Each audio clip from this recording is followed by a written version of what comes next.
Volume 2, Chapter 75, Part 2. Without flinching, Helmut stared at the opponent who raised his fist.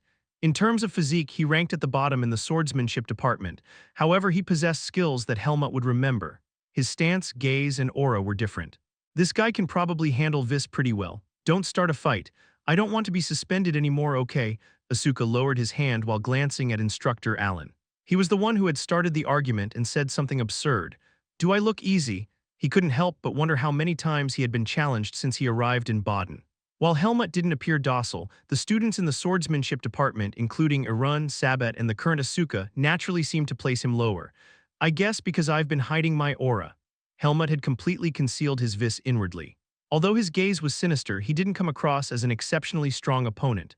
Moreover, Helmut was known as a commoner, which fueled various biases and made him appear weak.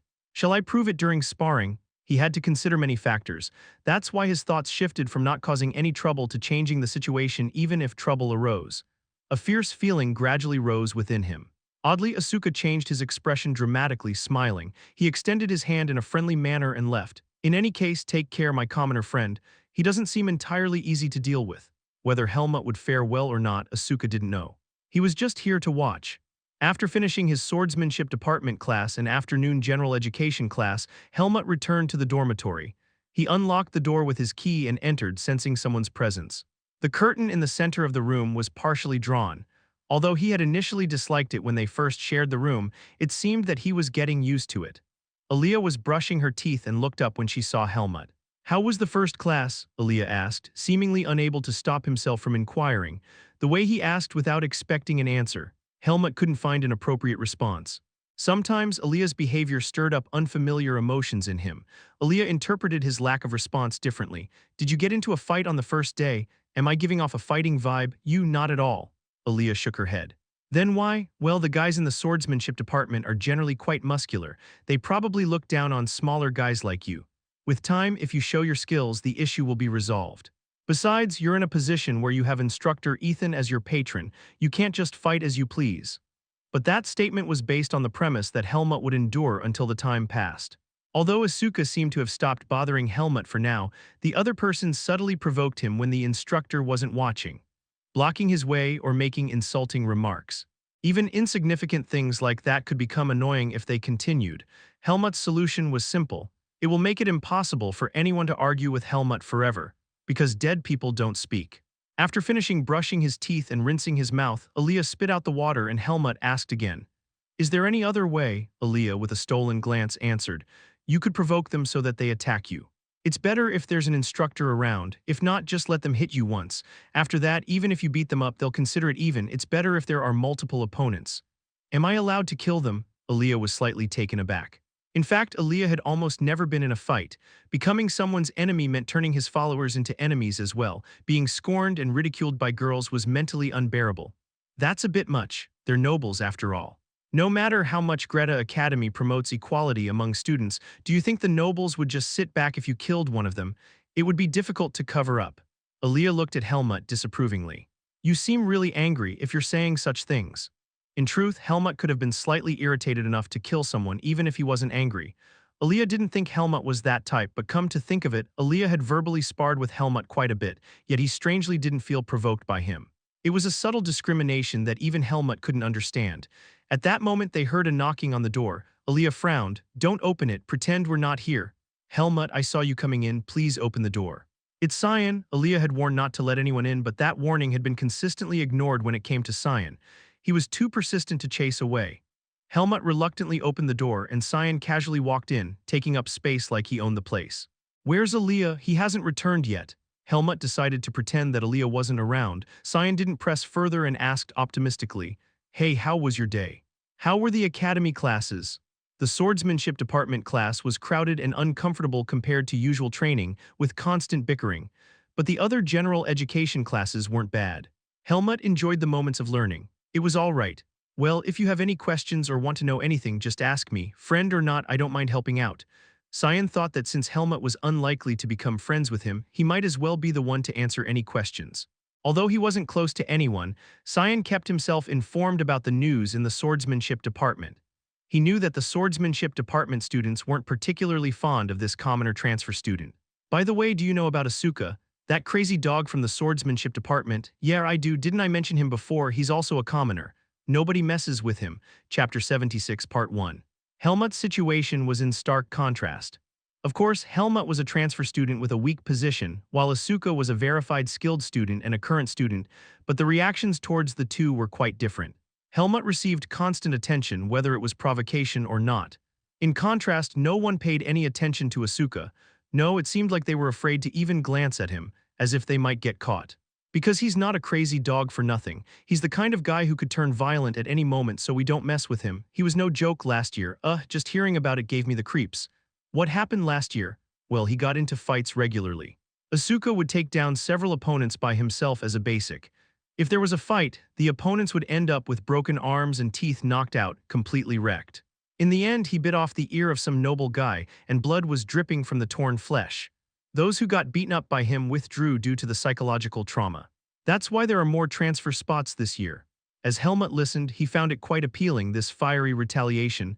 It was what Helmut wanted to do right now. Even though the other side was the one who drew a sword and attacked first, and the opponent was skilled, they say if the instructor hadn't intervened, it wouldn't have ended with just biting off the ear. Rumor has it that he's the top student in the swordsmanship department based on practical exams. Is that so? Unless Helmut got into a fight worse than Asuka, it seemed challenging to brush off provocations. Of course, Helmut could do more than that, but Ethan wouldn't want his protege to become the second crazy dog in the swordsmanship department. I know what you're thinking, but there'll be a duel soon. Show him what you've got then. Before it meant to endure, but Helmut had little patience for this kind of thing. Sure, Cyan, who sensed Helmut's chilling gaze, didn't say anything more. He just felt pity for the swordsmanship department students who had turned Helmut into their enemy. The next day, Helmut picked up his wooden sword and headed to the new instructor Patricia for his first class. The class location was deserted. Even as class time approached, no one had shown up. Occasionally, passing students would give him a fleeting glance. Why isn't anyone coming? Lost in his thoughts about something else, Helmut belatedly realized something was amiss. There might have been some changes he didn't know about. He had paid close attention to the instructor's words, but there was nothing he could recall. Should I go look for them? As he pondered whether to leave or stay, someone approached him with a familiar face, a fellow second-year student from the swordsmanship department. What are you doing here? The class location has changed. Why are you making it difficult by searching around? I haven't heard anything about that. What are you talking about? We've all received notifications from instructor Patricia. As if realizing something, the student blinked, but he wasn't on Helmut's side either. You probably forgot. Anyway, hurry up. Following the student who walked ahead, Helmut's mood plummeted rapidly. This was the first time something like this had happened to him. It was not only interesting but also quite exhilarating. Very interesting indeed. If you've been wronged, you must repay. Suddenly, he wanted to see blood. He had the urge to slaughter everyone in the swordsmanship department, including the person in front of him. Darkness twisted and impelled Helmut. Yes, that's a good idea. Kill them all, slaughter them all, and make sure no one can ignore you. Helmut suppressed the urge through his breath. The guy who had been leading the way turned back and met Helmut's eyes, feeling a shiver down his spine. Eek! Why is his gaze so eerie? Even though he thought he might have seen wrong, the guy who was caught in a strange feeling shut his mouth and guided Helmut to his destination. I've come to find you. I heard the class location has changed. Good, you've arrived. A beautiful woman in black leather greeted the students in front of her. She had striking red lips and was known as a witch to the swordsmanship department students. Instructor Patricia, she tilted her head towards Helmut. Helmut, the student recommended by instructor Ethan Wright, and the guy who showed tremendous skill in the transfer exam. Helmut had high expectations for him. But having high expectations didn't mean she would overlook any mistakes. She placed her hand on her hip and asked sternly, "Soldier, why didn't you come to the changed class location? Did you forget I didn't receive any notice?" Patricia immediately understood the meaning of those words, but she asked anyway, "Did you ever think there was something strange? You didn't want to check?" "I did find it strange, but I thought if I waited there, someone would come to get me. I didn't know how to check." Helmut was a transfer student and he had no friends to inform him. It was a more reasonable response to follow someone when they came to find him, rather than wandering around the correctional facility. Instructor Patricia raised an eyebrow. The messenger stepped forward. One person stood out from the crowd and respectfully bowed towards the instructor. "The messenger is Jerome. What happened? Was it a mistake?" "I definitely delivered the message. I didn't leave anyone out. But this guy says he didn't receive it." Jerome shrugged unapologetically. "Maybe he forgot even though he received it. Tell me when and where you delivered it. I need to know if this was an intentional omission." Instructor Patricia showed a stern attitude. She understood that because she was a noble, she couldn't easily get along with commoners or force them to be her friends. Chapter 76, Part 2. However, openly harassing commoners like this was unacceptable. It not only violated the Academy's rules but was also intolerable as an instructor. I delivered the notes to everyone from the entrance before the start of the swordsmanship theory class yesterday. Not a single person was missed, others can confirm it. We saw it too, you delivered notes to everyone. That's right. He's just making excuses after forgetting. Sabat and Arun chimed in. They seem to have become friends during this time. Patricia's gaze was fixed on Helmut. So what about you? What do you think about his words? Yesterday, something was distributed from the entrance before the start of the class. But when Helmut entered the room, the guy named Jerome hid his hands. Helmut thought it was some kind of letter for nobles to exchange among themselves. I felt like something was being distributed, but I didn't see it properly. He hid his hands when I passed by. You little scoundrel. Where are you talking nonsense from? Jerome raised his voice. Swordsmanship department students mumbled and looked at each other. Are you saying I'm lying right now? Yes, Helmut responded calmly and immediately. It sounded like the truth. Patricia frowned and pinched her chin. This is getting complicated. I have friends who can vouch for my actions. Patricia raised her head at Jerome's outcry. But they are your friends. This transfer student seems to have no friends. We won't lie just because we're friends. That's right. Is it reasonable for friends to participate in lies just because they are close? Sabat and Arun raised their voices indignantly. It was an incredibly shameless attitude. If you put it that way, Helmut should prove himself as well. He claims he didn't receive the message about the change in class location. It was an unfavorable situation from the beginning. They deliberately set it up, even bringing witnesses. But Helmut was alone. There were no witnesses, no evidence. Instructor Patricia also knew clearly who was at fault, but even so she couldn't take sides without evidence. It would be against fairness. Although Helmut felt unjust before the situation escalated, he could roughly assess the situation and finish it here. Even in a tight spot, Helmut calmly spoke up. I don't have any evidence. But I do have a way to prove it. What is it? But before that, let me make one thing clear. Whoever is caught lying through my method will voluntarily withdraw from the academy. Both the accused and the witnesses. At his words, everyone held their breath. Look at this. A smile formed at the corner of Instructor Patricia's mouth. It seemed like there was a way. Jerome and the other two, caught off guard by Helmut's confidence, suddenly grew uneasy. This guy is crazy. How is he going to prove it in that brief moment, talking about withdrawing from the academy over something like this? Isn't that just showing off? Instructor Patricia erased her smile and asked again with a stern face, do you have any objections? The three of them looked at each other.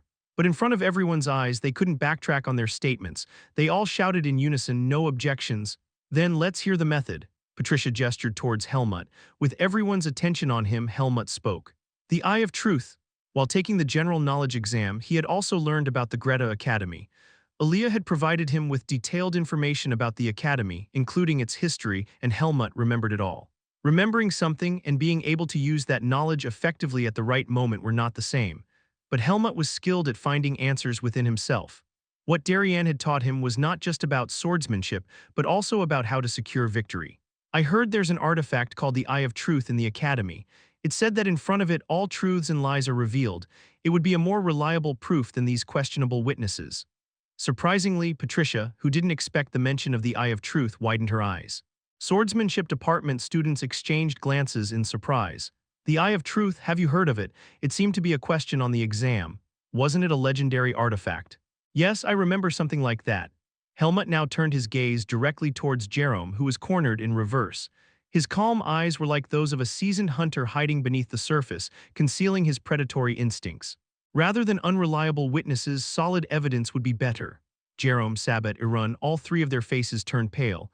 Yeah, you're right, Helmut. I had forgotten that such a verification method exists. It's a remarkable idea, even if it's for a minor incident.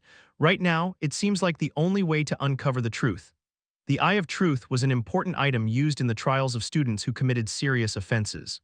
Since student trials were rare, it had been stored in the warehouse for nearly a decade. The use of this item required permission from the headmaster. Given that it wasn't meant for resolving such minor disputes, obtaining permission would be difficult. However, Instructor Patricia was actively supportive. You said that whoever is exposed by the Eye of Truth will withdraw, right? Both sides seem confident enough to use it, is that correct? Yes, Helmut answered without hesitation while the other three remained silent. If you three have nothing to say, why the silence? Instructor Patricia, resting her hand on her hip, looked at the three boys. Do you have something you'd like to say? Speak without hesitation. With her seemingly lenient tone, one of them finally mustered the courage. Instructor Patricia, the truth is. Irun, who couldn't bear the unprecedented situation of withdrawing right after transferring in, finally succumbed to the pressure and opened his mouth. I might have been mistaken. Chapter 77, Part 1. Oh, really? Earlier you seemed quite confident. Well, I'm not that sure now. I remember Jerome distributing the notes, but you can't trust your own memory, is that it? Yes, yes. That's it, but with that unreliable memory of yours, did you accuse a fellow student of lying and take sides with your friend? I trusted Jerome, so I might have remembered it the way I wanted to. Irun answered as if squeezing out the words. He was also known for his sharp mind in the fencing department. Instructor Patricia accommodated the explanation when he stuttered. I see, so Irun's explanation is this. What do the rest of you think? I feel the same way as Irun. Sabet clenched his teeth and supported Irun. So you're not sure enough to warrant dropping out? Yes, that's right. Now there's only one left. Jerome, are you absolutely sure about your memory regarding giving the note to Helmut? You clearly stated that you did.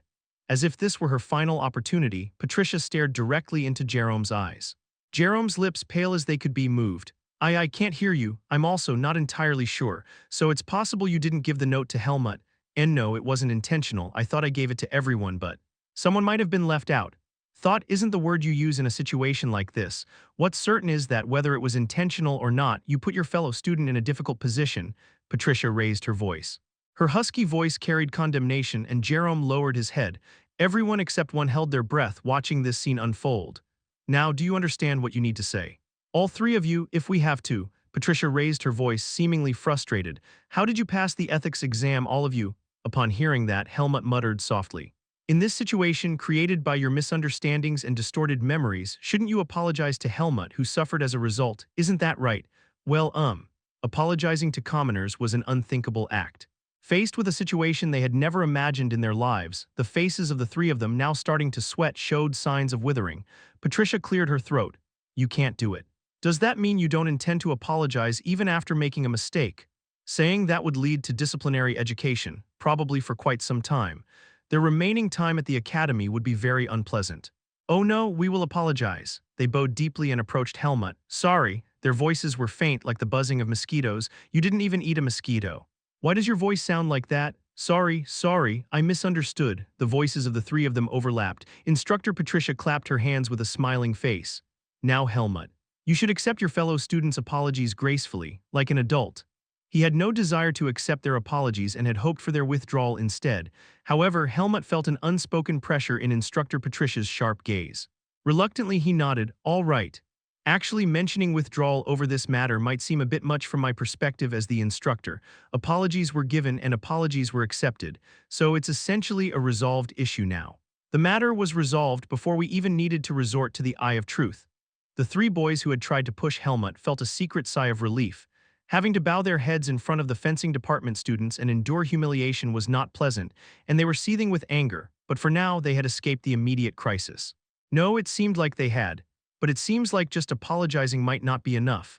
So, in my opinion, running 100 laps around the field could be a suitable punishment. What do you think, Helmut? Helmut, singled out by Patricia, thought for a moment before responding. It's too easy. The three boys' gazes all turned toward Helmut at once, filled with a desire to curse at him. However, when Patricia glanced back at them, they averted their gazes like guilty mice. Is 100 laps too easy for you? Yes. Helmut answered without hesitation once again. It was a slightly labored task for him. Patricia raised her eyebrows but stroked her chin as she asked, then how about 100 laps per day for 3 days? Running more than 100 laps in a day was unreasonable. Even for the robust fencing department, it would be too much to endure after a day of classes. Patricia subtly winked her eye. This meant she would be satisfied if they agreed to this. Helmut pretended to be defeated and said, all right, let's go with that. Patricia smiled in satisfaction. Good, it's settled, you three. Yes. If such an incident happens again, I will consider it a grave violation of the Gretna Academy rules, which are highly prestigious even from the instructor's perspective. In that case, those involved will have to take responsibility, right? She didn't say those involved explicitly. Her words implied that she would make everyone involved take responsibility, no matter how many there were. Patricia's gaze was sharp. She had experienced similar situations several times as an academy instructor. Chapter 77, Part 2. 3 years ago in the fencing department, 5 students, including royalty, had been expelled for repeatedly using discriminatory language. There were no exceptions, no matter who the other party was. That was the policy and spirit of the Gretna Academy. Under Patricia's sharp gaze, the 3 couldn't even raise their heads. Listen to me, all of you. Discrimination based on status has no place in our academy, whether it's royalty, nobility, or commoners. If you can't abide by that, you must leave the academy. Do you understand? Yes, we understand. And while you don't have to be overly friendly, you should have a generous enough heart to look out for your fellow students, especially newcomers. Do you agree? Yes. Good, I consider that you've understood. You 3 there starting now run 100 laps around the field. Begin. The 3 bowed and rushed out to the field, and Helmut joined the fencing department students. Patricia, having momentarily delayed the class, resumed. Today we'll practice basic movements from the beginning. Approach it with the mindset of starting over. Yes. As the students practiced their swordsmanship techniques, including vertical and horizontal strikes and diagonal cuts, Patricia walked among them, observing their stances. Your hip balance is off. Have you been slacking off during the break? Look at your shoulder, it's leaning to one side. The tip of your blade is wavering. Do you have a tremor now? She offered critical remarks as she moved about, but when she reached Helmut, her words seemed to vanish. Patricia, who had been scrutinizing his movements as if trying to find fault, scratched her head in confusion and passed by. You're doing well. When it came to swordsmanship, Helmut left no room for criticism. He had received rigorous training from an uncompromising master who allowed no mistakes or deviations. After over an hour of training, Patricia declared a 10-minute break. The fencing department students who had been practicing their swordplay gathered in small groups, chatting amicably. In this atmosphere, Helmut stood out as an exception, and there was one more exception among them. Hey, I didn't expect you to be like that. This guy's interesting. A wild-looking guy approached and burst into laughter loudly. Patricia, who was nearby, reprimanded him. Asuka, watch your language. Yes, I understand, instructor. Since I'm a commoner, my speech habits haven't improved at all. You've been in the academy for a year, haven't you? I don't mix with nobles, so I haven't improved. You're a chatterbox when you're in water. Eventually, Patricia smacked Asuka on the head and returned to her spot. Ouch, Asuka dramatized it, rubbing his head. He was quite the free spirit. Cyan and Aaliyah also had their quirks, but Asuka seemed to live with half his mind somewhere else. He acted as if he were a commoner suffering from unfair treatment, but he often picked fights with everyone. Considering his behavior, it was somewhat understandable that the fencing department students had a negative view of commoners.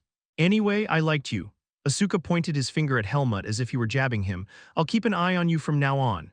It was unclear whether he meant that they should become closer like Cyan suggested or if it was a cryptic statement. What did he mean by keeping an eye on him? Asuka rambled on and abruptly turned away. The break time was coming to an end. That day was significant for Helmut as well.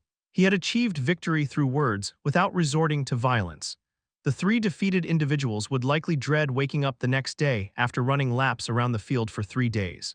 However, the situation took a turn for the worse.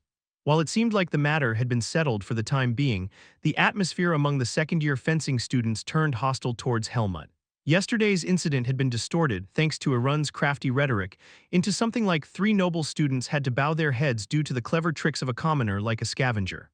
After all, nobles were nobles. Helmut was now reduced to being considered a commoner who caused a minor disturbance during class and embarrassed his fellow students. And at the center of this atmosphere were the transfer students, including Sabat and Arun, along with the hard-headed existing students. Ironically, it seemed that they had become even more united after the incident. Among the transfer students, Andro was the only one who didn't align himself too closely with the prevailing sentiment, but after Patricia's warning, he refrained from taking action immediately. Moreover, for some reason, Asuka, the wild one, was circling around Helmut. He was just circling, and he didn't exchange a single word, but it didn't seem like they were particularly friendly. Asuka, like a scavenger who had detected a scent from Helmut, lurked nearby. One of the students from Sabat's group muttered quietly, "He fits in at the commoner's level." "What did you say?" Asuka, with bright eyes, immediately responded and approached with a wicked grin. His face seemed cheerful, but his gaze was sharp. He had an attitude of not caring about how many people he was up against. The target of Asuka's remark flinched. Even though he was a transfer student, he had heard the rumors about Asuka. Avoiding the crazy dog was the best strategy. "Nothing. Hey, don't mumble from a distance. Speak up in front of me." "What did you say?" Asuka poked him in the belly with the tip of his wooden sword. Jerome intervened. "Asuka, calm down. What's there to calm down about? This guy started it. Do you want to get into trouble again? Mind your own business." It's quite amusing to see this guy running laps around the field after causing trouble, sweating and panting. It was quite impressive, you know. Asuka's taunting skills were undoubtedly the best in the fencing department. Come on, seriously, Jerome yelled, but he didn't swing his wooden sword at him. The others didn't either. Asuka was, in fact, the top student in the fencing department, and he was also skilled in hand-to-hand combat. Jerome knew well that Asuka could handle even 5 opponents by himself. Asuka turned to Jerome, provoking him with his words. Listen, you commoners, did you sing songs like that everywhere? It makes us nobles feel disgusted. Asuka, oops, you even know the commoner's name, impressive coming from a noble. Jerome gritted his teeth and said, his expression strained, it's time for class to start. The instructor is coming. Yeah, the instructor needs to see you, I'll give you a warning too. Asuka leaned in close to Jerome's face, he whispered with a smirk, why don't you keep acting like a prick? If you keep it up, I'll really screw you over. He then turned around and disappeared, leaving Jerome to clench his fists and breathe deeply, trying to calm his rising anger. Chapter 78, Part 1. Shouldn't we just leave him alone? One of them asked as they sharpened their blades. He's going too far, thinks he's something special. By avoiding the dirt, he's only getting more arrogant. Shouldn't we teach him a lesson? Sabat grinned nastily and stepped forward. A crazy dog needs a leash, let's take the day and give it a try. And so, the target shifted from Helmut to Asuka. No, it became both of them, just a change in priorities, and Helmut, even from a distance, didn't miss their conversation. Well, there's a character like that, Helmut found Asuka intriguing. Asuka had claimed to be keeping an eye on Helmut, but Helmut had also started keeping an eye on Asuka. He had never seen someone as wild as him in the human world. He had some resemblance to a Laga. That meant he had a personality akin to a demonic beast. At times, Asuka seemed even more unpredictable than Sabat's gang when it came to starting arguments. It was as if he was declaring with his body, I'm the crazy dog of this territory. In that case, he's going to have a lot of enemies. Anyway, Sabat and his friends didn't seem to have any intention of leaving Asuka alone. Helmut suddenly became curious. Could that Asuka guy, who was essentially the top student of the second year in the fencing department and known as both a madman and a genius, take on 10 or more fencing students by himself? In practice, it was difficult to gauge human strength. He knew who was weaker than him. It was difficult to measure the difference in strength among those weaker than himself. This is going to get interesting. A faint smile crossed Helmut's lips. Fencing department classes were ultimately similar to what Darien had taught. They trained their bodies, practiced the VIS training techniques, and practiced fencing. It had already become Helmut's daily routine. He had surpassed the point where he needed someone else's teaching. There were no students here who could be his competition. Watching the upcoming event was a small pleasure for Helmut. On that day, Helmut met Aaliyah after a long time. When the semester started, Aaliyah had been busy. The number of days he had entered the dormitory before Helmut could be counted on one hand. When Helmut changed into his training clothes and headed to the training ground first, Aaliyah had entered and fallen asleep before Helmut even returned. But today, Aaliyah had returned earlier than usual. It looks like Aaliyah is going to rip my spine out. On his way, Helmut overheard Cyan crying out. It seemed that Aaliyah was engrossed in new magical research using his spirits as promised upon. Today, it seemed that Cyan's resistance was strong enough to take a break. Aaliyah, who was sitting by the window, asked, how's life in the fencing department lately? Are you adapting well? Adapting, I guess, Helmut replied casually. The only privilege he received was permission to use Ethan's training ground. Being known as a commoner justified the privileges he received, as it was known that he was subject to harassment. So apart from class time, Helmut didn't really clash with the fencing department students. Especially during the early days of the semester when they were stretching their bodies, he had even less reason to. Aren't you practicing just fencing? Even if the fencing department guys have empty heads for theory subjects, they should study ahead. It's a class that other department students take too. If you're going to be known as Ethan's protege, you should get decent grades, right? For Ethan's sake, Helmut found it annoying that no matter what he did, for Ethan's sake always followed. There were many perks thanks to Ethan's support, but this part was uncomfortable. Helmut replied lightly, it'll be fine. I remember all the class material. Helmut had good concentration and a good memory. Knowing this, Aaliyah closed his mouth. He himself was also being called a genius, but Helmut somehow irritated him. The most humane time was when he grumbled while studying for exams. Even now, he heard that he was being ostracized in the fencing department, but he didn't seem to care at all. And as Aaliyah thought, Helmut seemed unfazed. In terms of feeling hurt or feeling isolated at least. After all, a predator didn't mix with a rabbit herd. In Helmut's eyes, no matter how annoying they tried to be, the fencing department guys felt no more intimidating than a herd of rabbits. From the beginning, they were beings that couldn't mix. Among the newcomers, there was one guy who was something between a predator and a herbivore, like a fox or a dog, rather than a rabbit. Helmut suddenly said, instead, maybe I should raise a dog. Aaliyah was disgusted. A dog? You're not thinking of bringing a dog into the dormitory, are you? Don't even dream about it. I'll report it, so be prepared. It seemed like he misunderstood Helmut's intention as wanting to bring a dog into the room. I already have something similar, Helmut thought as he stared at Aaliyah, but he didn't bother to say it out loud. It was obvious that Aaliyah would jump around in agitation. I won't bring one in. A dog from the Kudrow mansion? Why would you even think about raising a dog? What if it gets hair everywhere? No, do you even have time to take care of it? Listening to Aaliyah's grumbling that had turned into nagging, Helmut was lost in thought. A leisurely time was passing by. Chapter 78, Part 2. At the Greta Academy, outings to Baden were only allowed on holidays, including weekends. If caught wandering the streets of Baden during non-holiday periods, ignoring their studies, they would face disciplinary action. This was a rule even the so-called crazy dog of the fencing department, Asuka, had to follow. Asuka, who had already faced all sorts of disciplinary actions for fighting indiscriminately since his first year, had resolved to keep his behavior in check for this year. And even if he got into trouble again, it might not end with just disciplinary action. The academy was tiresome, but he had his reasons. He couldn't afford to go back without completing his studies. That's why he endured for a week and now walked the streets feeling frustrated, the only moment of freedom allowed to him. It was late afternoon, almost nearing night. Asuka cursed under his breath, recalling the events of the week.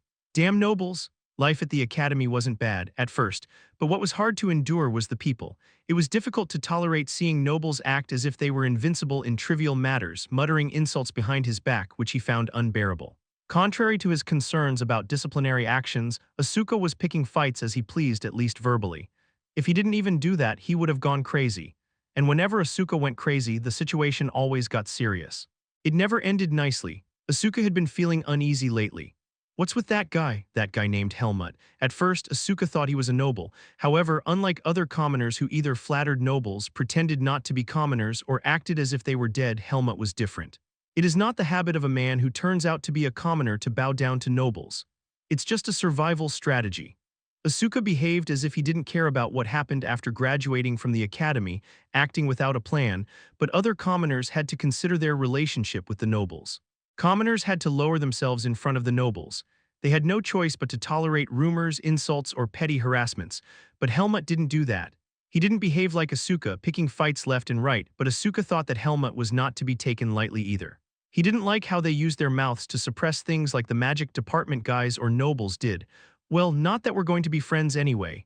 Having a friend didn't suit Asuka. He had a bad temper, spewed foul language, and got into fights easily. That's why he had many enemies. It was a problem that Asuka had to deal with on his own. It would only give him a headache if he tried to make friends. It was on a narrow alleyway. Several big men blocked the path ahead. Asuka casually spoke up, "What's this?" Since Baden was a place where people lived, there were troublemakers, especially in the outskirts of the bustling areas. However, occasionally in the alleys slightly removed from the main streets, you'd encounter these gangsters. But Asuka was a trained fencing department student. There was no reason for him to be afraid. One man who looked poorly dressed sneered and said, "Hey, you there, you look like you've got some money." Although he seemed like a suitable target for venting his frustration, something felt off. One of Asuka's strengths was his intuition. He replied with a casual tone, "Greta Academy, fencing department, second year." Even though he was in casual clothes, mentioning the fencing department made most people flinch. In Baden there were 3 academies and all 3 of them had a fencing department. Even first-year fencing department students were not to be messed with, but his opponent didn't even bat an eyelash. Fencing department, that's funny.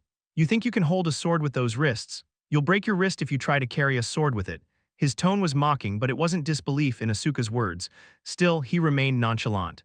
These guys? Asuka sharply assessed his approaching opponent. 4 guys in front. He could sense someone behind as well. They had swords at their waists. The narrowing gap, their movements, it was not ordinary. They weren't typical troublemakers. They hadn't received formal fencing training, but they were skilled in their own way. Asuka's mind raced. What's the deal? Did someone hire you? The client's name, is it Jerome? Iran. Sabet? Asuka chuckled and threw out the names of the guys he had crossed paths with. There was no response. The expressions on the men's faces revealed nothing. Since they were most likely working together, the possibility of them conspiring was high. Engaging in a one-on-many fight, even outside, was not tolerated according to Greta Academy's rules. Alone, he was no match, both in skill and numbers. All they had was their family name and money. They had chosen to use money. They didn't dirty their own hands. While not exactly like fencers, they were truly aristocratic in that regard. These sneaky bastards, I should have provoked them into making a move. The new transfer students seemed less informed about academy rules, as they didn't hesitate to hire people for their dirty work. In fact, Asuka didn't expect things to escalate to this extent. He reached for his waist, but his sword wasn't there. It had been left at the blacksmith's shop. After all, there was no need for swordplay in Baden. Just my luck, 4 men drew their swords up front.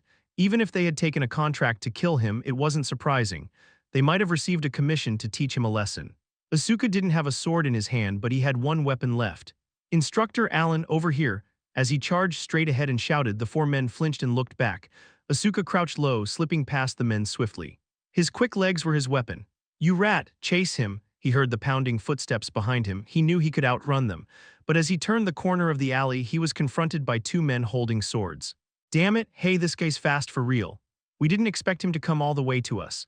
It was a multi-layered ambush. 2 double-digit fencers had been hired. They didn't look like mercenaries, but Asuka knew that even outside of the mercenary guild, there were groups that took on this kind of job. "Black Hawk, guess you're out of luck. Should have been a good boy. You thought you could swagger around just because you got into the academy."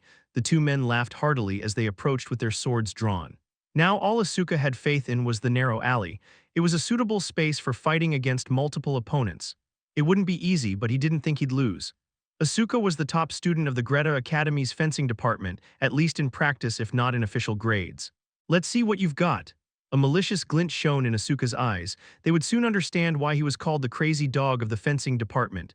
Chapter 79, Part 1. Helmut was walking down the street with Cyan. Cyan was excessively talkative. Whenever they crossed paths, he would chat about this and that and stick to Helmut, and even on a holiday, he had followed them all the way to Kudrow Mansion. Helmut, who had come to Kudrow Mansion to report to his guardian, Ethan, about life at the academy and ended up having a meal with 3 of them. As expected, the food at Kudrow Mansion is delicious, worthy of its reputation. I was pleasantly surprised by how elegant the mansion is. "Oh really? You're welcome. Enjoy your meal to your heart's content." Ethan was pleased that Helmut had made another friend besides Aaliyah, and one who seemed relatively normal at that. Cyan had a friendly demeanor and was good at socializing. The somewhat awkward dining atmosphere had softened considerably, and he had contributed in his own way.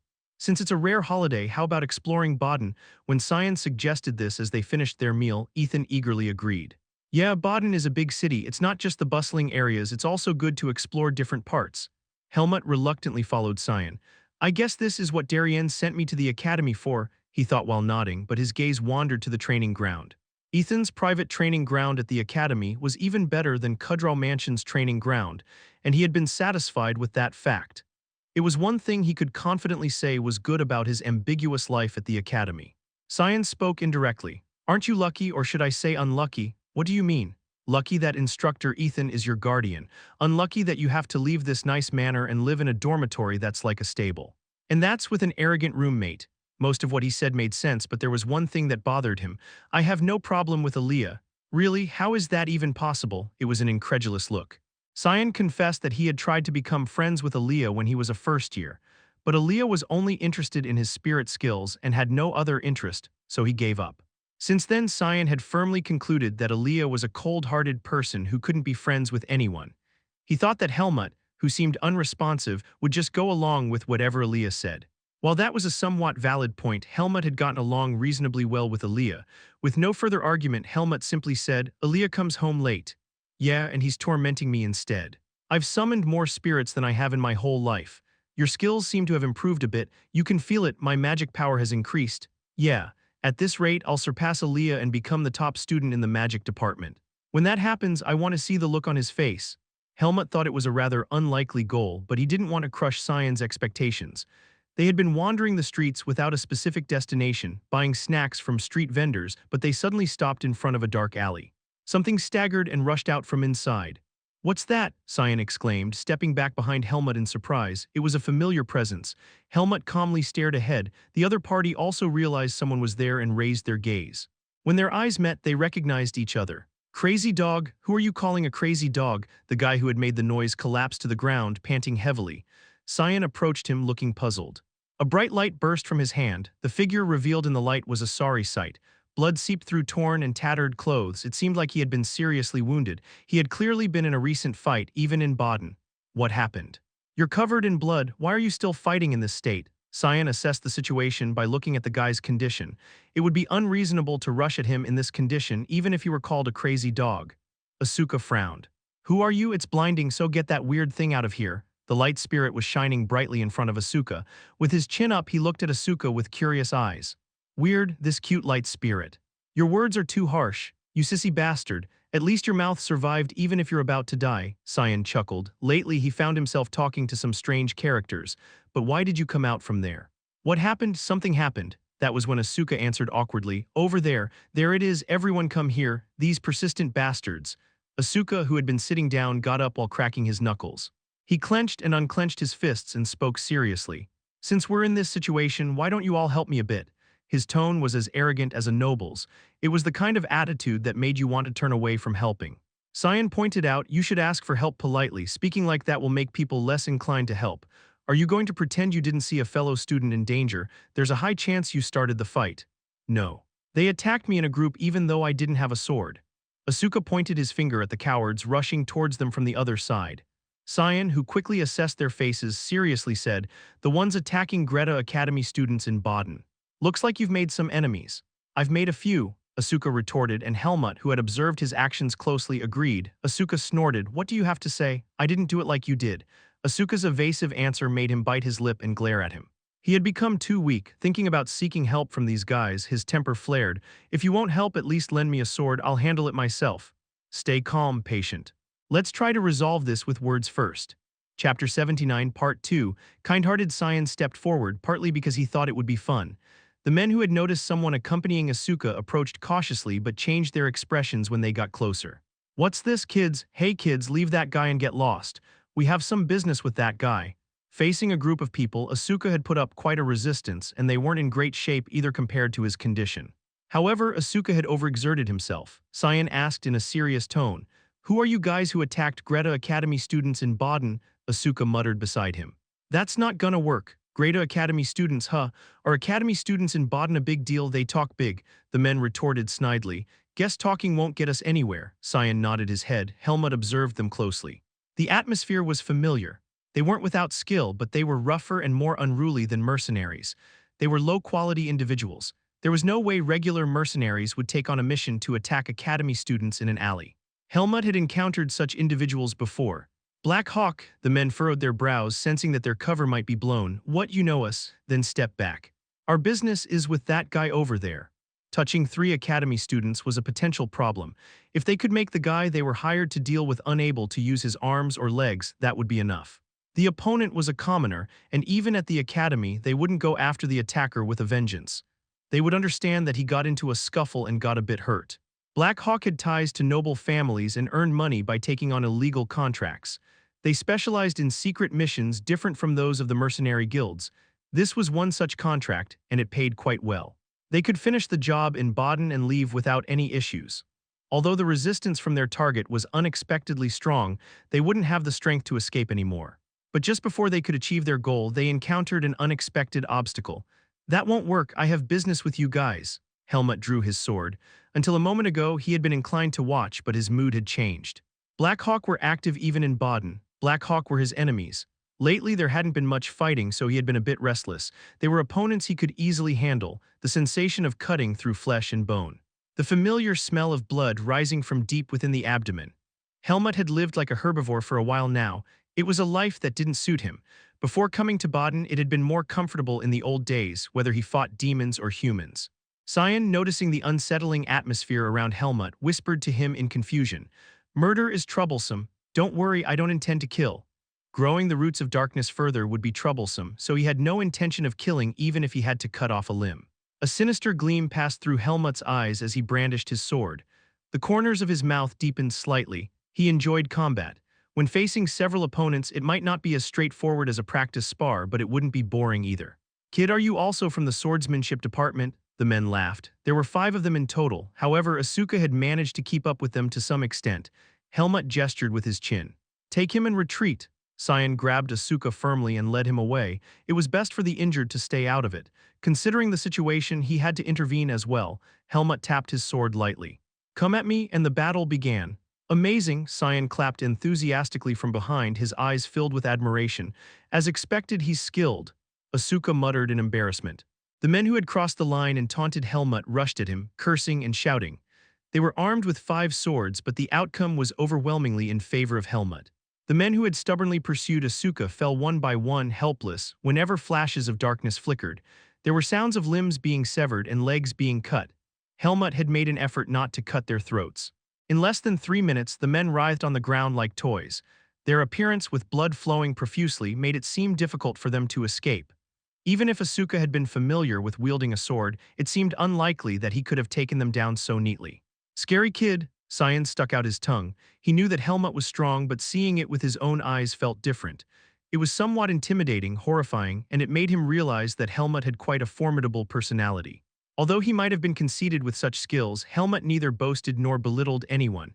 No, he does seem conceited sometimes. However, despite his somewhat unsociable nature, Helmut put up with Cyan, who followed him around and treated him relatively well. If he had originally had an arrogant personality, it would have been impossible for him to get along with Aaliyah as his roommate. Maybe it's because he's a commoner. Cyan didn't know about Helmut's experience of establishing an equal relationship with someone like Finn, who was useless except for cooking. But one thing was certain: Helmut had a ruthless personality towards enemies. Just as Helmut was about to kick away a man lying on the ground, bleeding profusely, the man's ribs snapped with a powerful kick. His eyes rolled back in pain. Helmut glanced at him indifferently and asked, "I wonder if there's a bounty on these guys." Black Hawk was like a criminal organization, right? Since it had come to this, it would be good to earn some pocket money. Cyan stared at him in bewilderment. Well, anyway, since they attacked students from the Greta Academy, I think the soldiers will take care of them. We need to find out who's behind this." Chapter 80, Part 1. Cyan, looking genuinely curious, asked Asuka, who had risen from the ground, the mastermind, "Do you have any suspicions about who it might be? You don't have any close friends at the academy, and it's hard to figure out who among them might be responsible." "Shut up." Strawhead, truth could be a painful thing. Asuka's short temper flared at Cyan, who had light brown hair. "I think I might know who the client is," Helmut spoke up. "I'm not sure if he'll confess willingly, but if you really want to be sure, taking him and using torture might be." As Darien had once told him, humans were easy to break in front of torture. When you tied them up, burned them with fire, ripped out their fingernails, or broke their arms and legs, most people would eventually spill the truth. If he had been alone, he would have gladly done it, but unfortunately Helmut wasn't alone. Surprisingly, Asuka, who had a reputation for being ruthless, was shocked and opposed the idea. "Hey, you crazy guy, you're saying that a student from the Greta Academy is becoming like that? Are you, who bit off someone's ear and got expelled from the military academy, in any position to talk?" Cyan retorted as if he was amazed, but his face also turned red. "He's from a mercenary background, right? He's on a whole different level in terms of what he's thinking." It wasn't enough to describe him as rough. He seemed like a guy who had rolled around in the war zone. "Well, that doesn't sound like a good idea. If you get caught, even if you attack them, you'll be expelled, and torturing someone is worse than killing them in self-defense." Rather than preaching morality, saying it like this seemed more appealing to Helmut. As expected, Helmut nodded. "Then let's drop it. It could cause trouble if it comes to light." That was the only reason. Cyan heaved a sigh of relief. "Let's hand them over to the soldiers. If we report it to the academy as well, they'll probably interrogate them." They handed over the Black Hawk gang, who were lying injured, to the soldiers. Attacking academy students in Baden was treated as a serious crime and would not be easily forgiven. Cyan used a simple healing spell on Asuka, who was covered in wounds. "This isn't my specialty, so go back and get proper treatment." Without a word of thanks, Asuka turned his head sharply. Cyan chuckled and said, "Let's go." They headed straight to the academy's administrative office. It was to report the attack incident. Helmut and Cyan had to attend as witnesses. Such a hassle. Cyan seemed to be enjoying this unexpected turn of events, but Helmut, who had been thinking of going back to his training, was not pleased. If he had known this would happen, he would have left them alone and gone back. Upon hearing that Asuka had been attacked, the administrative office staff, realizing the seriousness of the situation, summoned the head of the swordsmanship department. Alan, the instructor who happened to be present, listened to Cyan's account along with the administrative office staff. Cyan was explaining the situation because as a third party, he could convey the situation more objectively. "So, who hired someone to attack Asuka? Is it true?" "Yes, it's true. The attackers were armed and specifically mentioned him as the target." As Cyan testified, Alan, the instructor, countered calmly, "The person who picked a fight might have pointed at Asuka, couldn't it? You said you encountered Asuka while he was running away. The attackers were already chasing Asuka." He had to look at the situation as objectively as possible. "No, they knew who I was. They approached with an ambush and provoked me. They were planning it from the beginning. There's no way I could have escaped when I was caught up with just a few of them. If they had been ordinary opponents, they would have been turned into mincemeat." Alan was aware of Asuka's skills, he nodded. So Asuka, who do you think targeted you among the second-year noble students in the swordsmanship department? Asuka replied irritably. The noble guys from the swordsmanship department, of course. Any suspicions? Yes. Asuka listed the names of the suspected culprits. Alan's forehead furrowed as he heard the names. Discrimination against commoners within the swordsmanship department was a known issue. Patricia had shared this information, and it was a problem that couldn't be ignored, especially with the added complication of violence against commoner students. I'll have the guys I mentioned brought in for questioning immediately. I don't think they directly hired someone. They probably did it through their families. If we press them, one of them is bound to confess. The psychology of nobles was predictable. When Asuka spat out his disdain, Alan lowered his head. For now, there's no evidence that they did it. Then leave it alone. No, we should question the captives to find out who the client is, don't worry. The investigation will be thorough, even if we have to use magic to make them confess. And if it turns out that Academy students were involved in this, they will be appropriately punished. Expulsion and even more severe penalties were possible. If a noble family was involved, the sanctions could be even more severe. Helmut spoke with an expressionless face. They're from Black Hawk. They're used to this kind of thing, so they won't confess easily. Black Hawk, hired by nobles for dirty jobs. Are you sure? Yes, as sure as the client being a noble. In fact, only nobles would hire someone to target others. Cyan shrugged. The administrative office staff summarized the information they had testified to, and Alan, the instructor, said, I'll report this to my superiors. I'll also discuss it with the instructors. You guys should go back for now. Asuka, get your wounds treated. It was already quite late. The academy infirmary operated 24 hours a day, but emergency care was only available at night. And emergency care had already been provided by Cyan. Advising him to go to the infirmary would probably result in being told to wrap his injuries with bandages. However, emergency care was not enough for his injuries. What about the injuries? You were cut deep on your side. I've tried to heal the surface a bit, but even a slight movement could make it worse. I'll just sleep and it'll get better when I wake up, so don't worry, Cyan clicked his tongue. You can't do that, you're not a monster, are you stupid? This is. Chapter 80 Part 2. Asuka was always ready to start a fight, but he couldn't overcome the pain in his body. Cyan looked at Asuka, who bent over in pain with a groan after striking his arm, and Helmut interjected, You should go see a healing mage. Do you think I have the money for that? To get treatment in the middle of the night, you'd have to pay double. It's a heavy burden for commoners, Asuka replied. Cyan was paying close attention, though. In truth, despite his mild appearance, he had a cold side to him. That comment implied that Asuka became interested. On the other hand, Helmut was starting to want liberation from this annoying situation. He had helped enough. It had taken a lot of patience. If you don't care, you can just leave. You ungrateful brat, do you know it almost happened to you too? He grumbled about doing what she wanted. He was just a guy who complained about everything. Helmut cut him off abruptly. I wouldn't have been hurt, unlike you. Asuka, who had witnessed Helmut's fighting spirit, couldn't retort even though he gritted his teeth.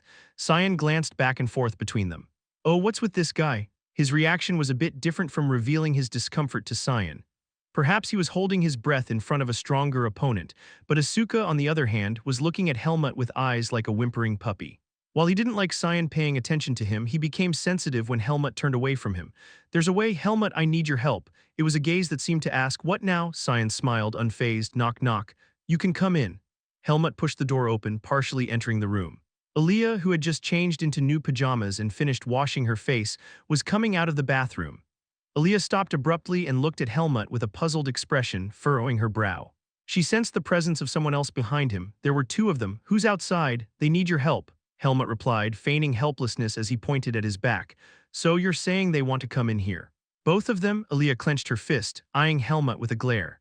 Although the wall between Helmut and Aaliyah had been crumbling lately, it didn't mean she was ready to accept other people as well. The door opened a bit more and Cyan stuck his head out. Hey Aaliyah, don't be so cold, we're not strangers. Oh, by the way, your pajamas look quite impressive. Very stylish. Aaliyah was wearing lavender pajamas adorned with brown teddy bears. The fabric was luxurious and the pattern was intricate, making it surprisingly tasteful and flattering. Lately, animal-themed pajamas had been in fashion and Cyan found them interesting. Did you buy that recently? Where did you get it? Aaliyah replied curtly, Malport store, the one at the east end of the downtown area. It's quite expensive there. I have more money than you. Yes, I'm sure, the top student of the magic department. Exactly second to none, Cyan smoothly accepted it. Unlike Aaliyah, who put her life into her grades, Cyan wasn't overly concerned about academic achievements. There was a significant gap between Aaliyah and him, but maintaining the second position was sufficient. So can our top student let us enter the room? It's chilly outside. Cyan nudged Asuka, trying to be interested in the new items they had bought and adjusting to their preferences. However, Aaliyah wasn't pleased. Who's the guy behind you? That's the important point, Cyan pushed Asuka forward. Asuka winced, clutching his stomach and squinting. You picked up a guy who looks like a street thug, Aaliyah said with disdain. Asuka had been a rare and extraordinary boy in the swordsmanship department. However, with his disheveled hair and cracked lips, he currently looked far from extraordinary. As Asuka tried to say something, Cyan laughed heartily, covering his mouth. You know him too, right? As if telling him to handle it himself, Helmut entered the room. Cyan acted quickly. Well, it's getting late, isn't it? Let's not make a scene outside and talk inside. Cyan ushered Asuka inside and closed the door promptly. Aaliyah's expression turned hostile. What are you doing? Heal him with magic, or do you have some potions or something? Are you saying you came to me to ask for healing? Why should I bother with such a nuisance? Out of mercy and sympathy for a commoner classmate who was attacked by a gangster with noble connections. I have no such feelings, so take him and leave my room. This won't be easy. Aaliyah was never easy to deal with. Cyan felt challenged about how to persuade her. As Asuka, who had become more at ease, looked at Aaliyah's face, he asked, You're so damn pretty. You're Aaliyah, right? Just as Asuka knew about Aaliyah's reputation in the magic department, Aaliyah was aware of the top student in the swordsmanship department. Two famous figures were in the same place. A chilly smile spread across Aaliyah's lips. You're pretty too. Upon closer inspection, her face was so beautiful that even though she was dressed as a woman, there was no doubt that she was really a woman. It wasn't the same case with Aaliyah always, but for some reason, even her way of speaking was annoying. She has mastered acting like a mean, arrogant boy. Chapter 81, Part 1. Asuka, who was self-conscious about his appearance, blinked his eyes. Do you want to die? If I flick you, you'll break. Flick me and I'll cast a curse on you that weakens your bones anytime you want. The gazes of the two clashed fiercely. Elegant and sarcastic Aaliyah and rough and foul-mouthed Asuka seemed like mismatched opponents to anyone who saw them. Cyan sighed and looked at Helmut. Helmut, do something. What do you want me to do? Helmut spoke with a skeptical look in his eyes. If we're in the same swordsmanship department, we should help our fellow students. If you went to the trouble of saving him, you should take responsibility to the end. In truth, if someone had drowned, it would have been enough to save them. There was no need to go as far as saving their luggage. Cyan's words were an impromptu response, but they strangely sounded persuasive to Helmut. The members of the Pace Mercenary Corps who had rescued the unconscious Helmut had also intended to take responsibility until he recovered. Helmut sighed as if he were tired. Rather than engaging in battle, dealing with these guys who had become like friends was somehow more exhausting. Aaliyah, please treat that guy. Why should I? Aaliyah, who had expected a different response, gave an unexpected answer. What will you give me if I treat that guy? I'll grant whatever you wish, Helmut said after some hesitation. Aaliyah knew her sense of propriety, so she would demand something reasonable. Aaliyah agreed. Fine. A little while later, after the treatment was finished, Asuka looked at his clean, healed body. What? It's amazing. The torn clothes couldn't be helped, but there was no trace of injuries on his body. While it could have been roughly healed, Aaliyah didn't do her job carelessly. Cyan also admired. You're good at healing magic. This is quite an advanced spell. There's no magic I can't do, Aaliyah said coldly. It was more of a matter-of-fact tone than boasting. Asuka, who had been about to say something with his chapped lips, swallowed his words and mumbled, I'm leaving now. Then he glanced at Helmut and opened the door, leaving abruptly without a word of thanks. Aaliyah looked at the spot where he had left with an incredulous expression. Did we really have to treat that guy? Where did you see a crazy person willingly get treated? Please grant permission, head of the magic department. Well then, I'm leaving too. Hurry up and go. Once Cyan disappeared as well, only the two of them were left. Aaliyah raised her fist and looked at Helmut, her eyes demanding an explanation. It seemed that their training that day had gone down the drain. Interrogating the captured Black Hawk individuals, they discover the client's identity. While a simple process remained for those who wanted it to be simple, the situation did not unfold as smoothly as expected. After the holiday, Helmut, Cyan, and Asuka received news that the captured attackers had all escaped. Does this make any sense? Asuka burst out angrily among the three who had gathered since morning. Thanks to Aaliyah, who had healed all his wounds, he seemed very energetic. He was definitely the type who was far from the word mental shock. Did Baden's prison walls turn into paper? Are the soldiers scarecrows? How could all of them escape so easily? Asuka's anger at being stabbed with a knife in the alley was justified. The academy staff who had gathered them frowned. We are investigating, but it seems that there was a soldier who took a bribe among them. That soldier also withdrew from that day. Then we should have captured them and interrogated them ourselves. Helmut expressed his dissatisfaction belatedly. An administrative officer flinched. That means expulsion.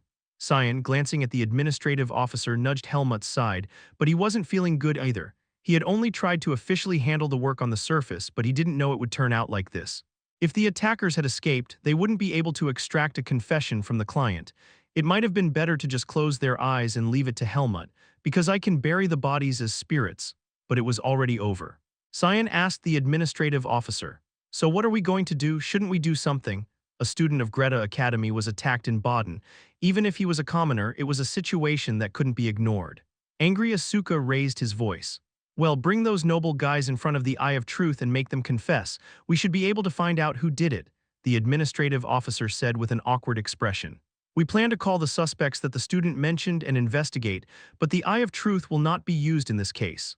"Why?" Yelling was an attitude that was ready to rush in and grab someone's neck right away. Cyan grabbed his shoulders. "Hey, calm down. The Eye of Truth is not something you can use just because you have suspicions. Nationally or academically, when a clearly serious incident occurs, you need permission from the headmaster to use it, so you won't be allowed to use it in this case." "What? But this guy," Asuka pointed at Helmut, "didn't he make those noble guys confess on their own with the Eye of Truth?" Helmut replied simply, "Only thanks to instructor Patricia's cooperation." Knowledge about the academy was unnecessary for most of the swordsmanship undergraduates. It was extremely rare for someone to know such detailed information. It was something Cyan, who was about to become the second place in the magic department, would know. "Damn it!" Asuka in anger kicked the wall. Now there was nothing else to do but wait for the investigation results. Chapter 81, Part 2. The swordsmanship department had a gloomy atmosphere since morning. The individuals who had clashed with Asuka were each summoned and interrogated separately in isolation rooms. Second-year swordsmanship students sensed that something was amiss in the atmosphere and engaged in conversations with each other. "What's going on? What's happening? Where did they take those guys? They said someone attacked Asuka during the holiday, that's why they're being interrogated." "Really? Who would be crazy enough to attack Asuka? Is his ears still intact? I heard they didn't personally attack him but hired someone to do it. So those guys are being interrogated. Their relationship with Asuka wasn't good after all.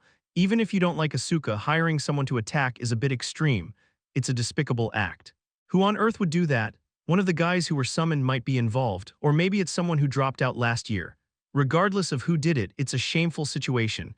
An attack on a Greta Academy swordsmanship department student in Baden. This is unacceptable. Yeah, anyway, he's one of our department members. Whoever the culprit is, they'll have to pay. Greta Academy was one of the most prestigious institutions. Although it had relatively conservative aspects, it wasn't necessarily hostile to Asuka. Asuka was a skilled swordsman. Despite his dirty personality as a commoner, his skills were widely acknowledged. Some students even had a subtle fondness for his attitude despite his harsh words. The guys who had grown up as well-mannered nobles, in particular, felt that way. However, strictly speaking, they considered themselves no different from other commoners, so they knew they couldn't mix with Asuka. They didn't intend to mingle with commoners, but there was a significant difference between treating them with respect and looking down on them. While attending Greta Academy, they generally leaned toward the former and reduced the latter. Of course, disdain based on social status and disdain based on personality were different issues. Anyway, even though Asuka was hated, the atmosphere had changed since he was attacked. Some of the guys who had silently sympathized with the Sabbat gang's actions, which disregarded commoners and looked down on them, were beginning to think differently. It happened to be the moment when Helmut and Asuka returned to the courtyard where the swordsmanship department gathered. Due to the ongoing investigation, classes were mostly cancelled and the instructors were absent. Someone murmured, "These guys are usually together, right? Surprising." Even though they were classified under the term commoners, Helmut and Asuka were as different in appearance as they were in personality. While Helmut's personality seemed somewhat modest but composed and diligent, Asuka was like a crazy dog constantly looking for trouble. Just as the saying goes, reason and emotion, it seemed as if the calm Helmut and the emotional Asuka couldn't possibly get along. But when the two of them were together, they didn't appear as awkward as one might expect. "Helmut, they say he helped Asuka who was being chased. Is that so?" Several gazes were fixed on the two of them. Asuka, who had been emitting a bad mood since earlier, suddenly rolled his eyes for no apparent reason. "What are you looking at?" The gazes quickly shifted away. Helmut stared back at Asuka. There was not a single day when they didn't argue. This guy might even die from getting stabbed on the street with a knife. "Why?" Helmut also wanted to ask Asuka, who was enthusiastically staring in this direction. Why? For some reason, Asuka was inexplicably following Helmut around. He had thought it would be fun to tame him, but being followed like this was unexpected. Whether it was because Helmut had saved him or because Helmut knew he was stronger, the reason remained unclear. It's your freedom to pick fights, but I have no intention of getting involved. There was no need for Asuka to join in a fight for no reason. Being rescued and healed by him was more than enough. With the role of being his guardian, he couldn't act recklessly. Getting involved in a commotion with Asuka was poison to him. You're no fun, so are you aiming to be a model student? Helmut responded affirmatively. I am aiming to be an honor student. He wanted to become the top student in the swordsmanship department. The best was always a good word. His influence also came from having Aaliyah as his roommate who aimed for excellence. Even Cyan, who was second place, looked down on all the guys below him, excluding himself. In a sense, it was the personality that discriminated the most. What's this? Your problem, handle it yourself from now on. Don't talk nonsense. We're both commoners. Don't pretend to be close just because we're both commoners. Startled by his own words being thrown back at him, Asuka snorted. You're more timid than I thought, remember that. Fix your bad habits. Don't talk to me like that. Helmut's dark eyes flashed as a warning. It wasn't because he was a commoner. Asuka's speech habits were messier than even a mercenary like Finn. It seemed like every sentence would end with yo. He could tolerate crawling, but this was beyond the tolerance limit. Asuka muttered, all right, you're not even an instructor, damn it. Such a remark indicated that Asuka was a guy who would go all out, to the point that instructors would raise their eyebrows. It was fortunate that his skills backed him up.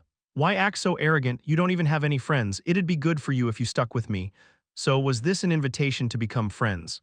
Understanding his words, Helmut laid down a condition. I'll see if you actually do it. Aaliyah helped with tutoring and Cyan was helpful, but this guy was useless and weaker than himself. For now, he was just a burden. He didn't seem to need friends in his academy life even if he looked at Aaliyah, but Asuka, despite his displeased expression, obediently complied. What am I supposed to do? That's something you need to figure out. With those words, Helmut gripped his wooden sword and took a position on one side.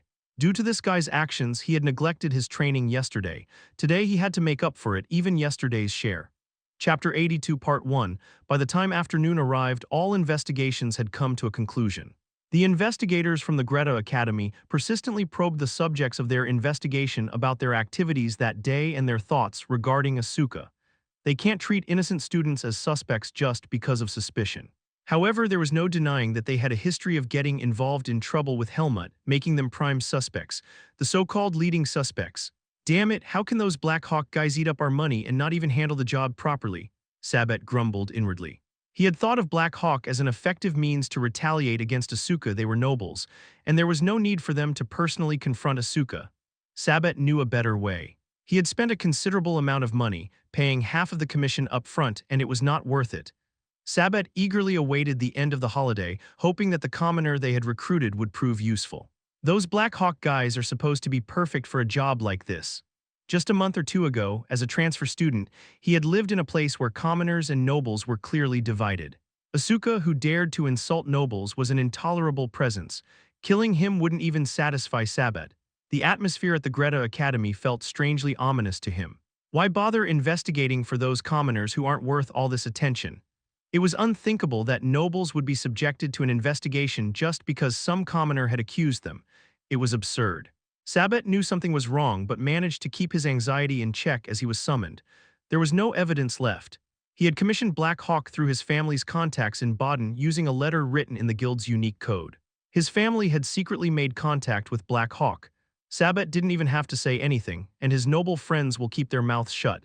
He knew that the Academy had no means to extract the truth from them, considering how sparingly the Eye of Truth was used. It seems the Black Hawk guys have managed to slip away too. In the end, the Academy couldn't find out anything. Sabet confirmed this when he reunited with his gang. They all seemed irritated after being questioned throughout the morning. Half of the commission fee had flown away, but the commoner would have learned his lesson by now.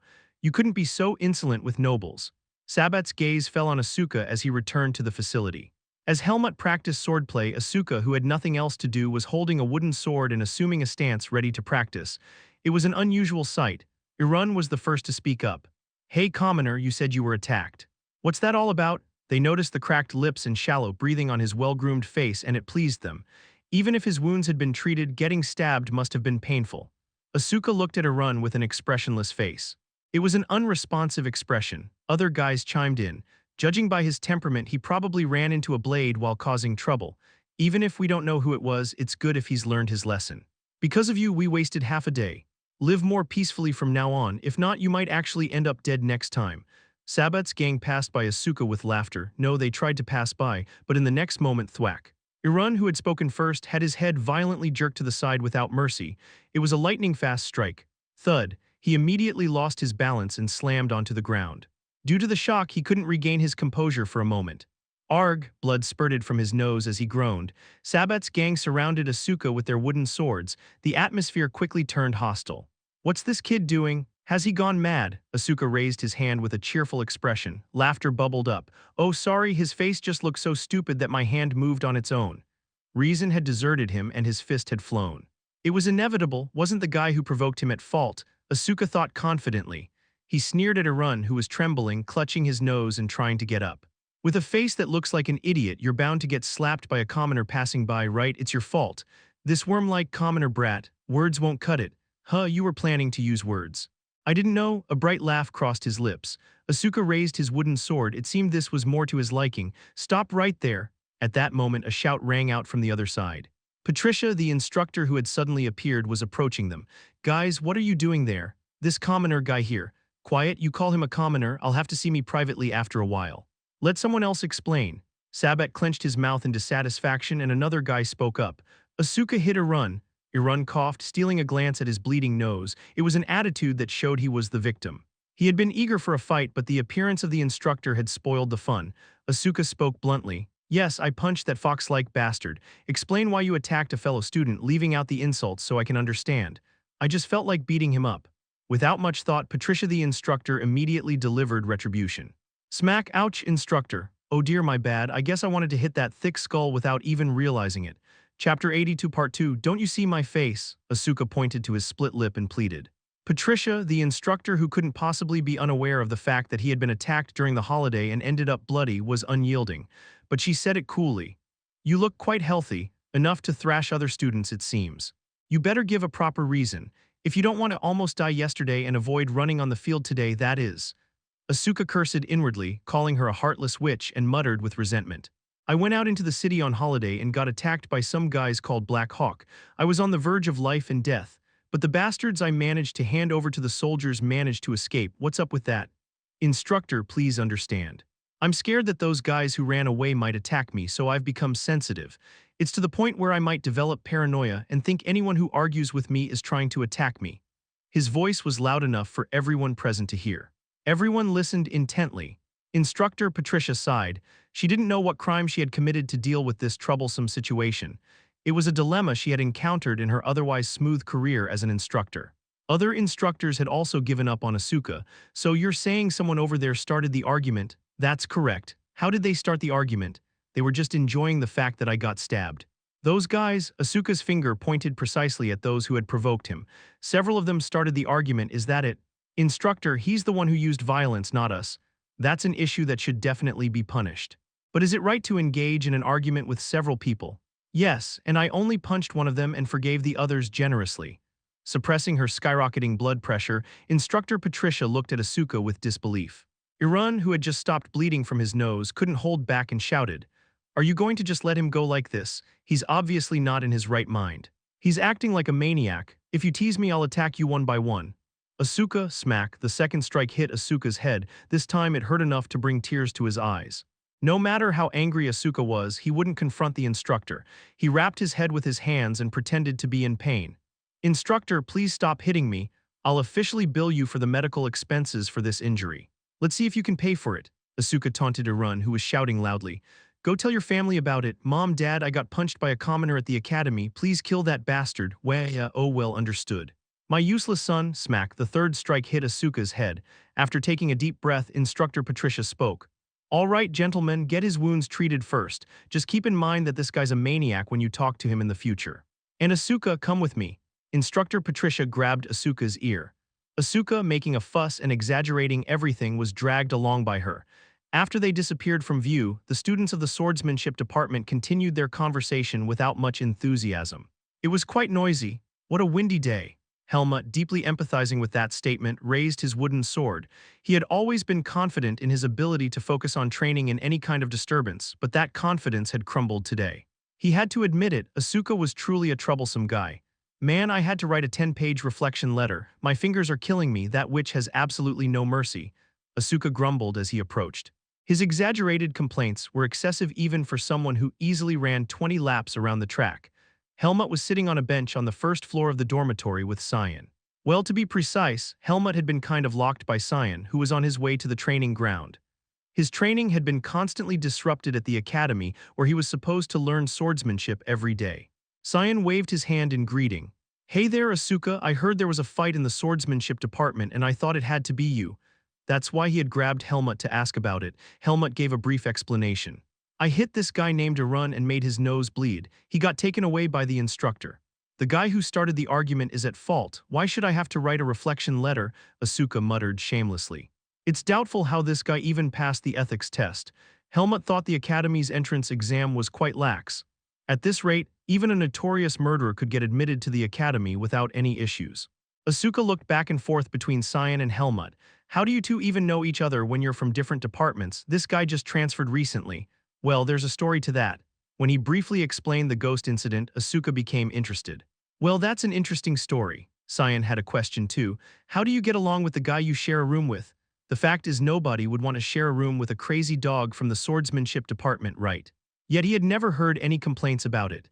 It was strange that a troublemaker like Asuka, who constantly started fights, didn't cause any problems in the dormitory. It was like a miracle. Asuka scratched his head. I've been sharing a room with the same guy since last year and he doesn't even know my name. He's always wandering around with vacant eyes. What was his name again? Colin or something? Oh, Colin. He's known as a weirdo even in the magic department. Helmut was with Aaliyah and Asuka was with Colin. They had grouped together the troublesome guys and somehow there was a balance. Regardless of who assigned them, it was a stroke of genius. Chapter 83 Part 1 Helmut stood up from his seat. I'm going to practice now.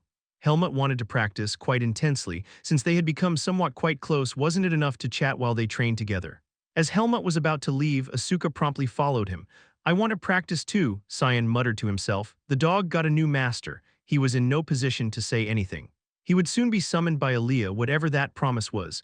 It probably wouldn't be easy to be free for a while. Cyan let out a deep sigh. As Helmut headed towards the training grounds, he was consumed by a strong desire to knock out the chatty Asuka and throw him away. He turned out to be quite talkative, and unlike Cyan, who lived a secluded life, Asuka could easily annoy Helmut. But Helmut knew it was not the right way to go. Is this what it means to adapt to human life? Dealing with someone else was annoying and required patience. Before entering the academy, his life at Kudraw Mansion had been simple and peaceful. He could practice swordsmanship to his heart's content and immerse himself in something enough to be obsessed with it. Helmut only had to make decisions about himself. He was a methodical and disciplined person. In the Forest of Roots, Darien had set his plans, but Helmut had lived that way for a long time. When he woke up in the morning, he had a mental image of what he would do. Usually, it was about securing personal training time. In front of others, he could only do basic exercises, but advanced training or demonstrating Darien's sword techniques could only be done in his personal space. Although he hadn't had the opportunity to spar with Ethan because he was always busy, he wanted to try it properly. He had never had a one-on-one battle with a powerful swordsman before. There hadn't been much progress, but the path to mastery was gradual. I made some progress at Kudraw Mansion. He had felt the well filling up, but once he started attending the academy, that feeling quickly faded. Contrary to his plans, he was constantly distracted. Friendships, arguments, and many other things irritated Helmut. Ignoring them wasn't an option. He hadn't come to the academy to live like a hermit. It was challenging to strike the right balance within the boundaries of his goals and objectives. Even though he didn't have many friends, if rumors had spread that he was a commoner, life would have been even more complicated. Maybe it's better this way. At that moment, Asuka asked, I remembered something. What is it? Do you have any history with those Black Hawk guys? You mentioned something about them back then. I had a bit of a grudge. After killing 2 second-rank mercenaries, the pursuit had ceased. But now that the escapees had seen him, they would likely realize that he was in Baden with them. Was there any need to worry? Helmut was within the confines of the Greta Academy. They couldn't touch him there. Making a fuss about escaping from prison, they would probably find it difficult to operate in Baden for a while. They seem like persistent guys, so they won't give up easily. Asuka is a relatively easy target, but they wouldn't be able to target Helmut for a while. Especially in Baden, Asuka chuckled. A grudge? By the way, you're a mercenary, right? Do you make a lot of money from that? Quite a bit. It depends on the contract. No, you heard right. That idiot Arun is demanding medical expenses from me. An annoying brat, I should have crushed his nose. He started the argument first, so it can't be done like that. Besides, we can't work during the semester. But it shouldn't be a problem after the semester ends. Asuka kept complaining. As they reached the entrance to the training ground, Helmut finally had the opportunity to shake him off. Here's where we split, I'm going this way. Oh, didn't you say you were going to use instructor Ethan's training ground? Can't I come with you? No, you can't, Helmut cut him off sharply. Training in the same space with someone else was uncomfortable, and he was the only one permitted to use instructor Ethan's training ground. It would be nice to spar together. What do you think? What Asuka said right now caught Helmut's attention. He liked the idea somehow. Sparring. While others seemed to lightly exchange sword blows after school, Helmut had never been given such an opportunity. Even requesting a sparring match for the sake of training was difficult for someone like Sabat since they had separate training grounds. They said there would be sparring during the upcoming lessons. Helmut barely managed to suppress the urge to nod his head. Then let's do it then.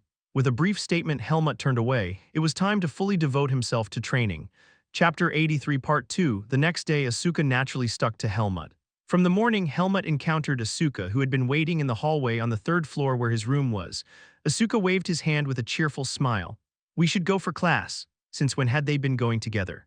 Helmut wanted to ask, but Asuka was shameless. Helmut stared at him for a moment and then remained silent. Was he so annoyed and bothered by Asuka that he wanted to vehemently reject him? Well, not exactly. Wasn't this part of the socialization process that Asuka had to tolerate while attending the academy? Helmut was taciturn, and as a result, the one who was always chattering was the other party. While Asuka talked endlessly about academy life, having spent an additional year in the swordsmanship department, he knew a lot about the academy. He even knew which menu was delicious in a particular cafeteria. Helmut suddenly thought perhaps this guy was actually lonely. When they arrived at the swordsmanship department building, Asuka gestured, "Let's stop by the lockers, we have a written exam today. We should take some time during breaks to review the books." "You're studying?" Helmut looked at him with a surprised expression. In the swordsmanship department, where practical skills accounted for 70% of the grade, it was rare to find someone who diligently studied for written exams. Among them, Asuka seemed to have an empty head just by looking at his behavior. "Why are you looking at me like that? Do you think I'm stupid? I have good grades." So having good grades wasn't solely due to practical exams. Well, you probably need good grades. That way, even with a bad attitude and behavior like Asuka's, you could attend the academy. When Helmut agreed, Asuka, who was irritated by his words, rolled his eyes. "Why do you keep arguing with me since morning? You're really testing my patience." Muttering, he walked towards his locker. In the swordsmanship department, each student was given one locker key. Many students carried their swords to the dormitory due to their training, but textbooks were left in the lockers located at the entrance of the swordsmanship department building, to be retrieved before classes. However, Asuka soon came to a halt. "Why is it open?" He quickly opened his locker.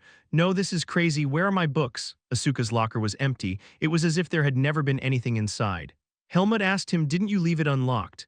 "There's no way I did that. I'm cautious because I have a lot of enemies, so I always lock my locker," Asuka confidently exclaimed. The Greta Academy didn't have magical locks on lockers. However, they weren't cheap lockers either, so they couldn't be forced open without a key. If someone had some skill, they could probably open it without a key, but it wouldn't be easy. Asuka slammed his locker shut. Did those Black Hawk hire thieves again? They're so annoying, seriously. Since they had hired people to attack others before, it wouldn't be difficult for them to assign someone to steal lockers. It was clear that Sabat's gang hadn't reflected or changed their ways since that day. "Helmut, check your locker too," Asuka said, and Helmut reluctantly moved towards his locker. He hoped they hadn't touched his belongings. However, as he opened it, he noticed that the entrance of his locker was slightly ajar. No way. He reached out and opened it, only to find it empty. For a moment, he heard something snap inside him. It was as if his vision went black. His mind felt hot but cold at the same time. He couldn't see anything. The scene of a gruesome sight filled with a stench of blood appeared before his eyes. It was what was to come soon. Helmut snapped back to reality because he felt a trace of darkness wriggling in response to his anger. He suppressed the anger that felt like it could explode. As Asuka approached him, he grinned. "You got robbed too? It's insane. I've been through some crazy stuff." Although he was laughing, his lips twitched. It was a look of deep anger. Academy textbooks were expensive, and all the notes taken during classes were gone. If his anger got the better of him, he might not act like a human. "Wanna go track them down? Damn, whether we expel them or make them unable to walk with 2 legs, let's do it." It was an immense temptation. He almost accepted it. He felt like he was being drawn into a swamp, but Helmut managed to resist. "We have a duel coming up." There was no need to do that when there was a legitimate way to deal with them. The rules of the academy tied his hands. Within these constraints, he had a task to fulfill. Helmut decided to be cautious of Asuka. Unlike Aaliyah or Cyan, this guy was the type to drag him into flying. If they both went crazy, it would be troublesome. Helmut's goal was to be a model student. After controlling his anger with great effort, Asuka muttered while looking into the air. Anyway, the newcomers are annoying.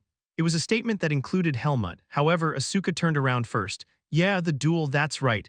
The way he tightly gripped his wooden sword was unusual, but Helmut was the same. He didn't have a hobby of just taking it without retaliation. Helmut's gaze flickered fiercely like a wild beast. Today there was a class with Instructor Allen. Instructor Allen was aware of the recent incidents in the swordsmanship department, but as the semester progressed, various things tended to happen. There couldn't be any more disruptions to the regular schedule.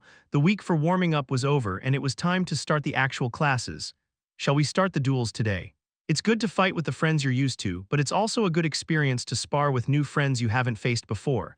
Luckily, it's an even-numbered day. Find your duel partner and come forward. If you can't find a partner, come to me and I'll pair you up. As soon as he spoke, Asuka immediately moved. He headed towards the group of Sabat gang members. Irun, come out. A sinister smile appeared on Asuka's face. The Sabat gang members who heard his shout flinched. It wasn't because they couldn't cause trouble in the first place, but because they knew that they were dealing with an opponent they couldn't handle. The group consisted of both transfer students and current students, and they all had their guard up when it came to Asuka. Asuka had punched Irun before and his movements were lightning fast. They didn't know what to expect if they agreed to the duel, but they didn't necessarily have to agree to the duel. They were free to decline. You're giving a chance to settle your score. Are you going to hide like a scared little rat? Irun snorted. I'm sorry, but we've already found duel partners because we're an even number. Didn't you hear the instructor say to find someone other than the ones you usually duel with? We don't think you'll fight a duel properly. It would be troublesome if you went crazy on us. Asuka's eyes flashed with anger. He wasn't originally a patient person. He had endured a lot. Then from the side another voice was heard. What about me then? Chapter 84, Part 1. The voice was exceedingly calm and devoid of emotion. However, it held a peculiar power that captivated everyone's attention. All eyes turned towards Helmut simultaneously. The clash between Asuka and Sabat's gang had now become an intriguing spectacle. The onlookers among the swordsmanship students buzzed with excitement. In the swordsmanship department, Helmut was a boy who exuded an air that was difficult to approach, almost aristocratic in demeanor. He was rumored to be highly skilled, but the swordsmanship students had never had the opportunity to witness his abilities firsthand. He possessed excellent fundamentals, usually kept quiet but unexpectedly verbose, and always wore an expressionless face. Perhaps it was because he was a commoner, or perhaps it was due to his dark and enigmatic eyes, but despite his handsome appearance, people found it difficult to warm up to him. Asuka was the only one in the swordsmanship department who had approached Helmut without hesitation. They had soon realized that Helmut was provoking someone due to his remark about Sabat's gang. Doesn't matter who it is. The outcome will be the same anyway.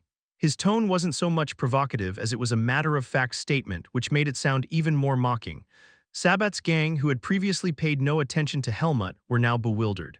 What did you say? Are you mentally unstable or something? Despite his calm and mocking tone, they began to step forward one by one.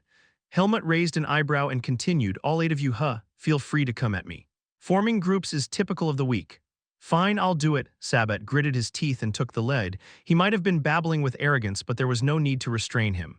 After all, he was known as one of the top students among the swordsmanship students. Despite hearing warnings like, don't provoke crazy dog, he's practically the top student in the swordsmanship department. He didn't believe for a moment that he would lose to the blue-haired, well-dressed commoner. Helmut asked with his usual demeanor, are you going to do it alone? This brat, Sabat, swinging his wooden sword, was held back by those around him. Whoa, Sabat, calm down. Just give him a little scolding and come back. Like I'd let you excite him and prevent me from showing my skills. I won't agree to that. Once the match starts, you'll be getting hit by his wooden sword soon enough. Sabat was among the top students in the swordsmanship department, even among the second-year students. Since entering the academy and sparring with students from the swordsmanship department, he had gained confidence in his own abilities. He was sure of it. That confidence was not only in himself but also spread to those around him. Come with me, Sabat shouted as he headed towards Instructor Allen. Helmut followed him. Asuka grumbled discontentedly, are you just having fun by yourself? But his eyes were sharp as they scrutinized Helmut. I didn't get a good look at his actions when he dealt with the attackers back then. He wanted to see this guy's skills properly. One of the reasons Helmut had followed him was because of this curiosity. Helmut calmly replied, I'll handle your share too. No need, I'll take care of my part, but make sure to give me a real challenge. Asuka whispered some tips about the sparring to Helmut, which would be very helpful. Come to think of it, I can't miss this guy's sparring. Since everyone in the swordsmanship department would be sparring, Asuka would eventually spar with someone left without a partner. The other blockheads seemed to have forgotten, but with Helmut and Sabet facing off, they became odd-numbered themselves. If they couldn't find someone else to spar with, there was a high probability that one of them would end up against Asuka. It's going to be very interesting. A cold smile briefly touched Asuka's lips. Anyway, it worked out as planned, that was enough. What the hell is this? Once the duel opponent was determined, Jerome's face turned a shade of pale blue. Irun, who quickly grasped the situation, had already paired up with another guy, leaving Jerome as the odd one out. Though he had tried to find another suitable opponent, his duel partner was soon chosen. You ended up joining me, the person you were avoiding. Asuka laughed heartily in high spirits. Jerome, on the other hand, tried to maintain a composed expression even though his face had turned ashen. He had his pride and he couldn't afford to show weakness in front of a commoner. After all, he was a noble. Who said I was avoiding you? It's because Sabet, my duel partner, came forward instead.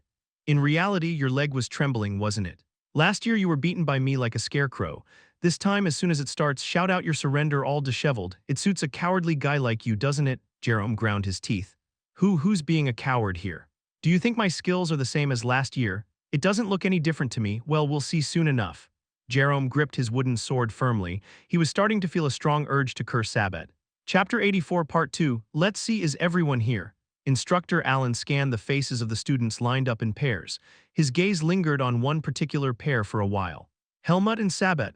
Both of them were skilled individuals. However, based on what Instructor Allen had seen in the entrance exam, Helmut had an overwhelming advantage. It might end quickly. The duels began simultaneously. He wanted to keep an eye on Helmut's duel, but unfortunately he couldn't. There was someone he had to watch closely. Asuka and Jerome, these guys are trouble. Instructor Allen knew what had happened between them.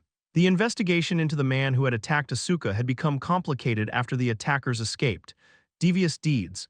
There was no concrete evidence, but the instructors in charge of the interrogation were convinced that Sabet's gang was involved.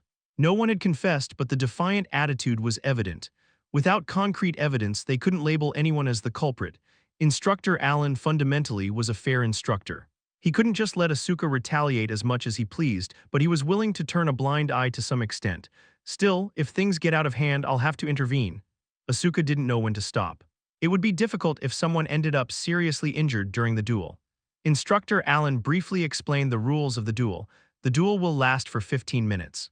The goal is not to win, but to gain experience by exchanging blows with your opponent. If one side loses consciousness or is unable to continue, the duel will be immediately stopped. Other than that, there will be no interruptions until one side surrenders. If the attacked opponent drops their wooden sword, count the number of times it happened and give them time to regroup. After that, the duel resumes. Yes, sir. Remember, even if you have a bad relationship with your opponent, do not engage emotionally. Physical attacks are strictly forbidden.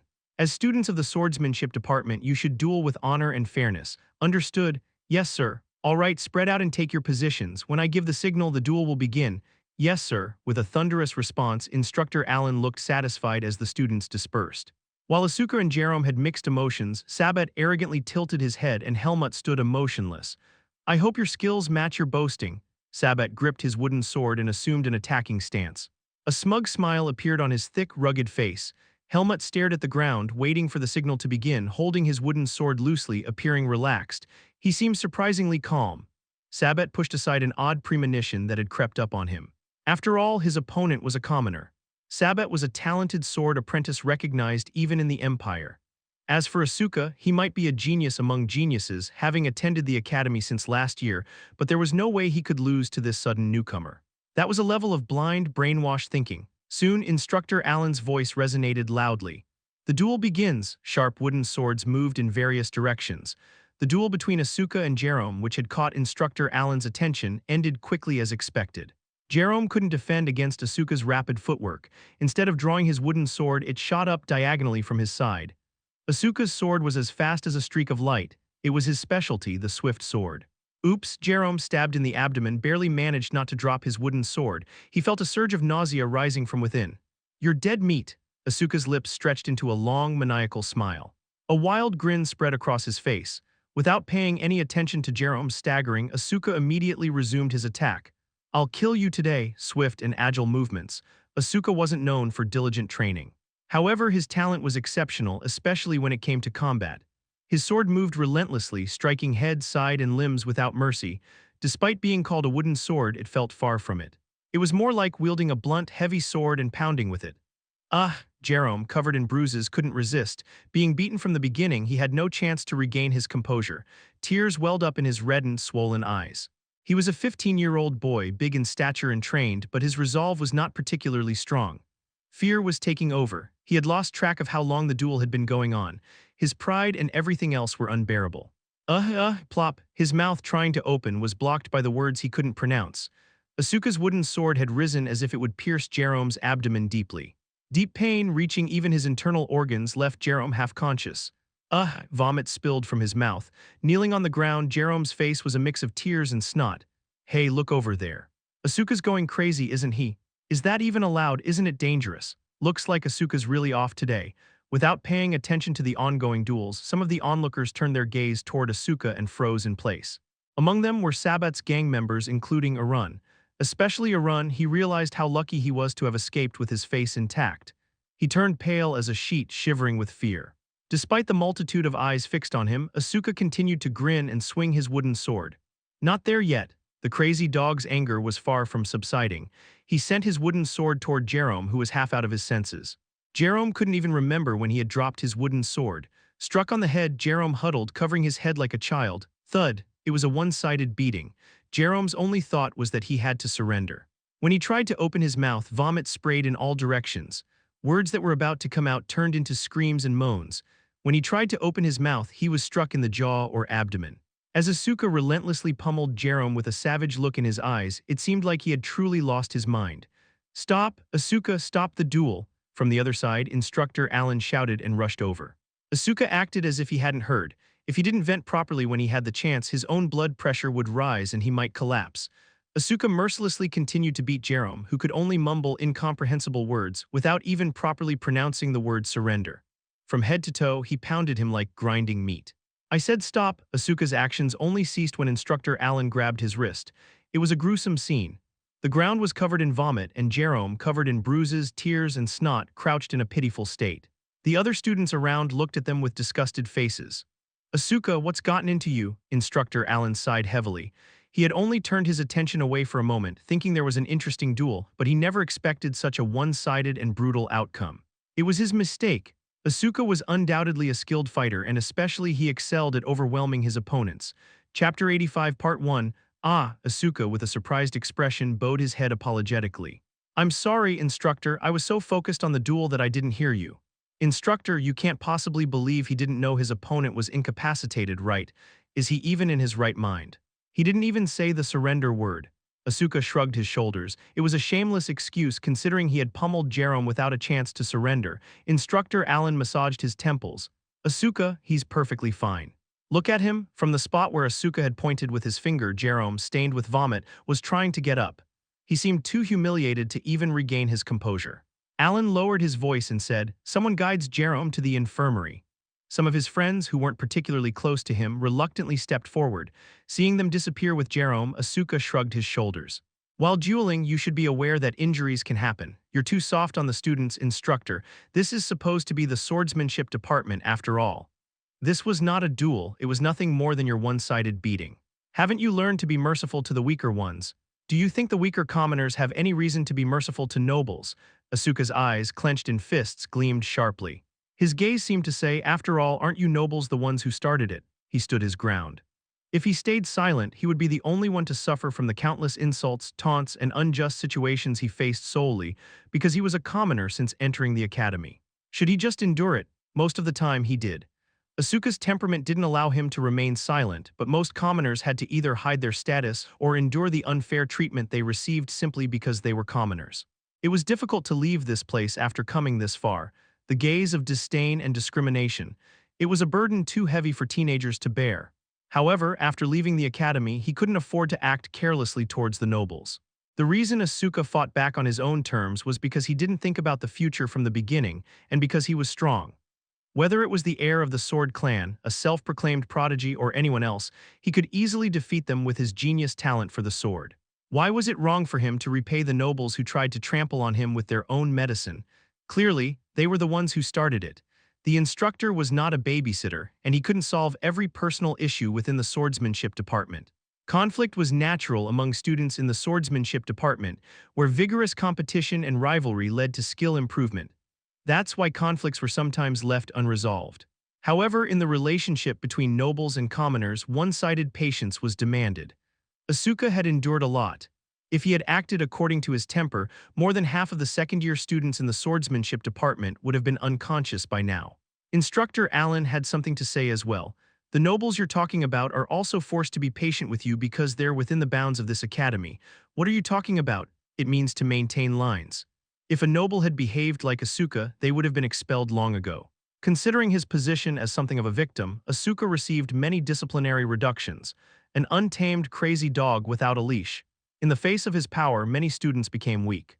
What he did was ultimately a show of strength against those who tried to suppress him based on their status. Even if they tried to turn a blind eye, there would be murmurs that Allen was being too lenient on Asuka for allowing him to rampage like this. The instructor had to maintain balance. With his arm around Asuka's shoulder, Allen spoke. Patricia, instructor made you write 10 pages of self-reflection, right? Asuka's expression twisted. In my opinion, 10 pages are far from enough. Instructor Allen, after class follow me. If you run away, the punishment will be doubled. Asuka muttered under his breath, but he didn't feel too bad. Jerome, covered in vomit and having made a fool of himself, would probably never lift his head again.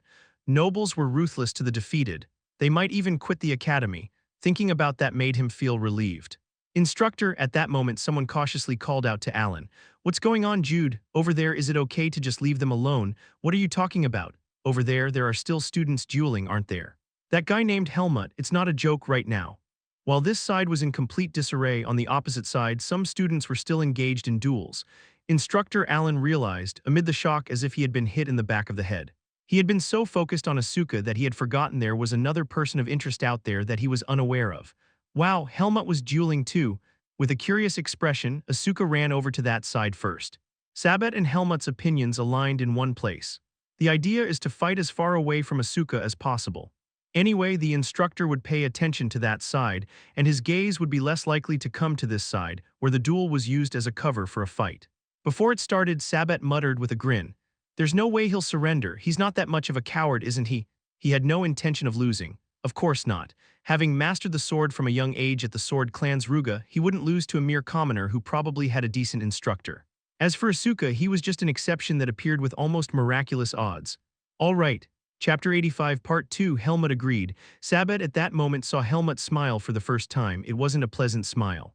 When he saw the black pupils flashing between the twisted eye sockets and the lips curving beneath them, a sinister feeling overwhelmed him. Sabat could soon confirm the nature of that feeling. The moment Allen signaled, Sabat bent down to attack. No, he intended to, however, before his eyes there was a flash of light. When he regained his senses, he was lying on the ground, holding his head. He felt immense pain in his throat. Sabat groaned, clutching his neck. His voice didn't come out as if his vocal cords were torn. Because I thought you might be a coward and run away, I let you keep your promise. Helmut spoke kindly, smiling. It was a chilling smile, enough to freeze the other guys who had been watching that side. Sabat gritted his teeth and got up. His eyes were bloodshot. This commoner, what kind of trick did he pull off? He must have pulled off some trick. He wouldn't fall for it again if he didn't let his guard down. Sabat resolved his will. His determination was also directed towards Helmut. The duel resumed immediately. No, it was a one-sided beating. Sabat had to admit that he had been forced to the ground by the first attack, not by chance. Forcibly. It felt like something invisible was hitting him. He couldn't react or even twitch. This can't be. Sharp raindrop-like attacks relentlessly pounded him one after another. Each hit caused pain as if it set him on fire. It wasn't a massively powerful blow, so Sabat wasn't even allowed to fall down. He could either run away or crouch down and protect himself on the ground to get out of there. If he kept striking, his bones would break and his flesh would be torn. Helmut hoped Sabat would suffer as much as possible, provided that he could withstand it. The method was simple. It had to be an intensity that didn't damage the muscles. Sabat's movements were slow, like a worm. Helmut cut off localized areas in short, precise strikes like driving arrows into a wooden log. Thump, thump, thump. The sound of impact was weak. It would take time for the condensed blows to reveal bruising. But inside, where it tore and burst blood vessels, tremendous pain would surge. Sabat's face, which had been staggering from the blows, contorted in agony. Ugh! Sabat opened his mouth, but from his convulsing lips no proper groan emerged. His enlarged pupils were the only response he could muster. Despite his convulsions, he clung to his weapon desperately. Helmut casually parried Sabat's frenzied attacks and asked, "I have one question. Do you always believe your lineage can protect you?" It was a genuinely curious question. If Helmut had encountered Sabat in some secluded place without witnesses, he would have disposed of him. No one would have stopped him. "Oh right, you can't speak. This can't go on. Sabat Rugal can't be dominated like this." The confusion he felt surpassed the pain. Foam dribbled from the corners of Sabat's mouth as he glared at Helmut with an incredulous look. Although his internal organs were likely unharmed, it seemed as if the blood vessels inside his throat had burst.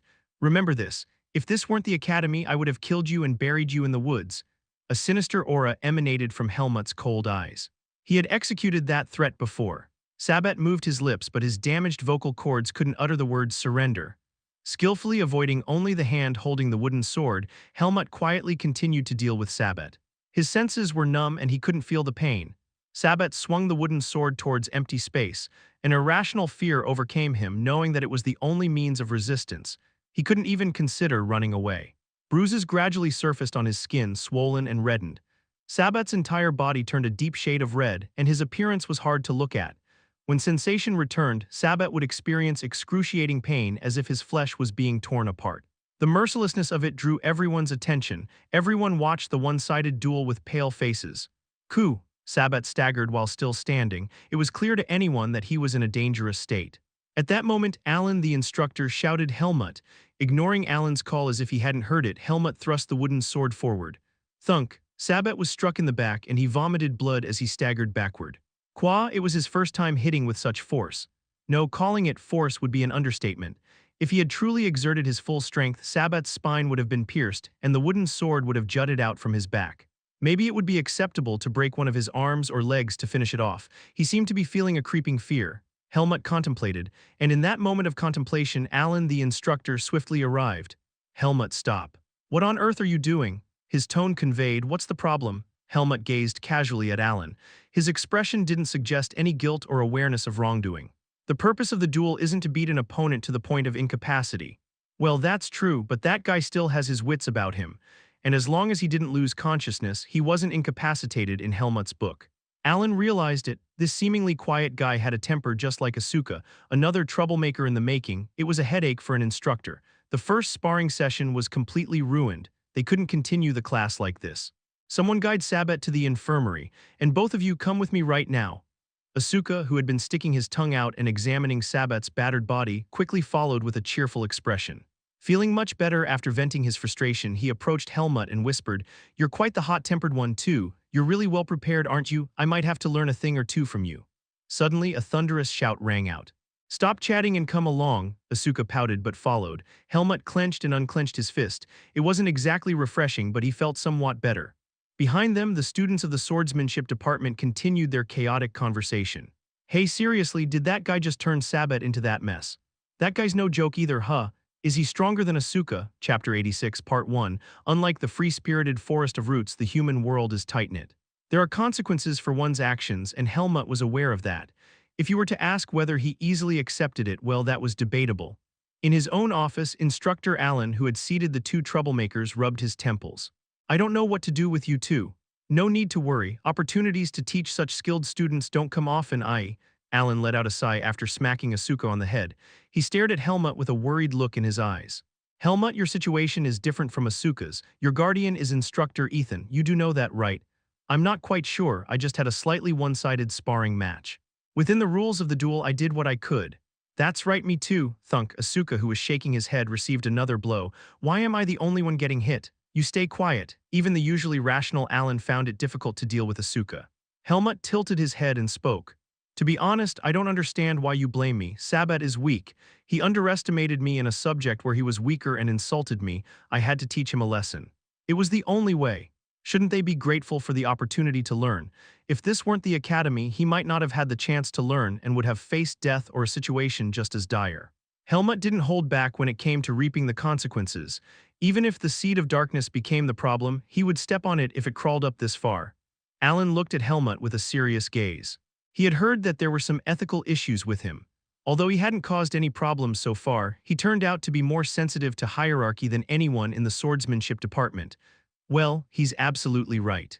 I totally agree. I mean, we had to teach them a lesson. Those bastards even hired people to threaten us. Excited and adding his input, Asuka fell silent under instructor Alan's sharp gaze. Although he had already covered his head to protect himself, it seemed like that wouldn't be the end of it. There's no evidence, and even if there were, it wouldn't be that simple. Is there any progress in chasing down the Black Hawks members who fled? To Helmut's question, Alan shook his head. No, they are skilled at hiding. The Black Hawks' influence, closely tied to powerful figures from various nations, was formidable. Even though Gret Academy was impressive, it was not an easy opponent for an academic institution to penetrate deeply.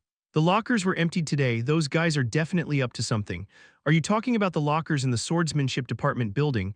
Yes, both Helmut and I found our lockers empty just before class. Alan, the instructor, clicked his tongue. Those lockers weren't easy to open, so if this was true, it meant they were dealing with a serious troublemaker. But what will you do if it turns out those guys weren't responsible? That won't happen. There's no way. Asuka and Helmut both vehemently denied it. Asuka's temper was as clear as day, just like the lack of evidence. However, Alan was firm. But even if you're convinced, there's no evidence, just suspicion. There are times when conviction doesn't need further evidence. And so, you plan to continue beating up anyone you suspect under the guise of sparring. In that case, you have no right to attend this academy. It goes against the spirit of the swordsmanship department. Is insulting and provoking commoners, stealing their belongings, and assaulting them part of the swordsmanship department's spirit? Helmut wasn't arguing, he was just questioning because he couldn't understand. Asuka, instead of Helmut, eagerly supported him. That's right, you're doing great. For Asuka, who had often been scolded by the instructor alone, Helmut was a welcome comrade. No, Gret Academy doesn't allow such behavior. They may not allow it, but it's happening. Instructor, you can't do anything about what happens outside your sight. Helmut, who had just cut off the conversation, continued. It's about solving problems that the instructor can't solve, doing it on our own. That's what it means to be a swordsmanship department student, becoming self-reliant. I didn't break any rules. He had only exploited the gray areas of the rules. That's a dangerous way of thinking. The end doesn't justify the means. You, as a strong person, simply oppress the weak. Likewise, if the other party believed themselves to be strong and oppressed you, that would also be an inexcusable mistake. Just because someone is doing something wrong doesn't mean you respond with another wrong. If beating someone into submission under the guise of sparring becomes prevalent, the academy will turn into a place ruled by the strong. You are commoners. Gret Academy does not divide students by their social status. It provides fair education to all. That's the policy of Gret Academy. In other words, because you are within this academy, you can stand on the same level as nobles. Nobles can't oppress commoners here by flaunting their status. If nobles couldn't oppress commoners just because they were nobles, it was only natural that strong individuals couldn't oppress the weak for being strong. Alan, the instructor, was speaking in principle. The reason for this is that Gret Academy is a place of learning. It was created with the purpose of nurturing outstanding talent regardless of status or background. You are victims now, but at the same time you are also perpetrators. You contribute to the deterioration of a healthy academic atmosphere. Do you understand what I mean? Yes. Asuka and Helmut both replied, pretending to agree. It was only natural for the instructor to speak that way from his standpoint. Avoiding trouble was the student's responsibility. I won't tell you to get along, however, I will prohibit you both from sparring for the time being. You two who use sparring as a means of violence rather than improving your skills are not qualified to spar. However, I will allow you to spar with each other. Chapter 86, Part 2. Although it didn't seem like they fully grasped the situation, Alan concluded it there. It was an arrogant remark, but what Helmut said was correct. The things he had been through were not something the instructor could handle. Helmut had resolved conflicts within the academy in his own way, using the methods available to him. It just went too far and needed to be stopped. Helmut would have understood that to some extent. That sounds interesting, Asuka chuckled. It was a sunny smile. He wanted to spar with Helmut, to cross swords with him, not with a wooden sword but with a real one. Asuka knew that Helmut had remarkable skills. However, he wanted to experience it firsthand. He was curious.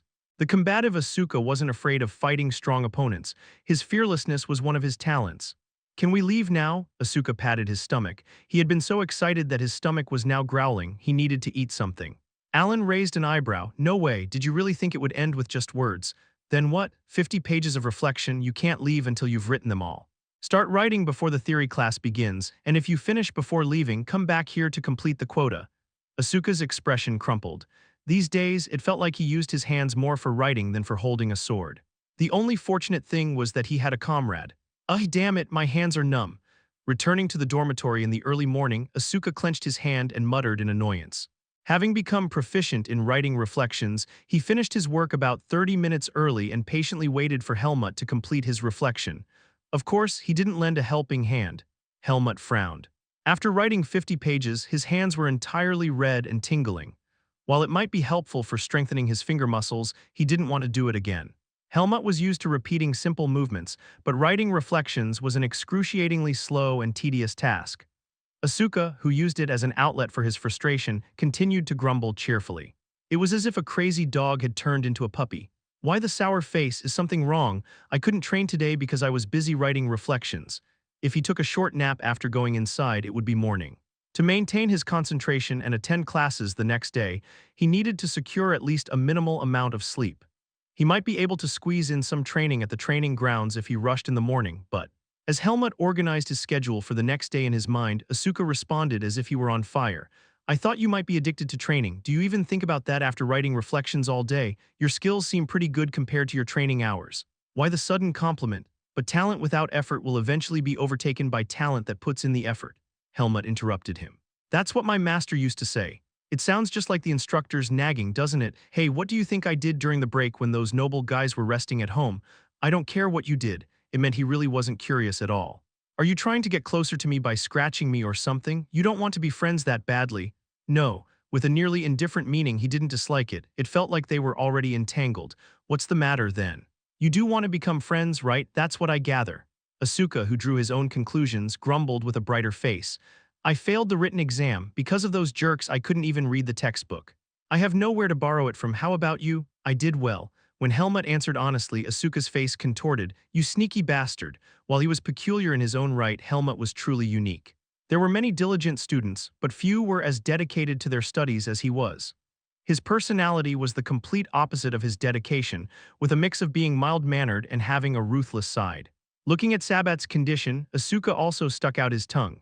If Asuka foolishly provoked someone, Helmut had tempered his opponents to the point where they wouldn't harm his life. Sabat, poor guy, would have found even walking to the infirmary painful.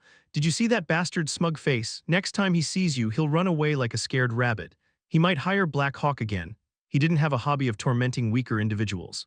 He just took care of him because he couldn't kill him, but he was more concerned about Black Hawk. Helmut had won every time they clashed. Now that he knew where he was, how would Black Hawk come at him next? Helmut was curious about that. Upon reaching the dormitory, Asuka, who seemed tired, yawned and waved his hand. See you tomorrow. It was 4 in the morning. There wasn't much time left until sunrise. Helmut quickly returned to his room. Inside, there was a rustling sound and the light came on.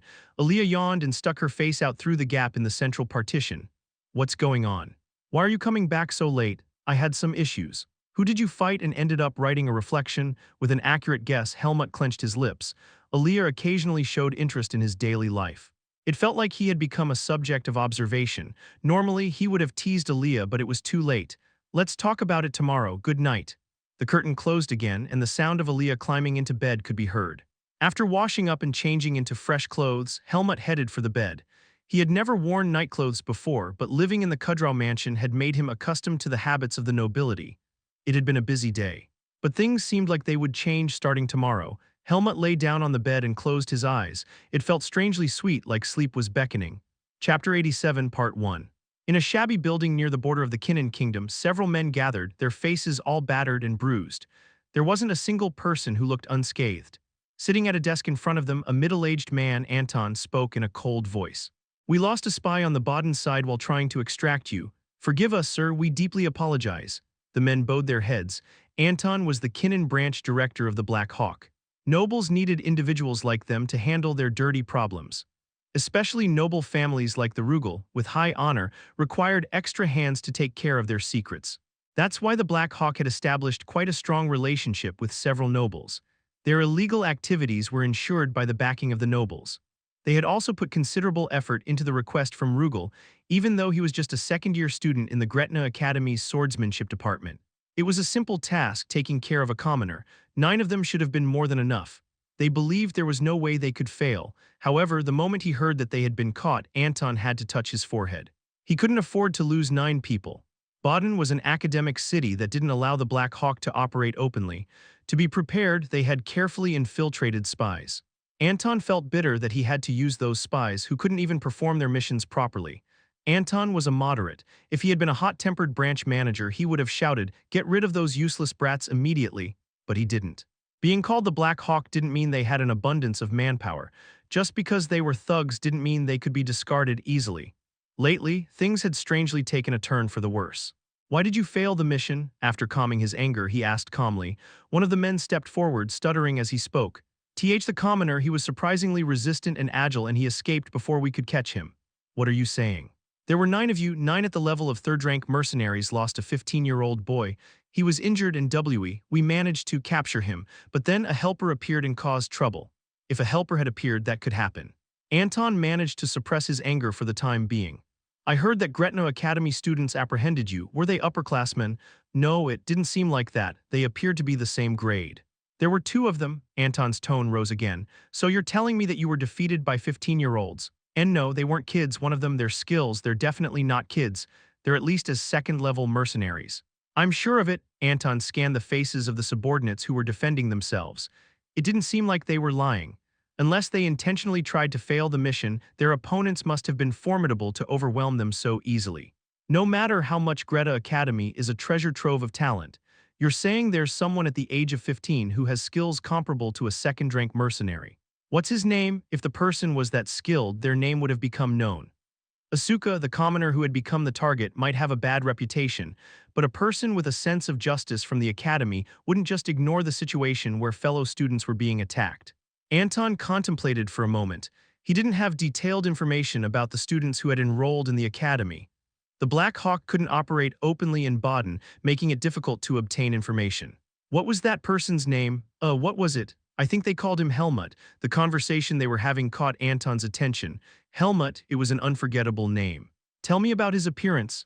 At Anton's urging, they began to describe the person's appearance. Anton then repeated it with his low voice. "Black hair, black eyes, a pale face with a noble impression, a handsome young man. He's a second-year student at the Gret Academy."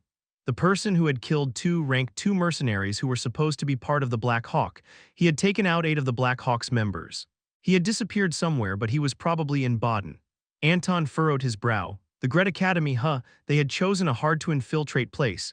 Then the opponent wasn't just an ordinary second-year swordsmanship student. If they had encountered those 2 after defeating the 2 rank 2 mercenaries, they were incredibly lucky to have survived. Chapter 87, Part 2, Anton called his subordinates as soon as they left. "Chromo, yes sir. What's the investigation report on that guy named Helmut? Report everything you found."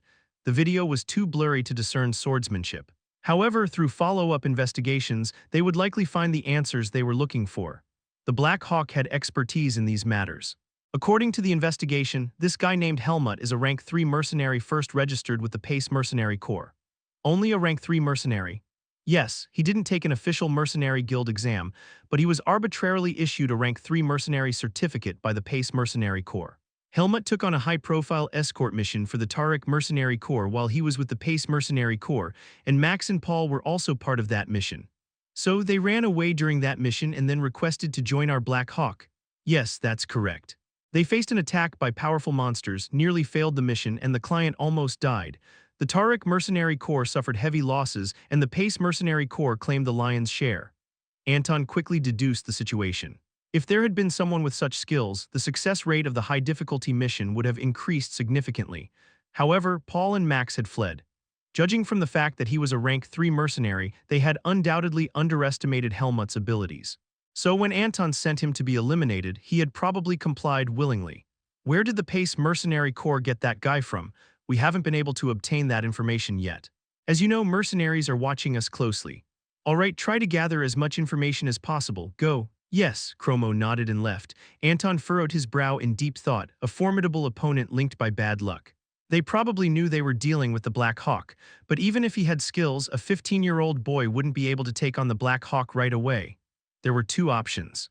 Either establish a friendly relationship now or eliminate him, but neither option was guaranteed to work. It might be best to cut the bud while he's still young. However, the opponent had wisely enrolled in the Gret Academy. The academy located in Baden was outside his jurisdiction. He had lost the only spy he had there, and it would take time to infiltrate a new one. If the opponent is someone who holds a grudge, they might become a headache later. It was hard to imagine what kind of skill the boy who had killed 2 second-rank mercenaries at the age of 15 would have by the time he graduated from the academy. In his mind, the organization known as the Black Hawk was probably already imprinted in a very hostile way. While investigating the background, I'll have to think of a way. Anton firmly made up his mind. The Black Hawk was not a chivalric order. Assassination was one of their methods. They had many options for taking lives without discrimination. I should report to the higher-ups. As it had already been reported once, this issue was significant enough to warrant consideration from the Black Hawk's top leadership. They would determine the fate of this enigmatic young man named Helmut. "What time is it and why are you already up?" Helmut's rustling woke Aaliyah, who pulled back the curtain and rubbed her eyes, asking. Entering the room in the early hours of the morning and waking up twice because of him had left Aaliyah feeling tired. "I'm going out, so get some more sleep." Helmut, who had barely slept for a few hours, was already dressed in the uniform of the Gret Academy's swordsmanship department. He held a wooden sword and added, "I couldn't train because I had to write a reflection essay, so I'm going early." Upon seeing Helmut, who flawlessly wore the prestigious uniform of the Gret Academy's swordsmanship department, a uniform known for its striking appearance, Aaliyah's irritated expression softened somehow. She was fully awake now. Aaliyah replied in a slow, thoughtful tone, "Well, training diligently is a good thing." She occasionally realized that Helmut was quite handsome, his straight nose and the intensity hidden in his calm eyes. Somewhere between the explanation of him being skilled and handsome, the latter seemed to take precedence. Aaliyah wasn't someone who paid much attention to other people's appearances, even though she occasionally glanced in the mirror. But sometimes when she looked at Helmut, she felt as if she had become an ordinary girl. "By the way, my textbook got stolen. Is there a place to buy it within the academy?" Helmut didn't have any friends to share textbooks with during class. Well, he didn't have friends at all. So to attend class without the book, he would have to go buy it, but he didn't have time because he had to write his reflection essay. He knew there was a bookstore within the academy, but he had heard that it often sold out. Nevertheless, he had to try. "There's a bookstore in the magic department building, but why don't you go see instructor Ethan? He probably has spare swordsmanship department textbooks." "Oh, right."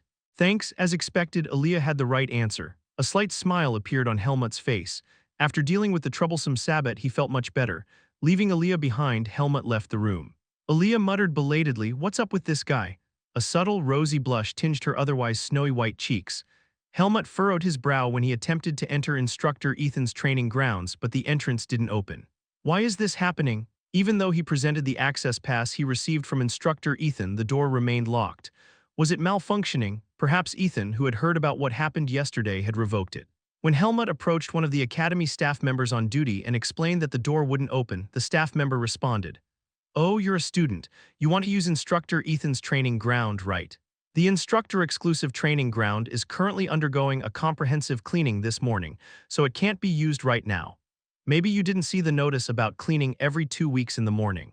You can use the second-year common training grounds." Common training grounds. Helmut hesitated briefly but then nodded his head.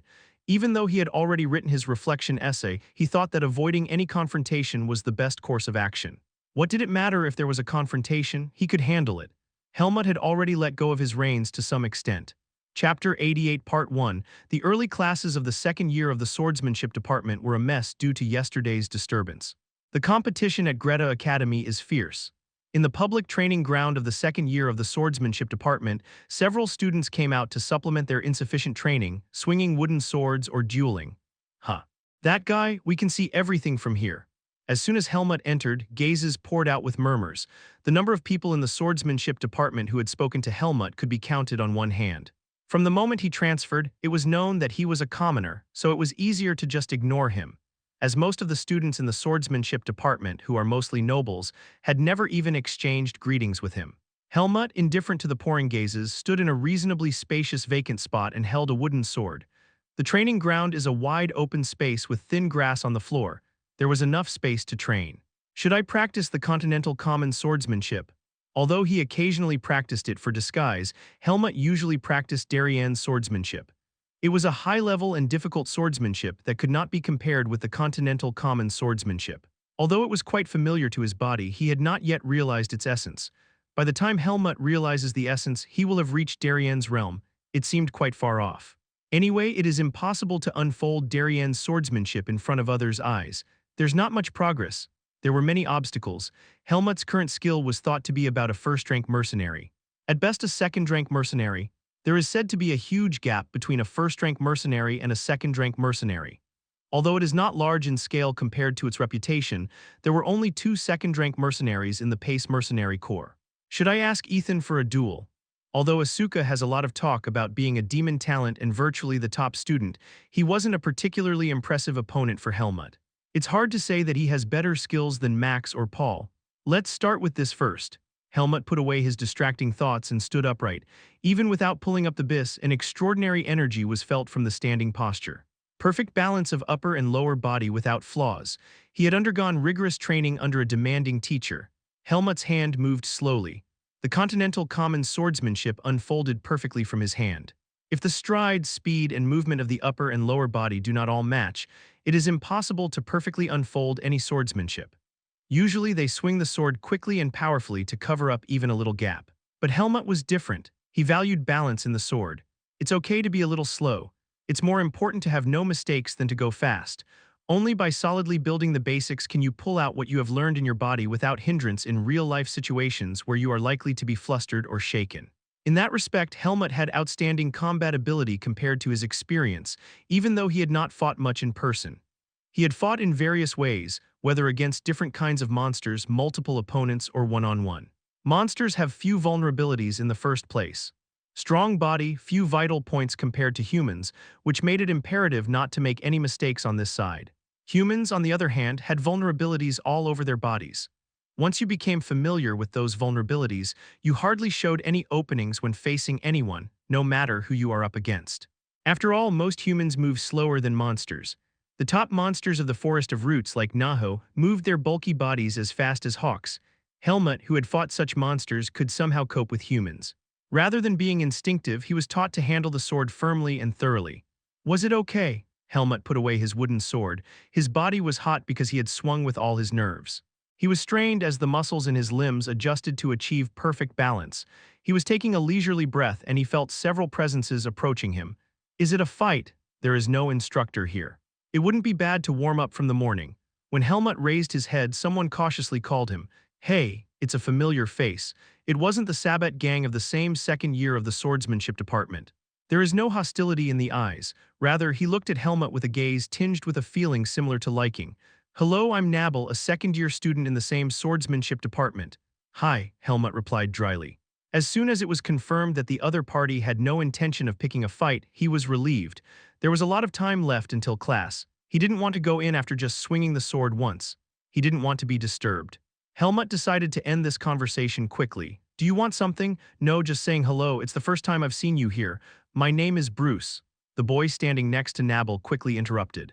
Both were taller than Helmut by more than one finger and had a sturdy physique, and they are nobles. Helmut seemed like he could distinguish between commoners and nobles, but what did that matter? He felt slightly annoyed.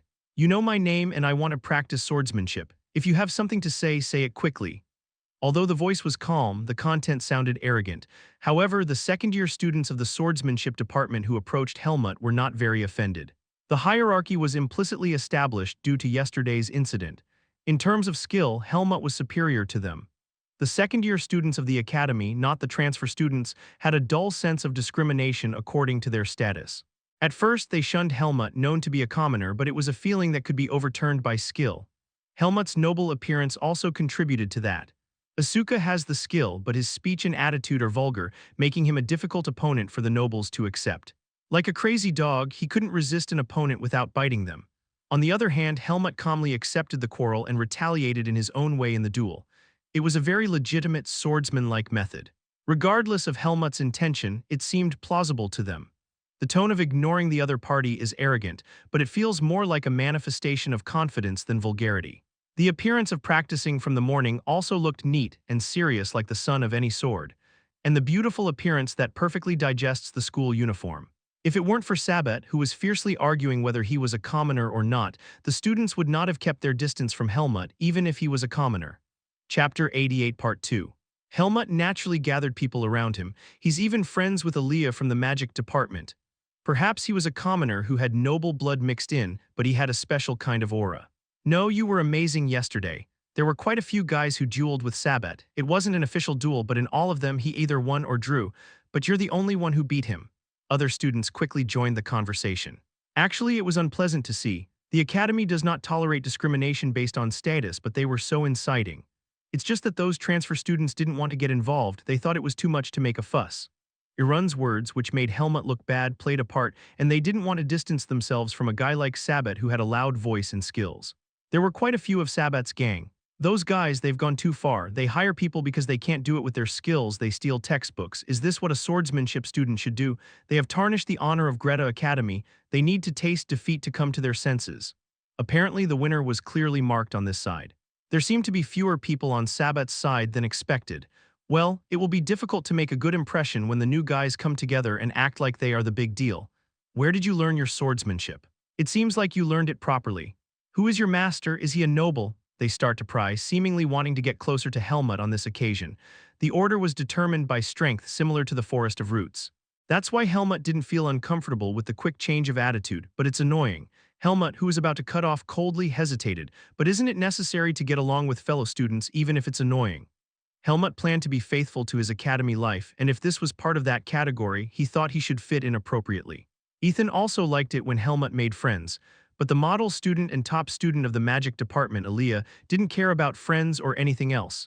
She was so focused on studying that she seemed to hate people. That may seem extreme, though. I can't tell you that. Helmut decided to stand in the middle. As he gave a slightly softened answer, the swordsmanship students lit up their eyes and began to speculate on their own. Is this guy's master a famous person? That's why he can't tell, right? Maybe he's a noble pretending to be a commoner. He could be a bastard or a descendant of a rebel. Is he a prince hiding his status? From the way he looked, he exuded nobility, and with such an arrogant attitude, it was hard not to think he was a noble. Well, everyone has their own circumstances.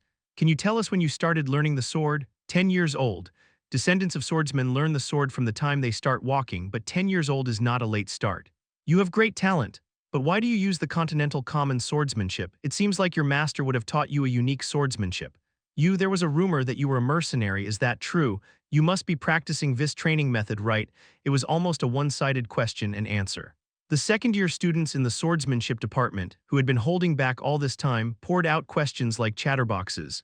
Helmut, who had been picking and answering what he could, soon got tired of replying. Training has been put on hold, I should get some sleep. These are the days when you realize that life doesn't always go as you want. His swordsmanship has been stagnant lately, and if he keeps getting interrupted like this, it will interfere with his training. You use instructor Ethan's training ground alone, right? I'm jealous. Show your face in the public training ground sometimes. Now those guys won't dare to pick a fight with you. We didn't even have a chance to talk to you, did we? So everyone didn't know what kind of guy you were. No, at first, they just thought he was a decent commoner who got into trouble with the transfer student group. One duel changed their eyes. Anyway, Helmut thought it would be better not to go to the public training ground as much as possible. Let's say hello when we see each other in the future. Yeah, like today. His excellent memory was regrettable. Helmut had habitually engraved the names of these guys in his head without missing a single one. Sure. Upon hearing Helmut's answer, the topic immediately changed. In fact, this was probably the conversation they wanted to have the most. But about that guy Asuka, are you friends with that crazy dog? Not really, Helmut said curtly. It didn't seem like they weren't friends at all, but if they asked if they were friends, they didn't seem to get along completely. If it were Cyan or Aaliyah, he would have said they were friends, but not in this case. I'll give you some advice, it's better not to get close to that guy. It will only ruin your image. Maybe even commoners will avoid you if you hang out with him. If that guy is around, everyone will slowly avoid you. It's not for nothing that he's a crazy dog. He's a guy who makes enemies, so it's best not to get involved. That's true. That's why he even got caught by Black Hawk, so there was some logic in their words. It didn't matter if Asuka got criticized or not. In Helmut's opinion, Asuka deserved it, but Asuka didn't seem to think so. Hey, say that again, a grim voice echoed. Everyone flinched at once. Chapter 89, Part 1. The second-year students of the swordsmanship department who were gathered around Helmut all had the same thought. We're screwed. A chill ran down their spines. The pretty boy with blue hair who had appeared swaggering with a wooden sword didn't seem threatening at first glance. Even with a fierce expression on his delicate face, he only looked sly. However, these guys stiffened as if a monster had appeared. Say that again. Asuka slowly approached the person he had pointed out with the tip of his finger. He was the guy who nicknamed him Crazy Dog. Before the targeted guy could even make an excuse, Asuka grabbed him by the collar like lightning. Cough, do you want to try messing with me now? The guy who was grabbed from his collar by Asuka's hand choked, his face turning pale as his collar tightened. The guy who was twice the size of Asuka couldn't shake off his hand. It was an enormous grip strength imbued with vis. Hey, let go and talk, Asuka, what are you doing? This is a training ground. People around him were flustered and tried to stop him. But Asuka didn't listen. Starting a fight in a place without an instructor wasn't a good idea. It would be a shame even for someone they called Crazy Dog. You're bad-mouthing me behind my back. Do these guys think that they can say bad things about me behind my back without consequences? Asuka was furious as usual. Helmut thought he was like a fish out of water. What are you guys to blabber such nonsense to Helmut that it would be better not to get along with me? He lightly lifted the guy, who was bigger than him, by the neck and shook him off. Normally, they would have tried to soothe him, but Helmut, who was even stronger than Asuka, was by his side. The second-year students of the swordsmanship department didn't easily back down. Asuka, look at what you're doing now. You deserve to hear that. Are you a thug? You're just grabbing people by the collar without reason. Honestly, this isn't right. Asuka's face twitched. As he let go of the collar, the freed opponent coughed violently. Asuka asked with his arms crossed.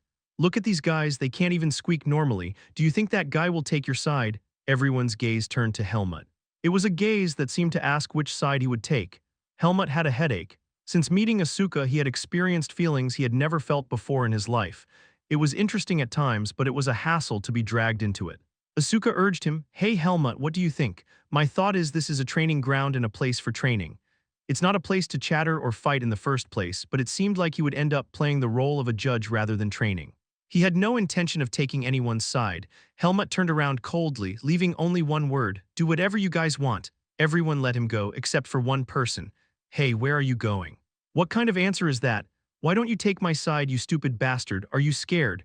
Helmut, who was annoyed by the nonsense following him, stopped as soon as he left the training ground. When the cold gaze turned around, Asuka noticeably flinched. Why what? Fighting is your choice, but don't involve me. Those guys are talking behind my back, hello. There is no benefit for you to hang out with such treacherous bastards. That's for me to decide. Those guys didn't say anything wrong either. Hey, you should at least tell them not to say that. Are you just standing there like it's someone else's business? Those bastards are talking behind your friend's back. Since when were you and I friends? It was a difficult task for Helmut to speak in a way that could be understood by someone who only listened to criticism about him. He wasn't used to resolving things through conversation. Asuka was a headache to keep close, but that betrayed look in his eyes. He didn't know that it would feel like shaking off a puppy that had been following him. You owe me a debt. Then at least you shouldn't bother me. Do I bother you? You're not saying that because you don't know, are you? Hey Helmut, don't pretend you don't know since you're causing a lot of trouble. Or do you want me to lose my temper? He even gave options. Helmut, who had made up his mind coldly and cut off his words, moved his steps again. They would probably meet again in class soon anyway, but for now, he wanted to be a little freer.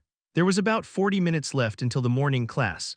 It was an awkward time to go back to the dormitory. After some thought, Helmut decided to do as Aaliyah had told him. Chapter 89, Part 2. When Helmut went to Ethan's office, he was able to meet him just as he arrived at work. Helmut, I was actually trying to find you. He was not just an instructor, but his guardian, so he must have heard about what happened yesterday. Helmut had no intention of apologizing for that. Sabat deserved to be hit. Did you beat up a guy named Sabat in a duel yesterday? I just showed him who was stronger because he underestimated me. That's right, you wouldn't have done that for no reason. Ethan took the incident less seriously than expected. After all, he is not in charge of the second year this year. He didn't even see Jerome and Sabat, who had been beaten to a pulp. Well, it's common to get into disputes while living in the swordsmanship department. There are also injuries while dueling. Yesterday, the opponent was severely injured and seemed to have been punished, so you should know when to stop. I'll consider it, he didn't confirm. But Helmut should also consider whether to write 50 reflection papers as a punishment or the brief joy of knocking down the opponent. In the former case, it interferes with training. He was different from Asuka, who simply pursued immediate pleasure without thinking about the punishment that would fall after. It may not end with 50 sheets in the future, because punishment tends to increase. It would be easier to run around the playground. The instructors knew that Asuka and Helmut were good at handling vis, so they impose annoying punishments in this way. Ethan added, one piece of advice: you shouldn't punch in a duel. If you're going to do it, start by getting hit first, because it can be considered as self-defense. They are guys who can't attack alone anyway. That's better. After all, you won't lose to guys who can only win by fighting in groups. If it's one against many, it's a good reason to knock down the opponent. But it wasn't something the instructor should say. If Alan or Patricia, who mainly take care of the second grade, heard it, they would have shouted, Instructor Ethan. He coughed and said, well, I also had some accidents when I was young.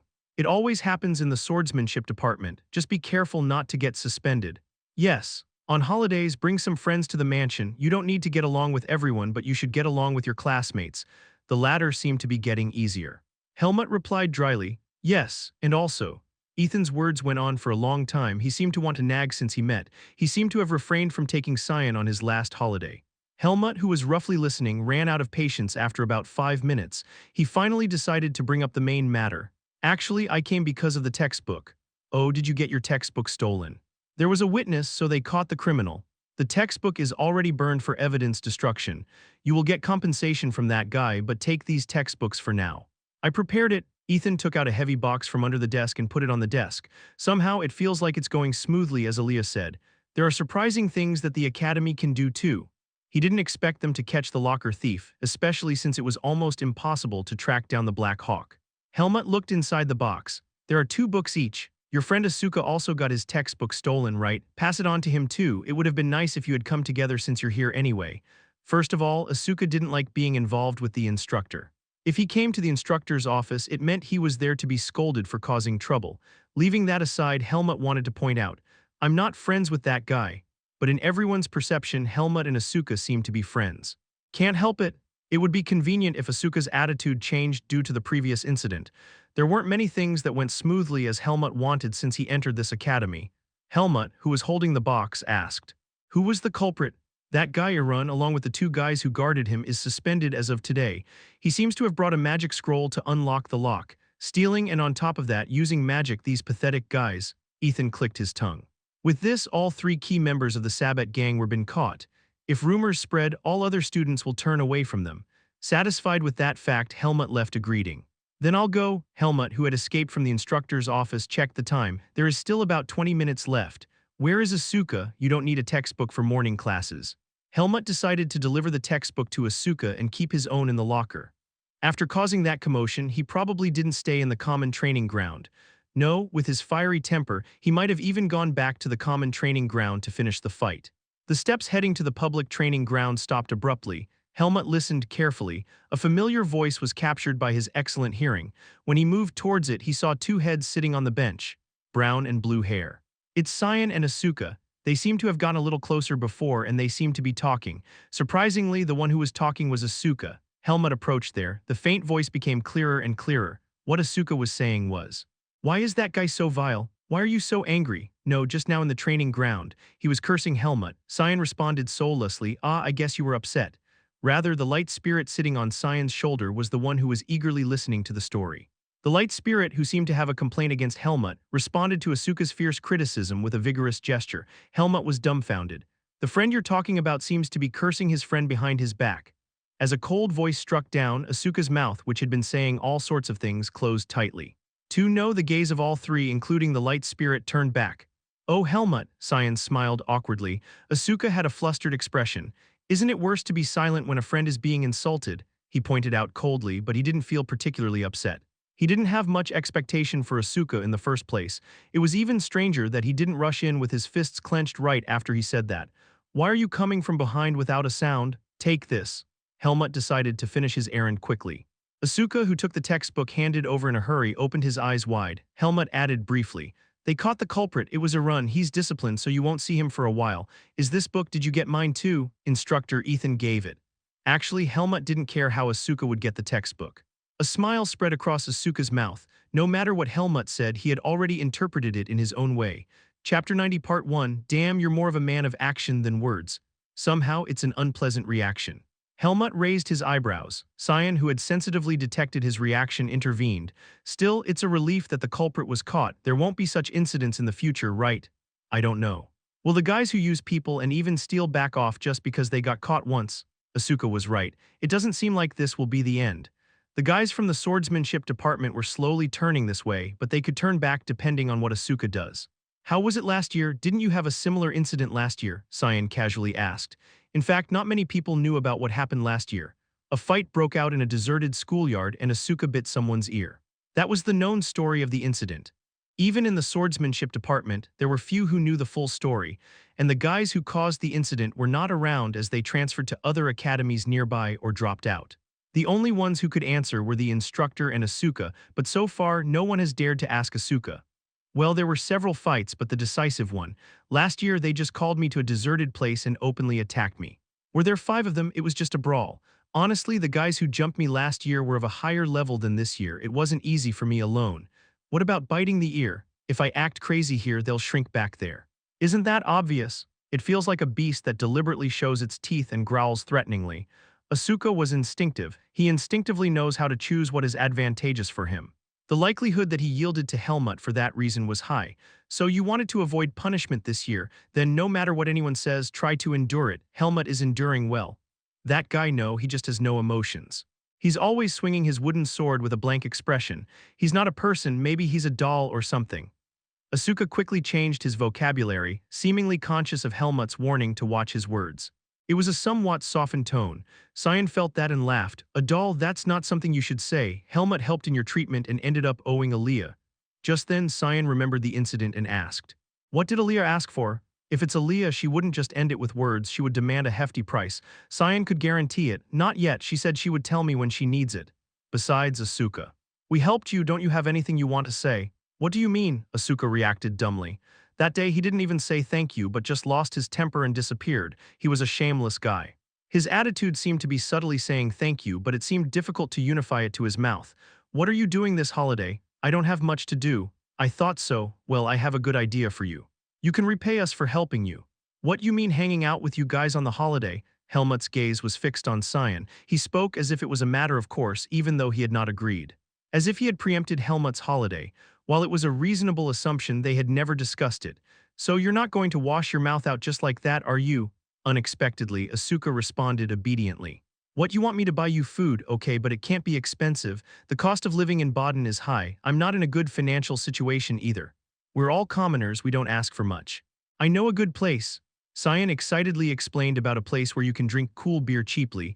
Helmut looked towards the clock tower. There was about 10 minutes left. There wasn't much time left to stop by the locker. It's almost class time.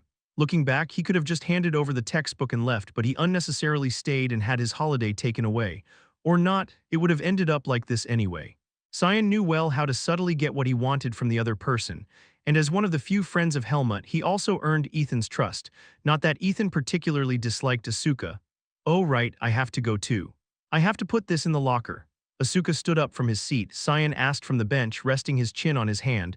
Can you ask Aaliyah if he's going too? He won't go, and why should I buy him food? Asuka quickly retorted. It seemed that his tolerance range was up to Cyan. Asuka and Aaliyah were polar opposites. If the two of them sat together for just 5 minutes, that place would turn into a battlefield.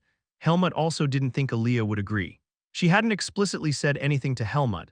But in the current situation, with him sticking around like a leech in an uncomfortable situation, he had no reason to accompany them. Aaliyah was just as exclusive as Asuka, if not more so. She had her reasons for that. The one who healed you was Aaliyah. Looking at your wound, even though he was going to get a reward from Helmut, he still took care of your treatment, didn't he? So Helmut, you ask him. Aaliyah won't listen to what I say, you're different. I have to go. No matter what Cyan babbled about, Helmut took big strides. Asuka ran after him, following him. It really felt like raising a dog. They put the textbook in the locker and headed straight to the class. We arrived just 1 minute before. Asuka grumbled next to him. The eyes of those who came together poured out. The gaze was a little different from yesterday. It can't be said to be friendly, but it's not hostile either. Sabat, Jerome, Irun, and the 2 guys who clashed with them. In total, 5 guys from that gang were backed into a corner. Looking at what they're doing, they won't be able to pick a fight for a while. Chapter 90 Part 2. From the other side, Patricia, the instructor, appeared with a leisurely stride. She shone her sharp eyes and carefully took in her students, especially Helmut and Asuka. She intended to monitor them so that they wouldn't cause any more trouble, as they were the problem children of the week. Is everyone here? After taking attendance, Instructor Patricia immediately started the basic class. Due to the unpleasant incident that happened yesterday, dueling was prohibited. Once again, the students of the swordsmanship department had to repeat the boring basic training. Unlike the academic department or the magic department where something new pops up every day, the pattern of swordsmanship classes was somewhat monotonous. Swordsmanship is like a habit ingrained in the body. One must continuously maintain the correct posture and train the body. Just as muscles don't grow overnight, habits don't form overnight either. The teaching of the swordsmanship department aims to firmly instill the basics in students and improve their skills through competition. Dueling, competition, and teaching bring new enlightenment. It's not a huge shortcut, but all the students who graduated from Greta Academy were recognized for their skills. Graduation itself is impossible without passing the exam.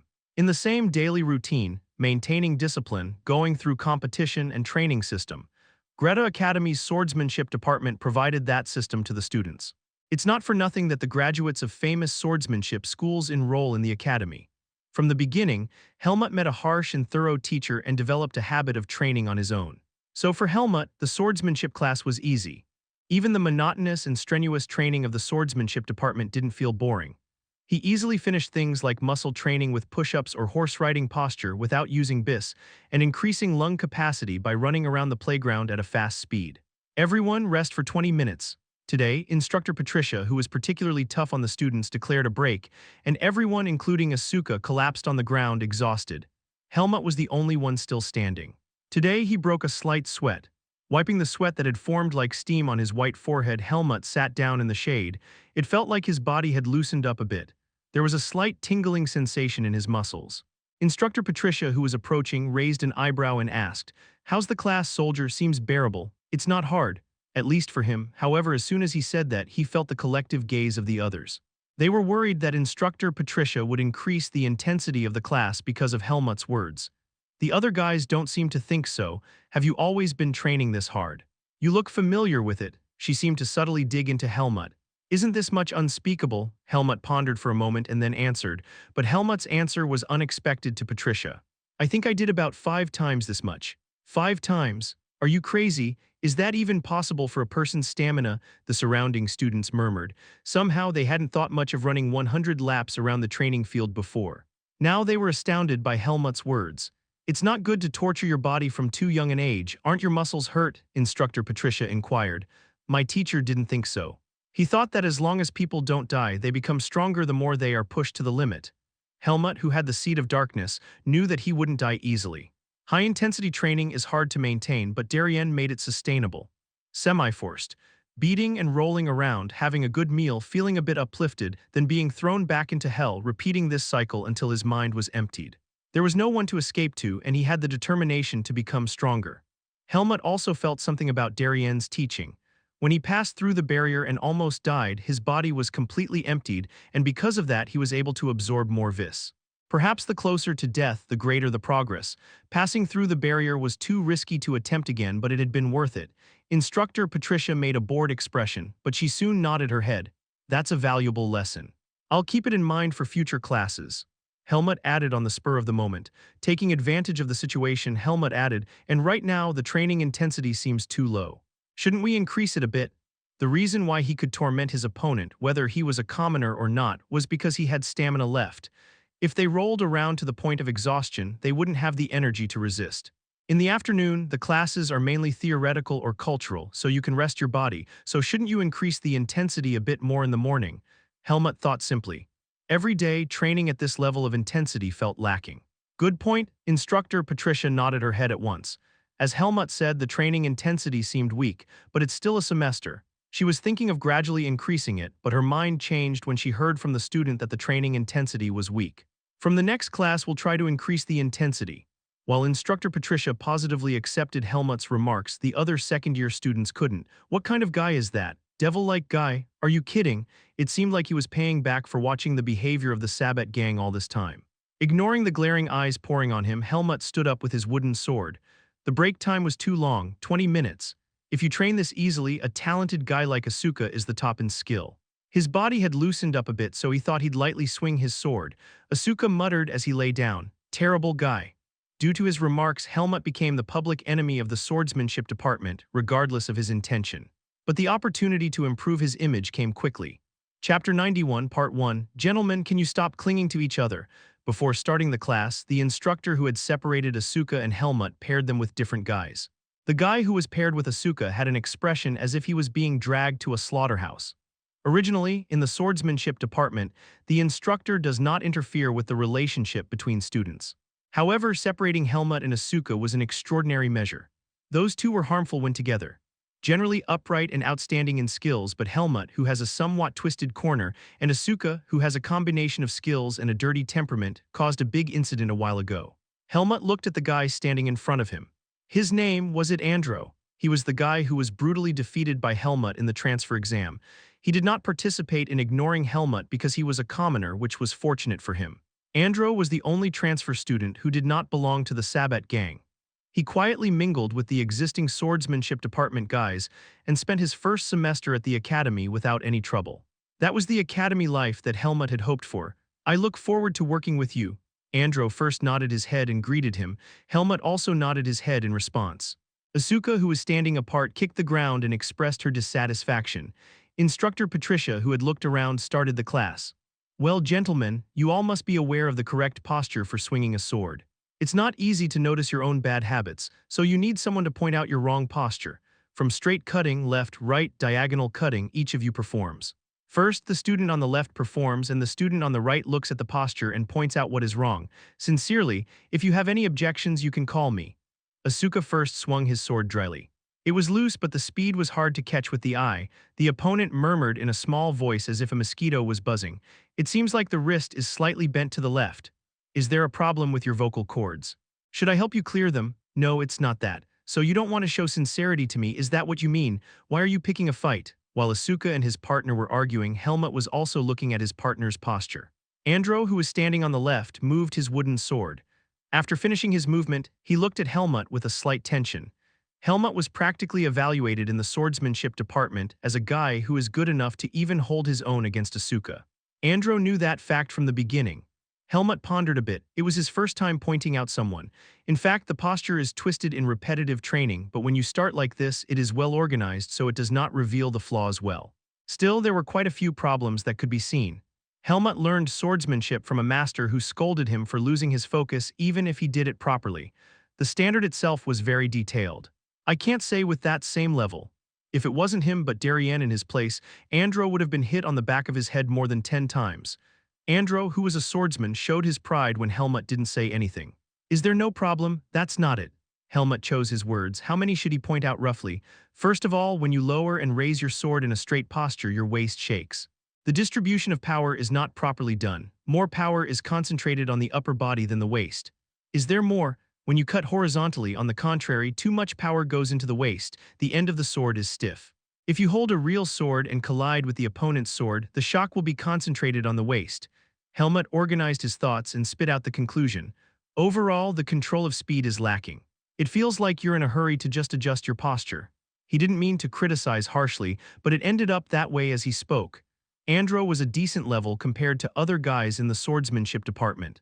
Actually, Andro had a stiff expression, but he didn't seem to feel bad. He nodded his head. Certainly, it seems like you're right. It was a helpful observation.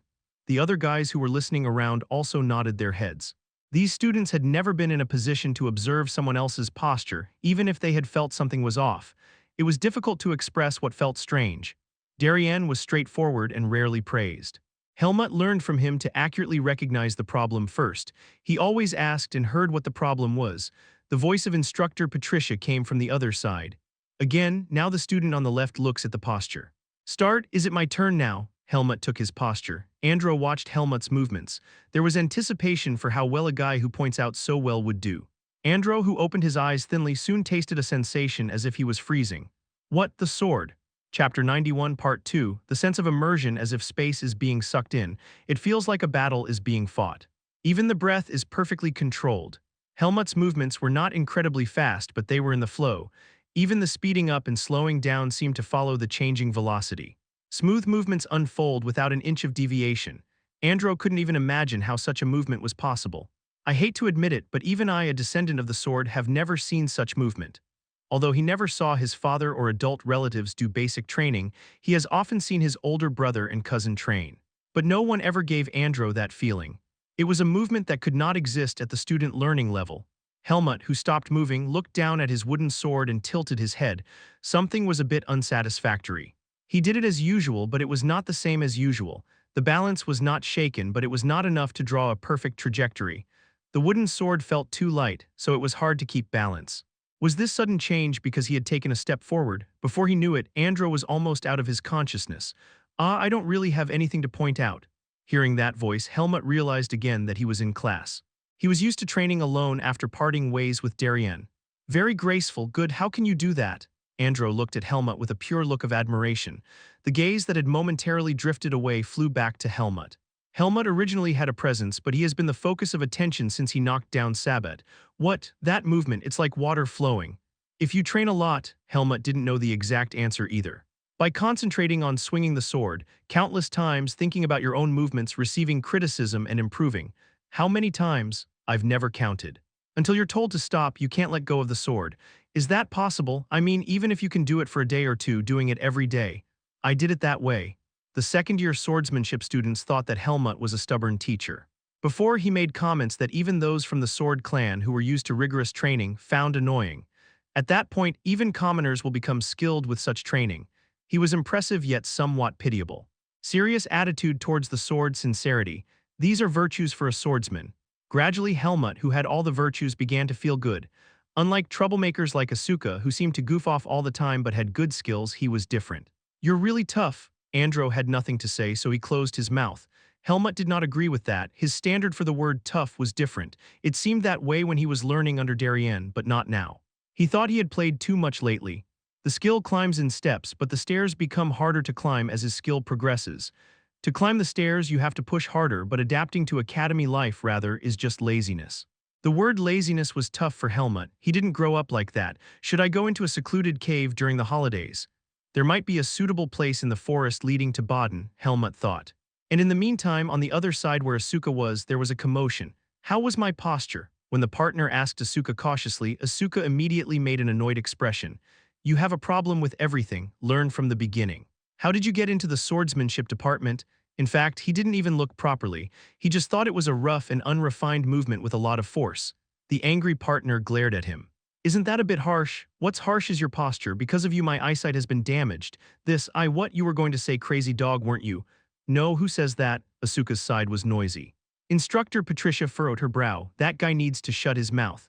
The mouth was a problem as much as using a fist. Whether he was with others or alone, that temper of his always flared. That guy Helmut seems quite promising in the second year. Instructor Patricia, who was considering the confrontation between the first and second years, nodded her head. There were many good talents among this year's first-year students compared to previous years. It was enough to slightly increase the quota. Among them, there were quite a few people who were hard to see as first-year students with skills. Sometimes, the overall average of that grade surpasses the upper grade due to a few outstanding ones, but it was not common. First and second year, second and third year. In this way, cross-confrontation between grades was often done. Most of the time, the upper grades won. The current second year, last year's first year, lost a lot to the current third year. It was a natural phenomenon. The academic atmosphere was not very good due to last year's Asuka incident. This time they had worried whether the second years might have problems if they competed against the first years. However, it seemed unlikely with the current atmosphere. Can she beat Helmut and win? Patricia pondered for a moment. She couldn't easily admit it due to her pride as an instructor, but she didn't think the other instructors would show much confidence either. It happens sometimes. They are instructors specialized in teaching. Sometimes an outstanding student surpasses the level of the instructor, but I didn't expect to feel that against a second-year student. Where on earth did instructor Ethan bring that guy from? Instructor Patricia grumbled inwardly. Helmut was adapting well to the academy, making those who didn't adapt well adapt. Although there was an incident at first, it was a good start now, just entering the beginning of the semester. What are you doing on your day off? Helmut asked. Don't forget to ask Aaliyah, Cyan emphasized as they were returning. Helmut entered the dormitory room after class and waited for a moment. He knew that Aaliyah usually returned to the dormitory at least once before heading elsewhere. After he returned, Aaliyah appeared not long after. Today he was holding a book with a library sticker on it, suggesting he might be reading in the dormitory. Aaliyah placed the book on the desk and replied somewhat sulkily, I'll be in the magic department's research room. Chapter 92 Part 1. Taking exams? No, studying is something you do regularly, not just during exams. I usually spend my time either here or there. But why? It was a statement befitting a top student. Aaliyah pondered Helmut's question with a hint of suspicion. Aaliyah wondered if Helmut was adapting well, but Helmut hardly ever asked about Aaliyah's daily life. He wouldn't understand even if he asked about magic. He seems to be bothered by followers these days, but there are none who chase him into the dormitory. Rumors had circulated when Aaliyah became roommates with Helmut. He expected more headaches, but these days he rarely encountered Aaliyah's followers. How about going out together if you have time on the holiday? It's not hard to ask. It's hard to get consent.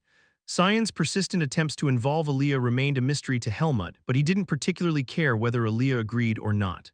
If you put Aaliyah and Asuka together, there will only be fights. It was hard to imagine the two getting along well. However, Aaliyah didn't decline as expected and seemed to consider the question as if there were room for agreement. "Where are we going?" Asuka said he would pay us a meal. At that moment, his expression distorted. Aaliyah glared at Helmut with a cold look. It had been a long time since he had seen such a look from him. "You're not just suggesting that we go along with that crazy dog, are you, inserting me into that mess?" Although it wasn't clear why going with Asuka was so unpleasant, Aaliyah seemed quite angry. Helmut decided to clarify the misunderstanding. "It's not just him, Cyan will also be going with us. It's because of what he did for Asuka last time. Whoever goes, I won't go. Don't ever offer me that again." Aaliyah, who was frowning, seemed very upset and slammed the door. The conversation was cut off. Helmut had a strange realization. "Is it okay if it's just me?" Well, it wouldn't be awkward because the two of them had been out together. She was a roommate and had tutored him. Thinking about it, he heard that if you get good results through tutoring, you should give something to the teacher. It doesn't necessarily have to be money. Even if the tutoring fee was expensive, Aaliyah returned half of it. If Helmut had repaid it, not at all. "I owe Aaliyah." He didn't think she would demand a significant payment.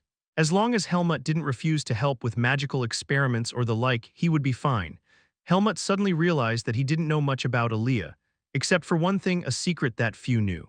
When is Aaliyah's birthday? He didn't know that either. It wasn't a question he could ask right now. Cyan would probably know. Should I take him to the Kudrow mansion? Although he hadn't been told, Aaliyah had a secret. She wasn't a commoner, yet she kept it hidden. Aaliyah had refined tastes, and as she openly admitted, she was wealthy. She frequented the most expensive shops in Baden without hesitation. Ethan's mansion is literally aristocratic. It's old-fashioned and has a charm, so Aaliyah would surely appreciate it. The food is delicious, and Ethan will be happy if Aaliyah visits. In fact, being close to Aaliyah was something almost everyone envied, except for guys like Cyan and Asuka. That even surpassed the fact that Aaliyah was superficially a commoner. Anyway, it's not happening this holiday, that was for sure. Helmut finished preparing to go to the training ground and descended below. As if he had been waiting, Cyan appeared at the entrance. It was like a spirit is watching over you. "What?" Aaliyah said. "No." Someone appeared next to Cyan at the entrance. It was Asuka. It becomes common to see the two of them together. "Well, did you think he would come? Look at that cold expression on his face. It seems like he's going to freeze us to death. When I saw it, I thought you were the problem. Do you want to hang out with that guy on holidays while he's bothering you with some creepy magic? What's wrong with that? It's fun when there are a lot of people. If you want to call someone else. That's a bit, you're the one who's going to pay." "Well, that's true," Cyan suppressed a chuckle. There probably weren't many guys who wanted to eat what the crazy guy from the swordsmanship department was offering. There wouldn't be many people brave enough to join this unique group of people. It would be a fantastic combination if Aaliyah joined. In fact, Cyan was intrigued by Aaliyah's peculiar attitude towards Helmut. A guy who doesn't have a proper conversation with anyone communicates somewhat normally with Helmut. He was curious about the reason. Aaliyah was a mage. Mages are like frogs, so they don't obey hierarchical relationships. It probably wasn't just because Helmut was strong. He was curious about what had happened between them since they became connected.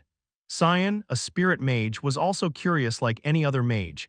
In this case, the subject of curiosity was the relationship between the two.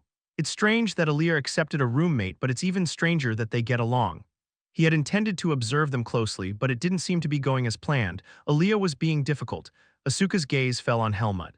"You seem to have gotten close to Andro," Asuka asked unexpectedly. Helmut was more surprised that Asuka remembered his classmates' names. "Not only him, but I also looked at the posture of other guys." "I see," it was quite bothersome. But thanks to Patricia, who had praised him for his discerning eye and asked him to look at other friends as well, he had no choice. He regretted not just saying something vague. "But why didn't you look at me?" He had been ticking since a while ago, and that was the reason. Helmut replied simply, "You didn't even line up. You should prioritize me first." "Hey, honestly, those guys pretended not to know you just the other day, and now you want to look at them." Chapter 92, Part 2. Asuka's behavior had improved slightly as Helmut had warned. Helmut wasn't the type to tolerate someone else's tantrums. He tried to ignore and turn away, but Cyan quickly intervened. "Why don't you just look at it now? How about trying over there? There's an open space next to the entrance." If Helmut can't get into a fight with someone even if he wants to, it's probably because of Cyan. Cyan was holding his arm. He was officially recognized as a friend by Ethan, even in the mansion. Is this what friends are supposed to be like? An existence that brings 10% joy and 90% annoyance. Asuka, who happened to be holding a wooden sword, reluctantly accepted the mediation proposal. He also instinctively realized that Helmut would not do any more for him. Over there in the vacant lot. Well, okay, Helmut thought positively about new experiences. Life in the Forest of Roots was monotonous and there was nothing new except learning the sword, realizing oneself gradually improving while learning the sword. That's probably why he was able to devote himself more to the sword. Contrary to the outside world where there are many things to do, people can't pay attention to sword training for a long time. He sometimes imagined what kind of experiences he would have in the outside world, but he couldn't draw it well. Heading towards that undrawn future, he eventually came to Greta Academy in just a few months. Going out to hang out with friends on holidays was also something that should be thought positively in terms of new experiences, but he didn't really want to. It feels like I'm doing boring training that Darien ordered me to do. Wasn't that what he hoped for when he left the Forest of Roots?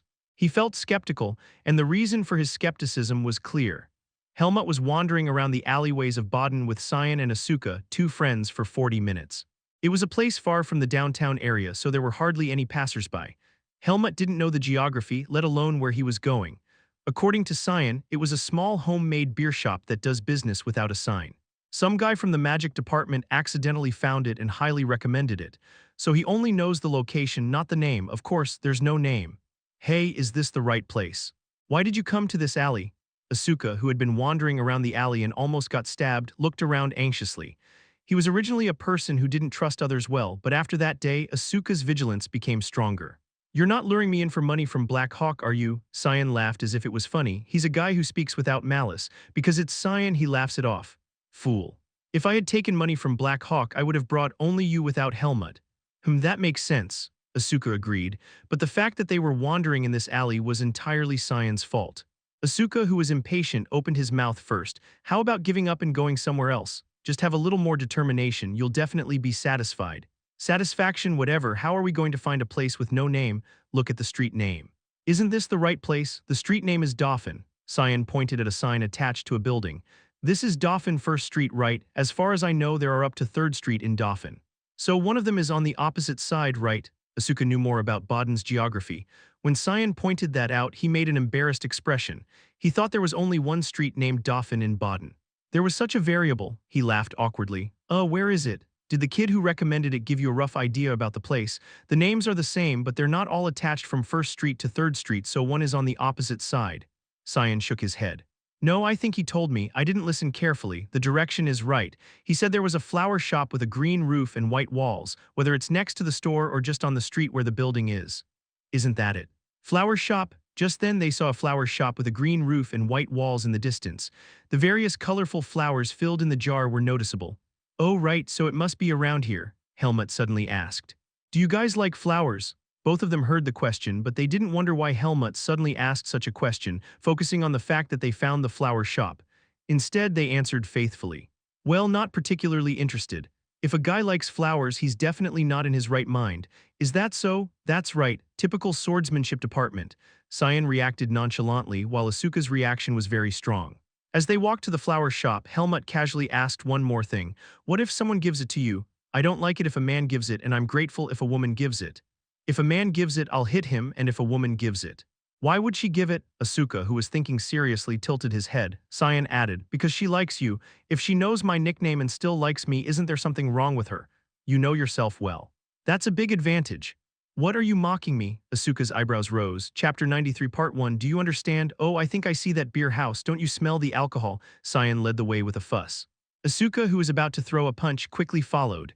As he said, an open bar with the door open was visible. It was early, so there were hardly any people. Chairs and tables were out on the street in front of the store.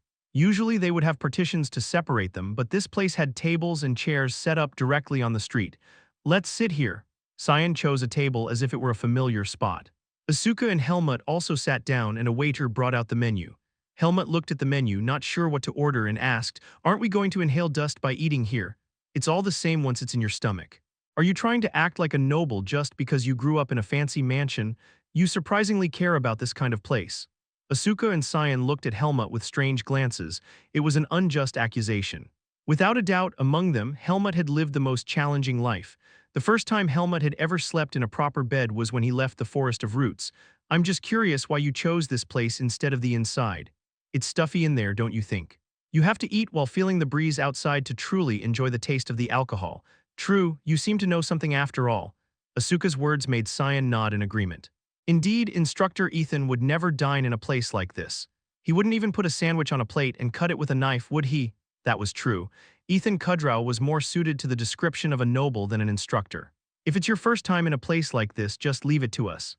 Helmut lost his right to speak as soon as he was robbed of the menu, and Cyan and Asuka excitedly ordered food and alcohol. It didn't look fancy, but it looked more like a restaurant attached to an inn. However, the goulash served with skewers and white bread that came out with beer was quite delicious. Hey, this place is cheap and good, right? If you ask the guys who go around well, they will give you good information. Why do you hang out with this guy when you have so many friends?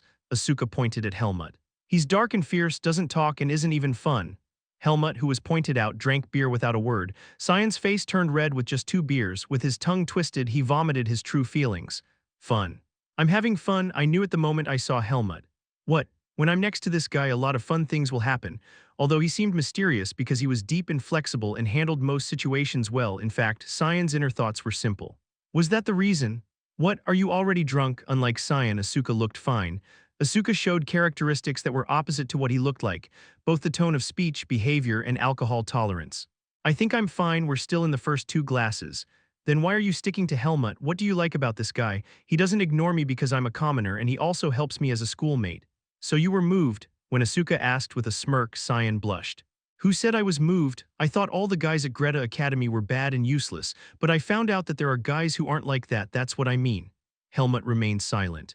Well, let's go with that. You seem to be scratching subtly. Did you just notice that now? Asuka made a clicking sound when he took the glass of beer with his hand. He had never used violence against Cyan, who was relentless in teasing him about sensitive topics. It was unclear whether he refrained from touching people who were not swordsmen. After a while, Cyan eventually buried his head on the table, groaning. I feel like I'm going to die. After 2 glasses of beer, are you even human? Asuka, who had gone to the restroom after the 3rd glass of beer and came back to have 2 more, was still fresh. It seemed like he could handle even 10 glasses without any issues. Helmut set his glass down. He had emptied his plate of food and his belly was pleasantly full and the beer was going down smoothly. He didn't feel drunk at all. Helmut had a high tolerance for both poison and alcohol. In other words, he didn't get drunk easily. Do you want more? I've had enough. What about Cyan? Should we leave him behind? I don't have a hobby of carrying drunk guys and I don't think you do either. Asuka replied, giving Cyan a glance. It was a gaze as if he were examining something quite annoying. It seemed like he had completely forgotten that Cyan had saved him from a crisis not long ago. Or was it Helmut who had saved him? Cyan had just been there, not doing much. Anyway, should we go? Should I pay? Let's try waking him up first, Helmut suggested. He gently tapped Cyan's cheek. He seemed conscious, but his eyes remained closed. My head, it's melting away, Cyan mumbled. Asuka, who had gone inside the store, frowned as he came out after paying. The sun hasn't set yet, look at that, let's just leave him. One by one, the customers who started to sit down giggled at Cyan. He's so weak. Why drink to the point where you can't even move? It was common sense to drink in moderation according to one's tolerance, but Asuka didn't seem to care about that just because he was Asuka. He had a high tolerance, that was for sure.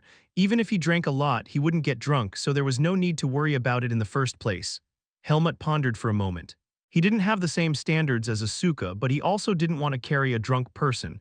He had never experienced someone collapsing before. Cyan suddenly raised his head. My pocket what? Asuka checked Cyan's pockets. A small vial with liquid inside popped out. This, give it to me, I need to take it. Watching Cyan fumble in the air, Asuka opened the vial and pushed it into Cyan's mouth. Chapter 93 Part 2, Cyan sucked in the contents, frowning. With his head back on the table, he remained motionless for a moment. Just as Asuka was about to suggest leaving, Cyan suddenly raised his head. All right, let's go. What, you're sober now? I'm weak to alcohol. I always carry a detox potion with me. He spoke confidently as if it were a routine. Cyan, who had been slumped just a moment ago, was instantly fine. He seemed perfectly capable of standing and walking. Cyan spoke to Asuka in a meaningful tone. I'll never forget your kindness, telling him to abandon me. Well, Asuka stammered, scratching his cheek. Cyan turned his gaze toward Helmut. That's right, a friend with loyalty. Do you want to pass by the downtown area on the way back? It's a holiday, so there might be a market and we can also sightsee. Are you really okay? The power of magic is great. Okay, Helmut affirmed. They stepped outside, taking in the fresh air and indulging in some drinks and food. They might have gotten a bit lost along the way, but it wasn't so bad. He felt like he could wander a bit more. There was still plenty of time to go back and train since it wasn't late yet. Before long, they entered a lively district filled with shops. On holidays, wealthy students mainly from the academies in Baden would flock to the area, so the shops were thriving. In truth, they didn't need many items for their academy life. However, for students mostly composed of nobility, they had the means to indulge in things they didn't necessarily need, like expensive designer pajamas. Is this where Aaliyah bought her pajamas? Those hanging on the display look like Aaliyah's pajamas. The color was different. Reflected through the glass, it was pink bear-patterned pajamas, Asuka chuckled. That guy with that cold face wears such pajamas, it doesn't seem to suit him at all. He has delicate tastes that may not be apparent at first glance. Aaliyah even keeps potted flowers in his room. Creepy, isn't it? Could those be for magical experiments? That's a possibility. Helmut, who had gifted a potted plant, remained silent. Despite being a potted plant, a flower was still a flower. He would later understand the significance of giving flowers. Well, I won't jump to conclusions. More importantly, these bear pajamas are the latest trend, don't you know? They say those muscular guys from the fencing department wear them. Muscular guys in those, that's hard to picture. It's not like they're wandering outside the room, so it might be okay. Aaliyah is at least cute.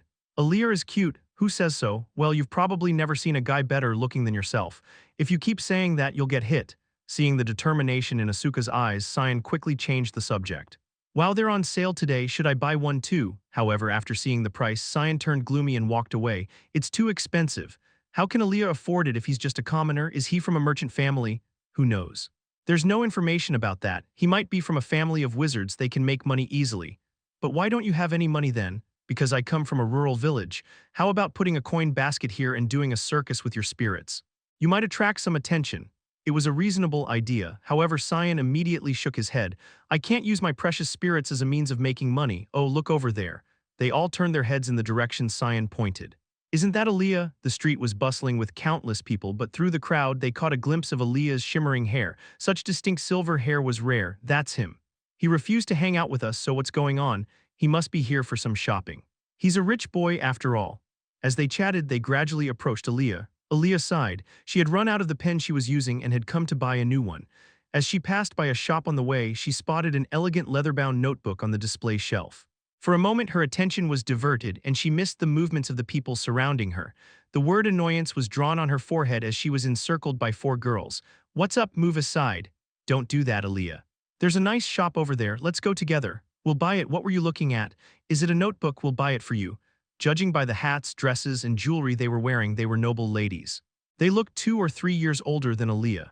Greta and other academy uniforms did not have bad designs, but they lacked individuality. It was an age when they liked to dress up. The dresses they had brought from their hometown were worn out for outings on holidays. Why are you buying my stuff? We want to give you a gift, so don't worry about it. Oh, we just want to have a cup of tea with Aaliyah. I told you I don't want you to do that, just move aside. Don't do that. Helmut narrowed his eyes. It felt strangely familiar. The only difference was that the target was Aaliyah, not him. No, the attitude was different too. They didn't cling to Helmut like this. Instead, they acted like they were chasing a thief who had stolen something. Cyan whistled. Wow, girls are scary, just take it, it's free, Asuka muttered enviously. Wow, girls are scary, just take it, it's free, Asuka muttered enviously. You don't know what you're talking about. There's no such thing as free in this world. You talk like you have experience. I don't think you've had such an experience. Chapter 94, Part 1, Cyan made a flustered expression. What are you talking about? It's true that such things don't happen to me, but it's a phenomenon that male students commonly experience. All the attention and affection are focused on Aaliyah, you see, and you can probably guess, right? I'm in the same magic department as Aaliyah, so I've seen him go through a lot. Well, he'll handle it on his own. It's not an unfamiliar situation for that guy. I don't think so. Women who come out so aggressively like that may have some kind of agreement in place. Look, she's trying to link arms. I told you to move. Aaliyah's voice turned cold as she brushed off the hand reaching out to her. She was fed up with her own magic power. If she could reach the state where she could fully control her magic power, such a thing wouldn't happen, but she still had a long way to go. Although it seemed like the lady wasn't sticking to her when there were many like this, it felt like a snake coiling around her. Should I use magic? The thoughts of using an offensive spell suddenly dominated her mind. Talking wouldn't work with someone showing such fanatical reactions. Several appropriate offensive spells came to mind in this situation. Even if it was a bit excessive, it was fine, as long as it won't kill. Lightning strike, just as she was about to act, someone subtly extended their head through the gap between the ladies. Hey Aaliyah, what are you here? Oh my, what are you doing? How rude, Cyan, Aaliyah uttered his name. Cyan wasn't alone. Aaliyah's gaze turned directly to her roommate, the one with pitch-black eyes and hair. It wasn't Aaliyah who asked for help with his mouth, but Helmut, who hesitated for a moment, reached out his hand. "Sorry I'm late." It sounded like he had decided to come here as if it was planned. It was impromptu, but it seemed quite well thought out. Cyan glanced at Helmut with a slightly surprised look, then chimed in. "I guess Helmut and you decided to meet you here before we go." "Let's go," Helmut gestured with his eyes. Aaliyah squeezed herself out from among the girls. As the girls hesitated and tried to grab her, Asuka blocked their way and scowled. "What are you looking at? I'll pluck your eyeballs out." One of them, who had been stopped like she had witnessed a tragedy, covered her mouth with the back of her hand. "Oh my goodness. How barbaric. I'm kind of famous for being a bit barbaric. Do you want to have a taste too?" "Aaliyah, how can you hang out with someone like that? It's not fitting. That guy will tarnish Aaliyah's reputation." Aaliyah approached Helmut with a cold, emotionless face. Asuka couldn't let go of the provocation, no matter who his opponent was. "What kind of guy is he? What kind of guy? Are you saying you don't know who am I?" "Enough, Mina, he's that guy. The one from the swordsmanship department." "Huh, what did you say? Say it to the end." Asuka chuckled mischievously. He was unrivaled in this regard. Despite his seemingly unassuming appearance, the girls who had heard of his notoriety stepped back nervously. Asuka was the second most famous person in Baden after Aaliyah, and completely the opposite way. That's how Aaliyah joined Helmut and his group. With the four of them together, there was no pressure and no one dared to approach. The stares continued, but Aaliyah, who had calmed down the irritation that had worked to the ends of his hair, glanced at them with an unexpected look. "What are you guys doing here? There are no shops here that you guys can enter with your money." "Did Helmut buy anything?" Asuka put on a sarcastic expression. "Wow, look at you talking after we helped you, you're really ungrateful." "True," Cyan nodded in agreement and Aaliyah chuckled. "True. I never asked for your help. Then at least we helped those girls, before you knocked down the noble ladies with lightning magic." Cyan had a precise understanding of Aaliyah. "Did you drink in broad daylight?" "You reek of alcohol," Aaliyah frowned. She had said she wouldn't come, and no one knows what kind of trouble she would have caused if she joined them before. Helmut knew that Aaliyah's taste was completely opposite. She enjoyed desserts in fancy restaurants with partitions. "I went to a good place." "Yeah, enough to make you regret not coming. It won't happen, so don't even dream about it." Aaliyah looked back at Helmut. She looked like she was about to say something, but her lips remained sealed. It probably wasn't her nature to express gratitude, and she seemed to have choked on words like "thank you" or "why did you help me this time?" In fact, it was surprising that Helmut took the lead to do such a thing. Helmut usually doesn't care about other people's business. However, Aaliyah had helped Helmut several times. Being roommates also meant that he couldn't easily ignore her. Chapter 94, Part 2. Helmut took advantage of the noisy commotion caused by Asuka and Cyan and discreetly interjected. "Will this pay off the debt?" The debt for treating Asuka. Aaliyah hadn't demanded a price for it yet. She seemed to be trying to let it slide, but Aaliyah, who understood it instantly, chuckled. "That's ridiculous. It seems like she has something in mind to get, something not easily given." A bad feeling crept in. Cyan gestured. "Weren't you going to buy something? Let's go in." "If you're not going to buy it, then why?" "I'm not going to buy it, so I'll stick around to watch." It's a bit like that to just look around without buying anything. "The merchants here have ghost-like eyes. Do as you please." With Aaliyah unexpectedly joining them, they wandered through the marketplace together. Surprisingly, Aaliyah only bought a few notebooks and writing tools before closing her wallet. Asuka teased her. "You acted like you had a lot of money to spend, but it turns out you're not. Seems like you're a bit tight on cash. Wasting money everywhere is something only someone thoughtless like you would do." "Well, still, if you want to fight, I won't refuse." Their gazes clashed sharply. A battle between a mage and a swordsman. It was quite intriguing. Aaliyah was the top student in the second year of the magic department, and Asuka was the second strongest after Helmut in the swordsmanship department. It was curious who would win. However, unlike Aaliyah, who has reason, the problem was that Asuka doesn't know his limits. But he was confident that he could restrain it at an appropriate level. But the fight didn't break out. "Stop it. What are you two doing in the street like kids? How would people think of Greta Academy if you two damage the properties and fight here?" When Cyan scolded them, the combative atmosphere subsided a bit. Asuka didn't care about such things, but at least Aaliyah, who is an honor student, did. Cyan quickly changed the subject. "Ah, my head hurts. I guess I'm still a bit tipsy. I want some ice cream. There's a great ice cream shop nearby." And then Cyan made Aaliyah buy ice cream for them because they helped her previously. The shop sold 12 different flavors of gelato, and it was quite expensive. It would be a significant burden for Cyan or Asuka's wallets, not Helmut, who had certainly secretly saved money. As they indulged in the ice cream with 3 different flavors piled high in their cups, Cyan smiled happily. In the end, Cyan was the winner. "I feel like my wallet has been emptied. It must be an illusion, as if such a thing would happen to Aaliyah of all people. The ice cream is delicious." Aaliyah was not as stingy as they thought. She also bought ice cream for Asuka. Asuka enjoyed the rare favor from her while eating ice cream. He's annoying, but he also has a good side. That good side was entirely related to financial matters. Cyan chuckled and said, I think I see the benefits of this situation, at least for you, Aaliyah. What do you mean? We're not restrained by numbers and we can't be overwhelmed by strength. Besides, one of them is a crazy dog from the swordsmanship department. It's hard not to hesitate. Aaliyah furrowed her brow. What is that supposed to mean? Anyway, an advantage is an advantage. Aaliyah had never walked the streets of Baden with anyone other than Helmut until now. Was it because of the attention they attracted? These four coming together as a group was unexpected. Helmut didn't care, and he knew it was Cyan's obvious intention, but Aaliyah felt uneasy. Such a thing should not happen. It was a separate issue from being comfortable. It was a wall that had been well maintained for the past year. She had to be vigilant. It was a relationship that would be shattered the moment the secret was revealed. More than anything, that guy Asuka is not okay. Aaliyah was picky about people, very much so. Asuka was especially an out-of-bounds person, probably for most people. Shall we go back to the dormitory now? Cyan suggested first. He had achieved all his goals. There was also a calculation that if Asuka and Aaliyah were stuck together for a long time, it would only lead to a fight. Yeah, let's do that, Helmut also agreed. He had recently gained enlightenment. He realized that if he completed his training early in the morning, even if the evening time disappeared due to unforeseen circumstances, he could still do that day's training. He had trained early in the morning today because he thought he would be out. It would be good to continue in the evening. There were many things to do on weekdays, just one thing was stuck. Helmut thought about the schedule he was now used to. Maybe I should visit Kudrow Mansion tomorrow. He had questions about how Black Hawk had tracked him.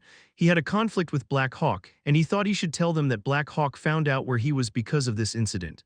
He didn't intend to say that he had killed their personnel. Goodbye. Arriving at the dormitory, Cyan, who left a cheerful voice, disappeared first, and Asuka also waved his hand and showed his back. Helmut returned to the room with Aaliyah. Aaliyah put the quill and new notebook she bought on the desk. Helmut, who was about to move to the training ground with his wooden sword, suddenly stopped. Almost impulsively, the words came out. Would you like to visit the Kudrow Mansion with me tomorrow? Transparent purple eyes stared at him sharply. The eyes quickly disappeared between narrowed eyelashes. You're not going to involve those guys again, are you? I only told you. He didn't say that Cyan might sneak in if he met him on the way out. He also didn't say that the probability of encountering Cyan, who seemed to be watching him, was very high. Why me? Ethan probably wants me to introduce you. It was a relationship that started before coming to Baden. Ethan heard a lot about Aaliyah through Helmut through tutoring and roommates. He must have wanted to say hello at least once. It was probably true, but it was hard to pinpoint what to say. It seemed like that wasn't the only reason. But that was a subtle emotion that Helmut himself couldn't explain. Aaliyah nodded a little later. Okay. Upon hearing the acceptance, Helmut left the dormitory room. Strangely, his heart area was ticklish. If symptoms appear intermittently like this, it is difficult to see it as an illness. Why is this happening? He thought carefully and realized just now, this seems to be a symptom that occurs after talking with Aaliyah. But why? Thinking about the reason, Helmut drew a plausible conclusion. There was one thing that Aaliyah had that other guys didn't. His special magic that captivates people. He didn't even know if it was affecting him. Although it is said to be more potent for women, it does not mean that it does not work for men. This could be a sign. It was a refusal to become a follower of Aaliyah. Helmut felt a sense of caution. Is my mental strength blurred because I've been lazy with my training lately? He vowed to increase his training time a little more in the future. It was a misguided vow. Chapter 95, Part 1. Midterm exam Arun and his two friends finished their studies and returned, but they were exhausted, while Sabat and Jerome had left the academy. They could transfer to another academy, but they would never set foot in Greta Academy again. Asuka still followed Helmut around, but he was no longer the helpless accident waiting to happen. Helmut unintentionally grabbed Asuka's leash, and Asuka, who was leashed, became as tame as a wild dog turned into a domestic dog. His habit of not being able to speak without swearing improved, and he had tamed his temper. Cyan's influence must have played a part in it too. On holidays, the three often went around together. Only Aaliyah never joined. Helmut also integrated quite naturally into the swordsmanship department. Anyway, there were no incidents that would make him write a reflection after that day. Helmut was no longer a superficial presence in the swordsmanship department, but a skilled and diligent individual with a likable appearance and seriousness and sincerity to the sword. In the swordsmanship department, the most important thing was one's skill. Furthermore, he had changed Asuka. The reason the second-year swordsmanship department students who had been tormented by the crazy dog had to like Helmut. Of course, Asuka still occasionally hindered Helmut's progress in the swordsmanship department, But thanks to him, Helmut could be evaluated as a guy with a better personality than you'd think, unlike Asuka. Even Asuka himself had improved to the point where he could converse with the swordsmanship department students, a significant development. Since entering the academy, the first exam Helmut was about to face was the midterm exam, which was approaching. Has time passed so quickly? Helmut suddenly realized. His time at the academy was passing swiftly. After focusing more on training, Helmut was holed up in the training grounds almost all the time, except on holidays. His fellow swordsmanship department students often came out to the public training grounds to spar, but he didn't respond. Alan, the instructor, didn't interfere with dueling outside of class hours, but dueling itself didn't help Helmut much. Instead, it seemed that Asuka was participating in duels. This had a positive impact on the improvement of the second-year swordsmanship department students' skills. Is that a sword you're holding? Seriously, not a joke. I'm curious, how did you get into the academy? Seriously, if I were an instructor, I wouldn't pick you even if you paid me. Are you injured or something? How can you be so slow if your leg isn't broken? Facing Asuka's disdain and harsh words, they became even more focused on training.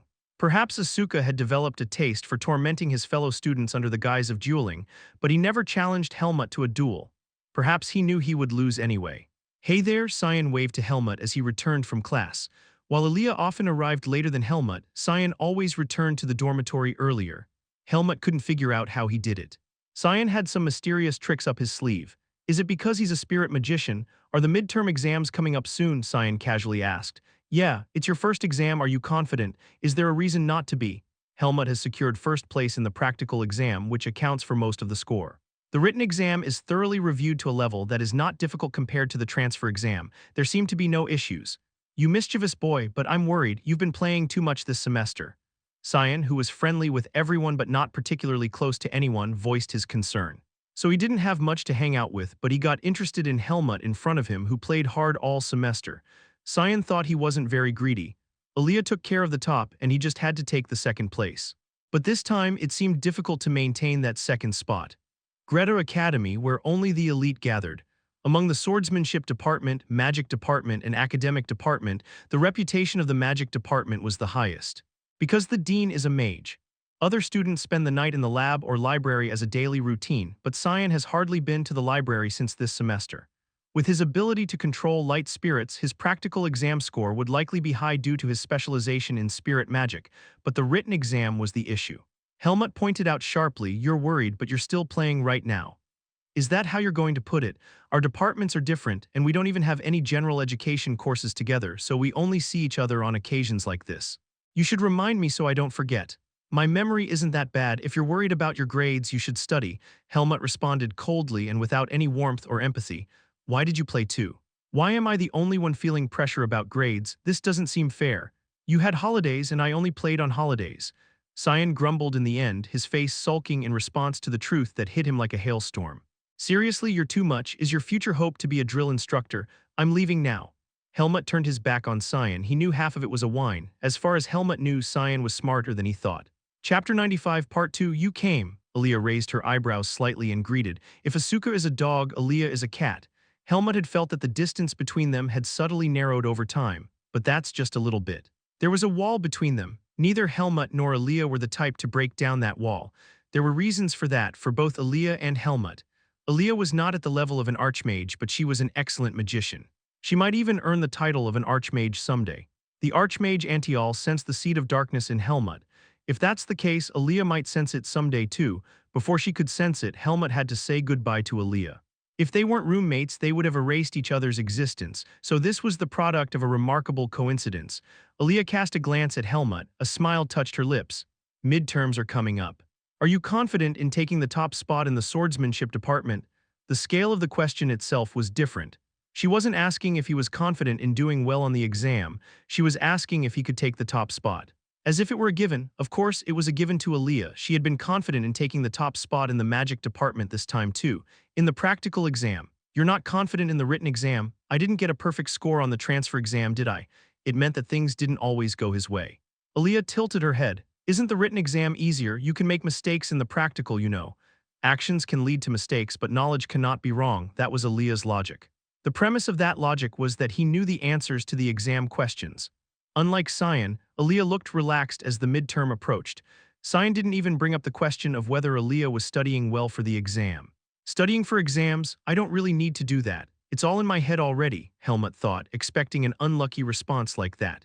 In reality, Aaliyah seemed to spend every day holed up in the lab or the dorm not because of exams but for some other reason. Perhaps it was similar to why Helmut was often in the training grounds. It had become a part of their daily routine. People like them didn't need to disrupt their routines just because exams were looming. You haven't taken many classes that are worth taking a written exam for. Until the second year of the swordsmanship department at Greta Academy, the curriculum focused on basic training. It was about honing one's fundamentals and conditioning the body. Consequently, there were only two theoretical subjects: history of swordsmanship and fundamental training theory, along with two general education courses.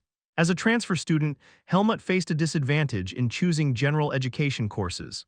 Greta Academy allowed students to select general education courses based on their academic performance. Those with higher grades got the first pick of the courses they wanted. Having entered through a transfer exam, Helmut had the lowest priority for course selection. Thus, one of the general education courses he semi-compulsorily chose was History of the Continent. It wasn't a big deal since it somewhat matched the content of the transfer exam. The only issue was that the class was exceptionally boring, with an elderly professor delivering the lectures in a slow and monotonous tone. Helmut almost felt like slamming his head on the desk. He deeply realized that Aaliyah was an excellent teacher. The other course wasn't as dull, thankfully. It was called Understanding Magic, and the content was interesting, but it was a subject that the swordsmanship department students tended to avoid. In fact, students from other departments weren't too keen on it either because it inevitably led to intense competition due to its grading system. Aaliyah raised an eyebrow. Many magicians will probably take Understanding Magic. The name itself is a subject that is advantageous to magicians. Some people avoid it because they expect the competition to be fierce, but there are also people who think it will be advantageous to them. First of all, the professor of that class has a very good reputation, so the class is worth taking. He felt like there were a lot of magicians in the class. Initially, due to his friendship with Aaliyah, there were quite a few students who tried to strike up a conversation with Helmut. However, when Helmut coldly ignored them, that soon dwindled. General education class time was not long, and Helmut did not feel the need to mingle with other department students who approached with curiosity. His interactions with swordsmanship department students were primarily to maintain his academy life. After all, he wasn't particularly sociable by nature. That class. I've studied, but can't I just take the exam moderately? You won't even make it to the top if you don't write perfect answers. If you go too easy, even the middle will be tough. It's a subjective essay exam. Rather than assigning grades based on overall performance, some exams evaluated specific criteria in detail. Even if there is an excess class, there is no shortage of time. General education classes are low in the total score. But the swordsmanship department practical exams don't determine rankings in a tournament style. They score each section separately. So even if you were in the top grade for the practical part, if another student is the same, the written exam will make the difference. So that means excelling in the practical won't make you valedictorian. Exactly. And to put it another way, you could have lower grades than Asuka. Asuka had received the highest grade in every section of the practical exams for 4 consecutive times last year.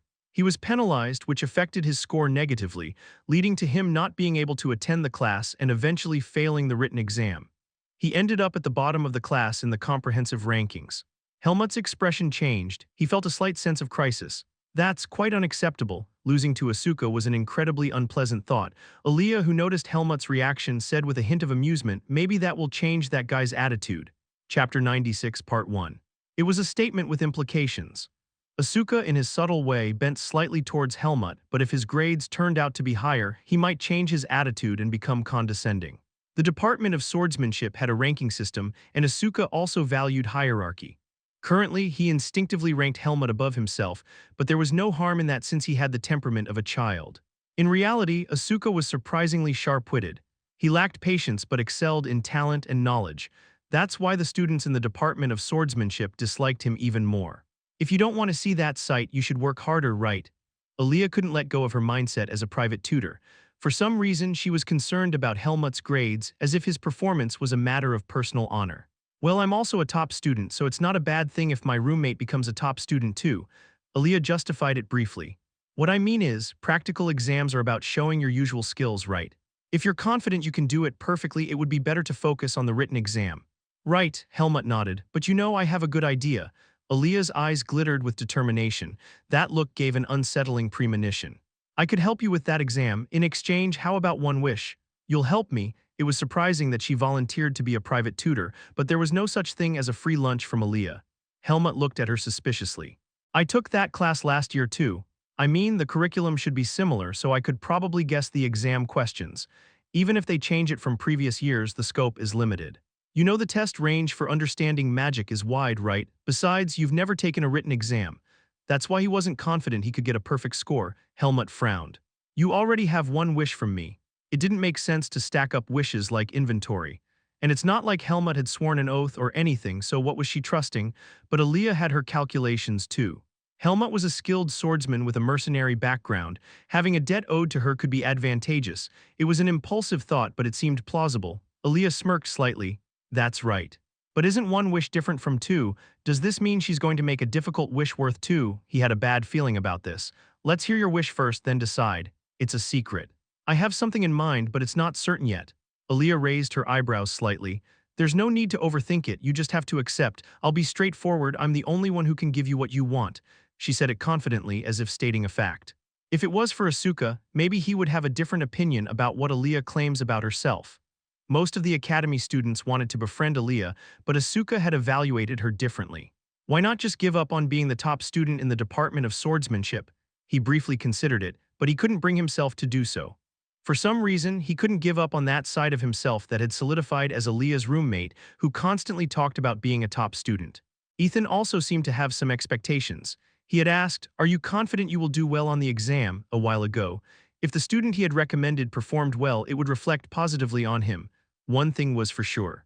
Can I refuse that wish? He wasn't sure how far he had to keep the wish he vowed with words.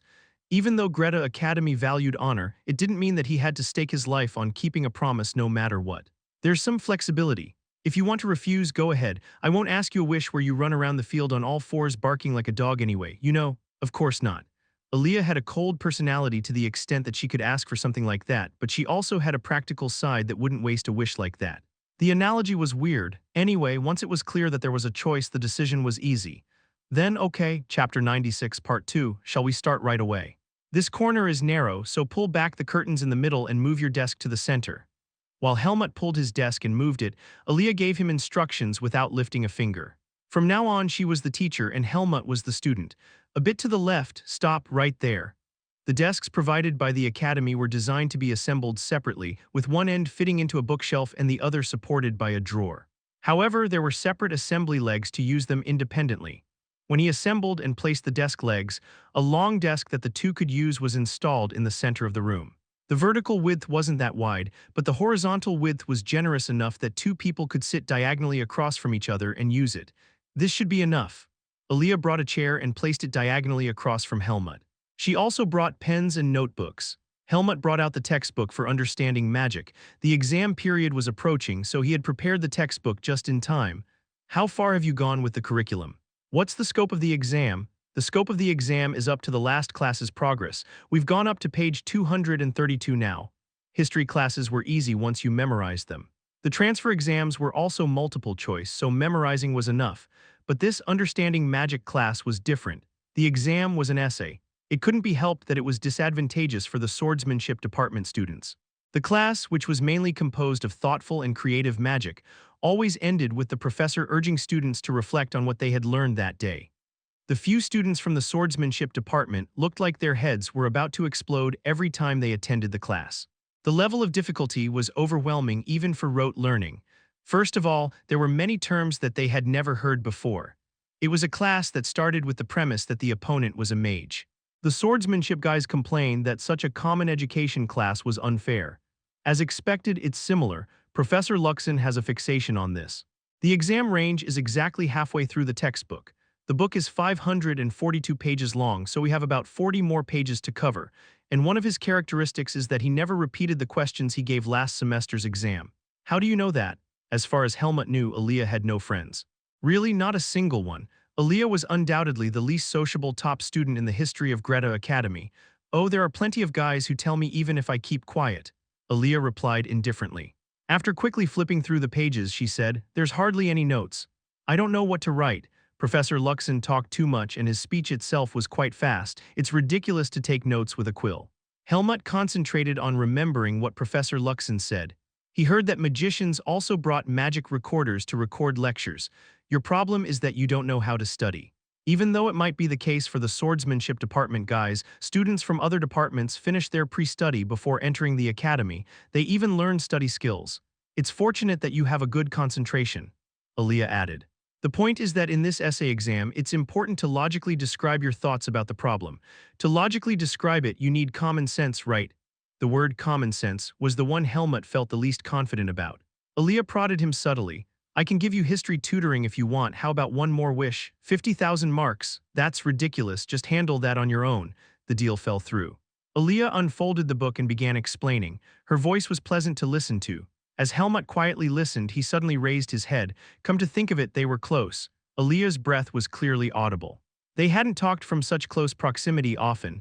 It was a brief moment. Aaliyah was a skilled magician. Whether it was due to her cautious nature or her senses were sharp, Helmut couldn't tell. Her long silver hair swayed on the desk, reaching out. Her hair was neatly trimmed as it descended slightly from her shoulders. Her long eyelashes, like a fan, were also silver.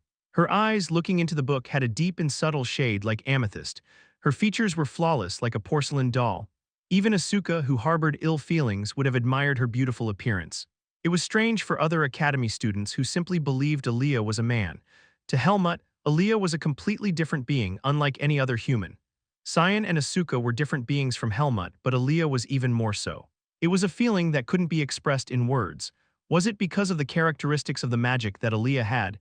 Here, this part is crucial. In terms of absorbing magic, there are gender-based physiological differences. The fact that different locations for better magic absorption exist between genders. Some in the academic field consider it as a matter of personal difference, so Professor Luxon, unlike the textbook. In her explanation, more passionate than ever, Aaliyah's voice flowed incessantly. Helmut's gaze naturally fixated there. Her lips with a lovely pink hue continued to move, soft and tender like flower petals. His stomach churned. It was a different feeling from indigestion. First, you need to understand Professor Luxon's teaching style for understanding magic. He's quite lenient in magical experiments. However, that doesn't mean he ignores opposing opinions. This professor enjoys debates, and if the counterlogic is sound, he appreciates it.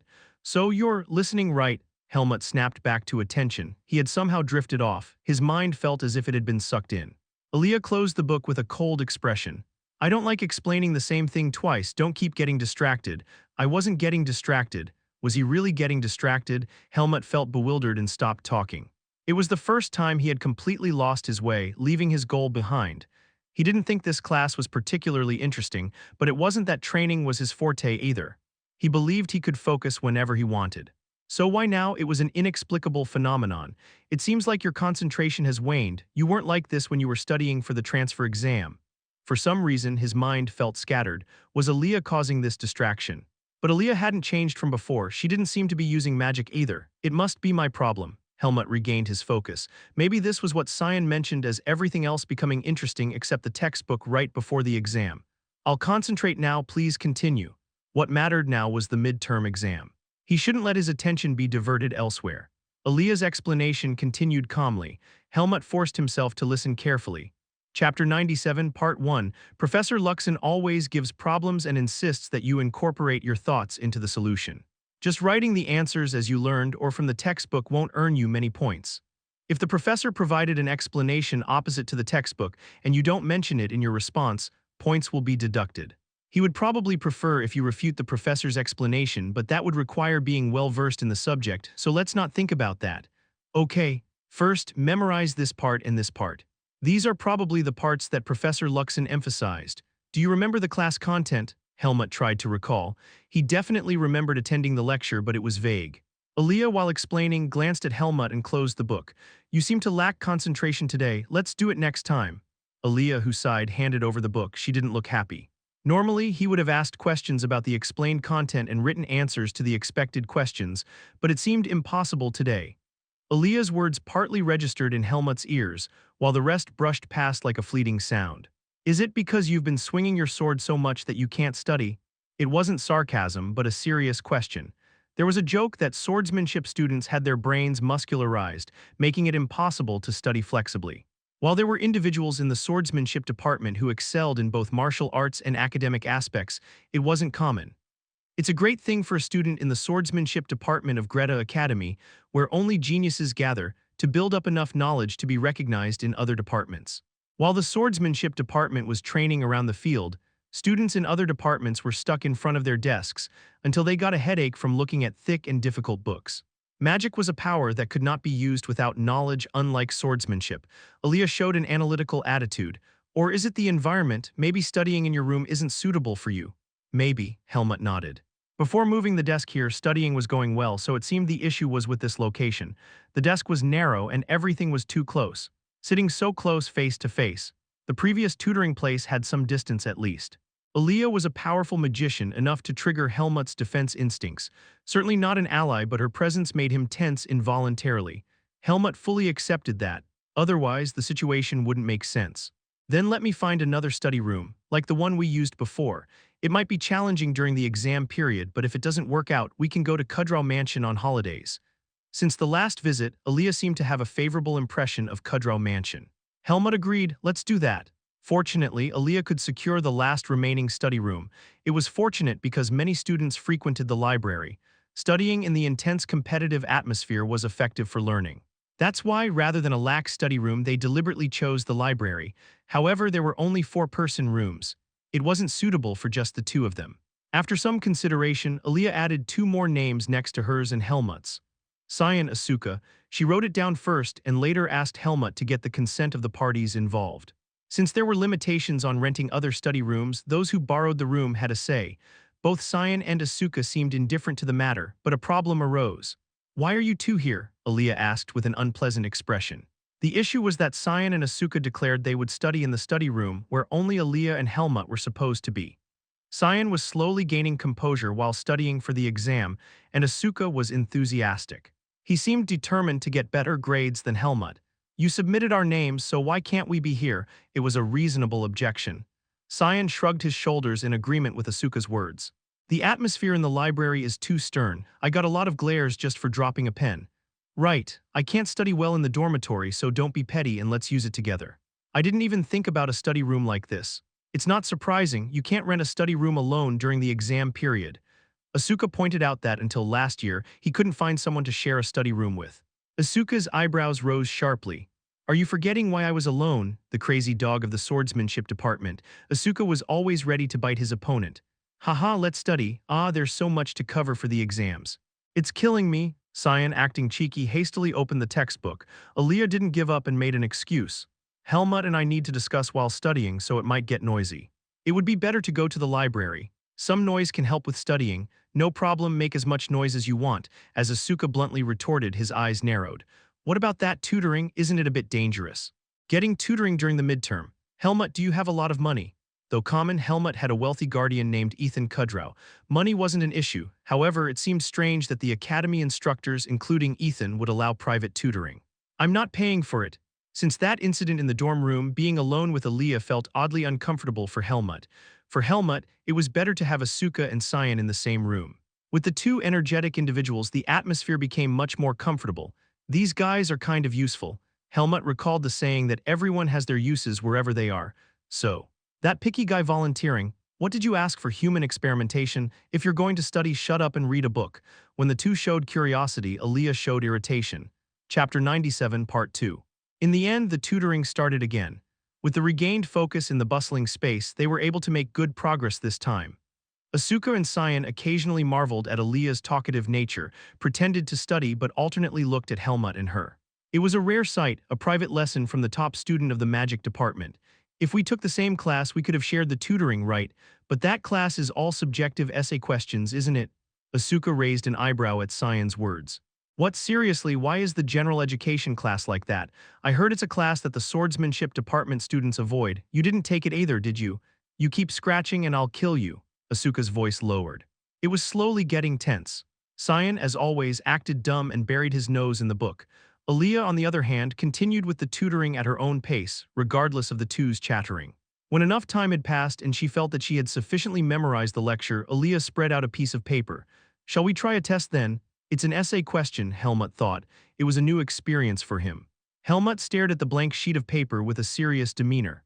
For the first time in his life, he tried to solve an essay question. He wasn't sure if he wrote it correctly, but once he filled the blank paper with black ink, he felt satisfied. Helmut confidently handed his answer sheet to Aaliyah. Done.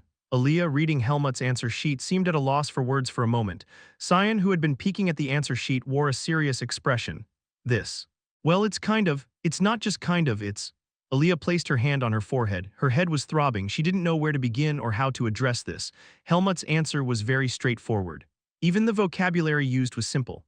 It was highly readable, but the writing level was almost at a child's level and the content was astonishing. The question Aaliyah had given was, describe the difference between a dark mage and a regular mage and explain the harm caused by dark mages. Helmut's answer went something like this. A dark mage is an evil being, unlike regular mages. I know because I've met one.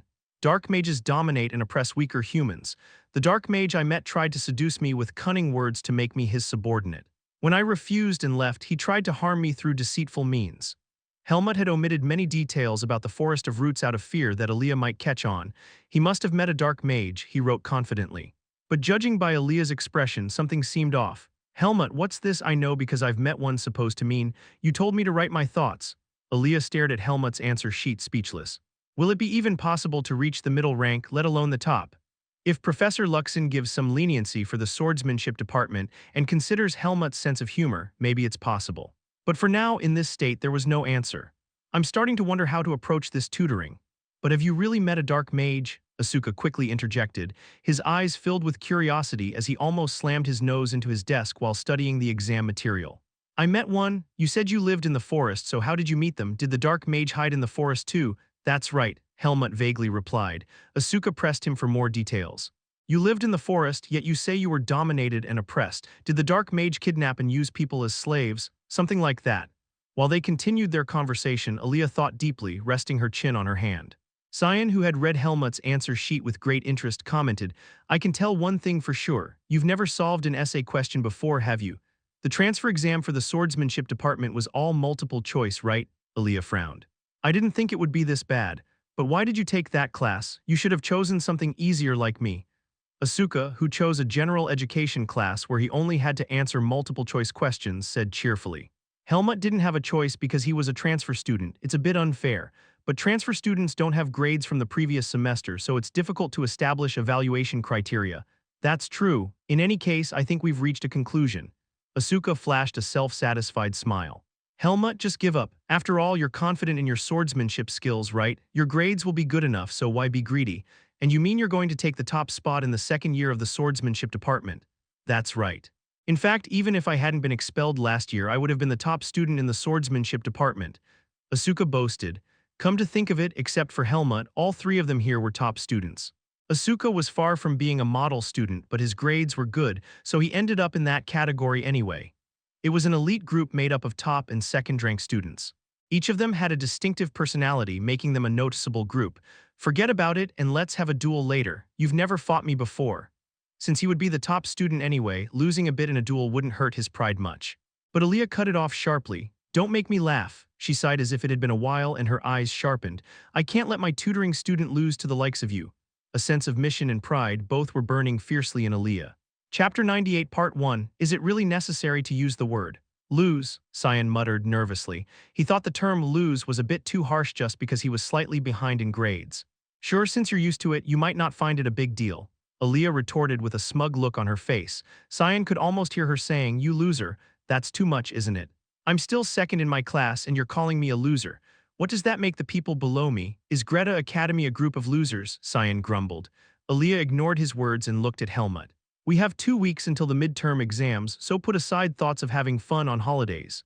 She said with a burning determination in her eyes, as if declaring a special training session. It seemed like she wouldn't even consider him a human if he really lost to Asuka. How about we make a bet instead? Cyan suggested with a clenched jaw. What kind of bet? If Helmut loses to Asuka, you, Aaliyah, will have to run 100 laps around the sports field. Of course, without using magic. Why do I have to do it, not Helmut? Because you're the one who wants Helmut to win. And what if Helmut beats Asuka, then Asuka has to run 100 laps around the field? Why should I make such a bet? Asuka reacted as if he was taken aback. Don't you have confidence? You're trying to provoke me. Do you think I'm that naive? If you want to make a bet, you should do it. Me, you want me to stake my fate on you? Cyan feigned surprise. Cyan, do you really want to die? Asuka clenched his fist. It was a warning sign. Cyan stepped back, raising his hands. Whoa, calm down, it was just a joke, I meant you can handle it. Okay, I'll do 100 laps around the field if you lose. Cyan regretted it after blurting it out. No matter how messed up Helmut's answer sheet was, Asuka wasn't a reliable person. Asuka put down his clenched fist, looking annoyed. So far, he had never resorted to violence against Cyan. Unlike the big guys in the swordsmanship department, even if Cyan made fun of him, hitting the delicate and skinny Cyan seemed like a hesitant thing to do. Although Cyan, the second in his class in the magical department, might not be an easy opponent at least on the surface, Cyan spoke seriously. One thing is clear, if we continue like this, we'll all fail the exam. Helmut agreed. They were always busy babbling, whether it was Cyan or Asuka. What's the use? At this point, they were just obstacles. That's probably about you guys, not me, Aaliyah coldly denied. She adhered to the mindset of being the top student in the whole school when it came to studying. She believed that she could maintain the top position even if she played around for the next 2 weeks until the midterm exams. That's why she had the luxury of offering private lessons. Anyway, fine, if Helmut loses to Asuka, I'll run 100 laps around the field. If he wins, Cyan, you'll run 100 laps. Cyan nodded in agreement but soon added, wait, what if someone other than Helmut or Asuka becomes the top student? Both of them could fail the exam. In that case, both of them will run. Aaliyah's resolute response carried the pride of a private tutor who believed that there was no way her student would fail. What a useless thing to stake pride on when it's not even your own exam, Cyan thought. It might not happen, but what if Helmut fell ill during the exam and collapsed? He didn't know why Aaliyah was so confident. Choosing an outcome that depended on someone else's results didn't suit Aaliyah, but she wouldn't do that to just anyone. Helmut was the first person she offered to tutor. She was the kind of person who didn't get involved with anyone, but strangely, she didn't hesitate to get involved with Helmut. Cyan was suspicious. Helmut, does that guy have something I don't know about? It's suspicious. Aside from what was revealed about Helmut, he may have been a great guy with something to offer. Aaliyah, who always looks at her face in the mirror, wasn't treating Helmut special just because he happened to be handsome. But that wasn't important right now. Cyan felt a tragic mood, running 100 laps around the field. Somehow, the feeling of an inevitable future rushing in already overwhelmed him. Cyan was an ordinary magical department student who would be out of breath after just 2 laps around the field. They didn't say it couldn't be split, right? If he did 1 lap a day for 100 days, it would be okay. Cyan was already assuming he would lose the bet and was thinking of a less painful way. But Aaliyah, who was determined to win the bet at all costs, grabbed Helmut's wrist. Her obsession with victory was as strong as her obsession with being the top student. I believe I won't have to run 100 laps around the field. Her eyes were ablaze. Helmut, feeling the pressure, nodded. It would be very tiring to be treated like that by Aaliyah. Not to mention her followers, even if he ignored her. How dare you make Aaliyah run around the field? Would he be able to walk around the school comfortably? However, he wasn't too worried. Helmut had already passed the transfer exam, which initially felt quite daunting. Cyan asked Asuka subtly, Asuka, can I believe that I won't have to run 100 laps on the field? In response to that question, Asuka snorted with skepticism. I suddenly want to see you sweating and running around the field. Isn't that too much? Aaliyah coldly interrupted their bickering. You two be quiet, either study or leave. There was nothing more to say, they immediately closed their mouths. The 4 gathered together and maintained their positions in the study room until late at night. A considerable amount of quiet time followed. Despite the precarious state of Cyan, Aaliyah, and Helmut, Asuka, strangely, had no intention of going to sleep, even though his whole body was tense. Chapter 98 Part 2 Around midnight, Asuka stretched his arms and yawned. Oh, I'm hungry, won't you guys have a late-night snack? I'm hungry too, the study is going well. I might have to run around the field, but I think I'll have no problem being second in my class. After all, I'm not dead yet. Cyan looked at Aaliyah and Helmut with a vague smile. Helmut was working on his second essay exam. Thanks to Aaliyah's lecture on essay writing techniques, he had improved from before. Even though he felt quite overwhelmed in the early stages about how to do this, but Helmut's learning ability was exceptional. Asuka frowned. I'm also studying well, strangely. Somehow, being with you guys makes me feel compelled to study hard. You made good friends, Aaliyah chuckled. I put a concentration-boosting potion under the desk. You guys didn't know because you're dull. A faint magical effect, not strong but enough to enhance concentration. Since it was within the academy where magic was in the air, they hadn't noticed it. As expected of the top student in the magical department, Aaliyah, Cyan praised. Unlike Asuka, who was sharp, Cyan had actively adapted to Aaliyah's difficult and sensitive personality. It was a significant challenge for Cyan to become friends with Aaliyah. He had given up in the middle but took it up again thanks to Helmut. However, Asuka didn't care. If you sell that, you'll become rich. I'm already rich. So what about late-night snacks? Are you guys going to eat? I've actually been gaining a bit of weight lately. Cyan said, sounding concerned. With both studying and exercising neglected, he had low energy expenditure. On holidays, he would either visit Kudraw Mansion or wander around Baden, picking up delicious food wherever he could find it. He was in a different state than Helmut and Asuka, who trained daily in swordsmanship classes. Aaliyah took a mocking tone. Don't worry, just run 100 laps around the field and you'll shed it in no time. Is that a late-night snack recommendation? Are you going to buy it? I actually used your names without permission to book the study room, so consider it payback, Aaliyah replied, calculating that if they were full they'd get sleepy and the two of them wouldn't last long. Why on earth do I hang out with these guys? That was the biggest complaint she had with Helmut, but just because Aaliyah rejects people doesn't mean Helmut has to do the same. Besides, the other guys weren't any better than these two. How about getting a late-night snack from that store ahead? They have this popular round bread with octopus inside, Cyan suggested. You two go and get it. Don't bring it here. It affects concentration when the stomach is full. Also, don't bring it because the smell might distract us. Aaliyah decisively rejected Cyan's proposal. In other words, it meant that Helmut, along with Aaliyah, should continue studying in the study room while enduring hunger. Helmut craved a late-night snack. The joy of eating was an emotion he had discovered since coming into the human world. He also knew the fun of snacking with others. Is that so? Then there's nothing we can do. Cyan and Asuka accepted the money thrown by Aaliyah and disappeared with a giggle. Helmut glanced at Aaliyah for a moment. It won't kill us to be a bit hungry.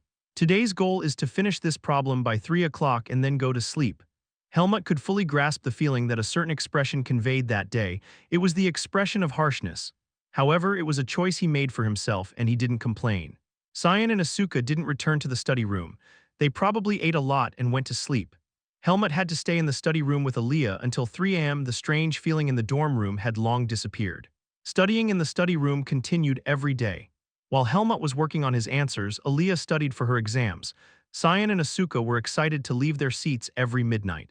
They seemed to have discovered a new joy in late-night study. For Helmut, it wasn't a bad time either. It was a refreshing change from the lax lifestyle he had at the academy. The atmosphere at the academy is changing as the exams approach. Tense air, stern expressions, less time for small talk, and even the swordsmanship department students were burying themselves in books. For Helmut, who had been running tirelessly for the 4 years ahead of the fateful test of escaping the barrier, it was unfamiliar to be like that, but it wasn't bad. I thought all humans were living leisurely lives. They seemed lazy or indolent, but Helmut didn't find fault in that. They lived like sloths, sleeping a lot and socializing once everything was done.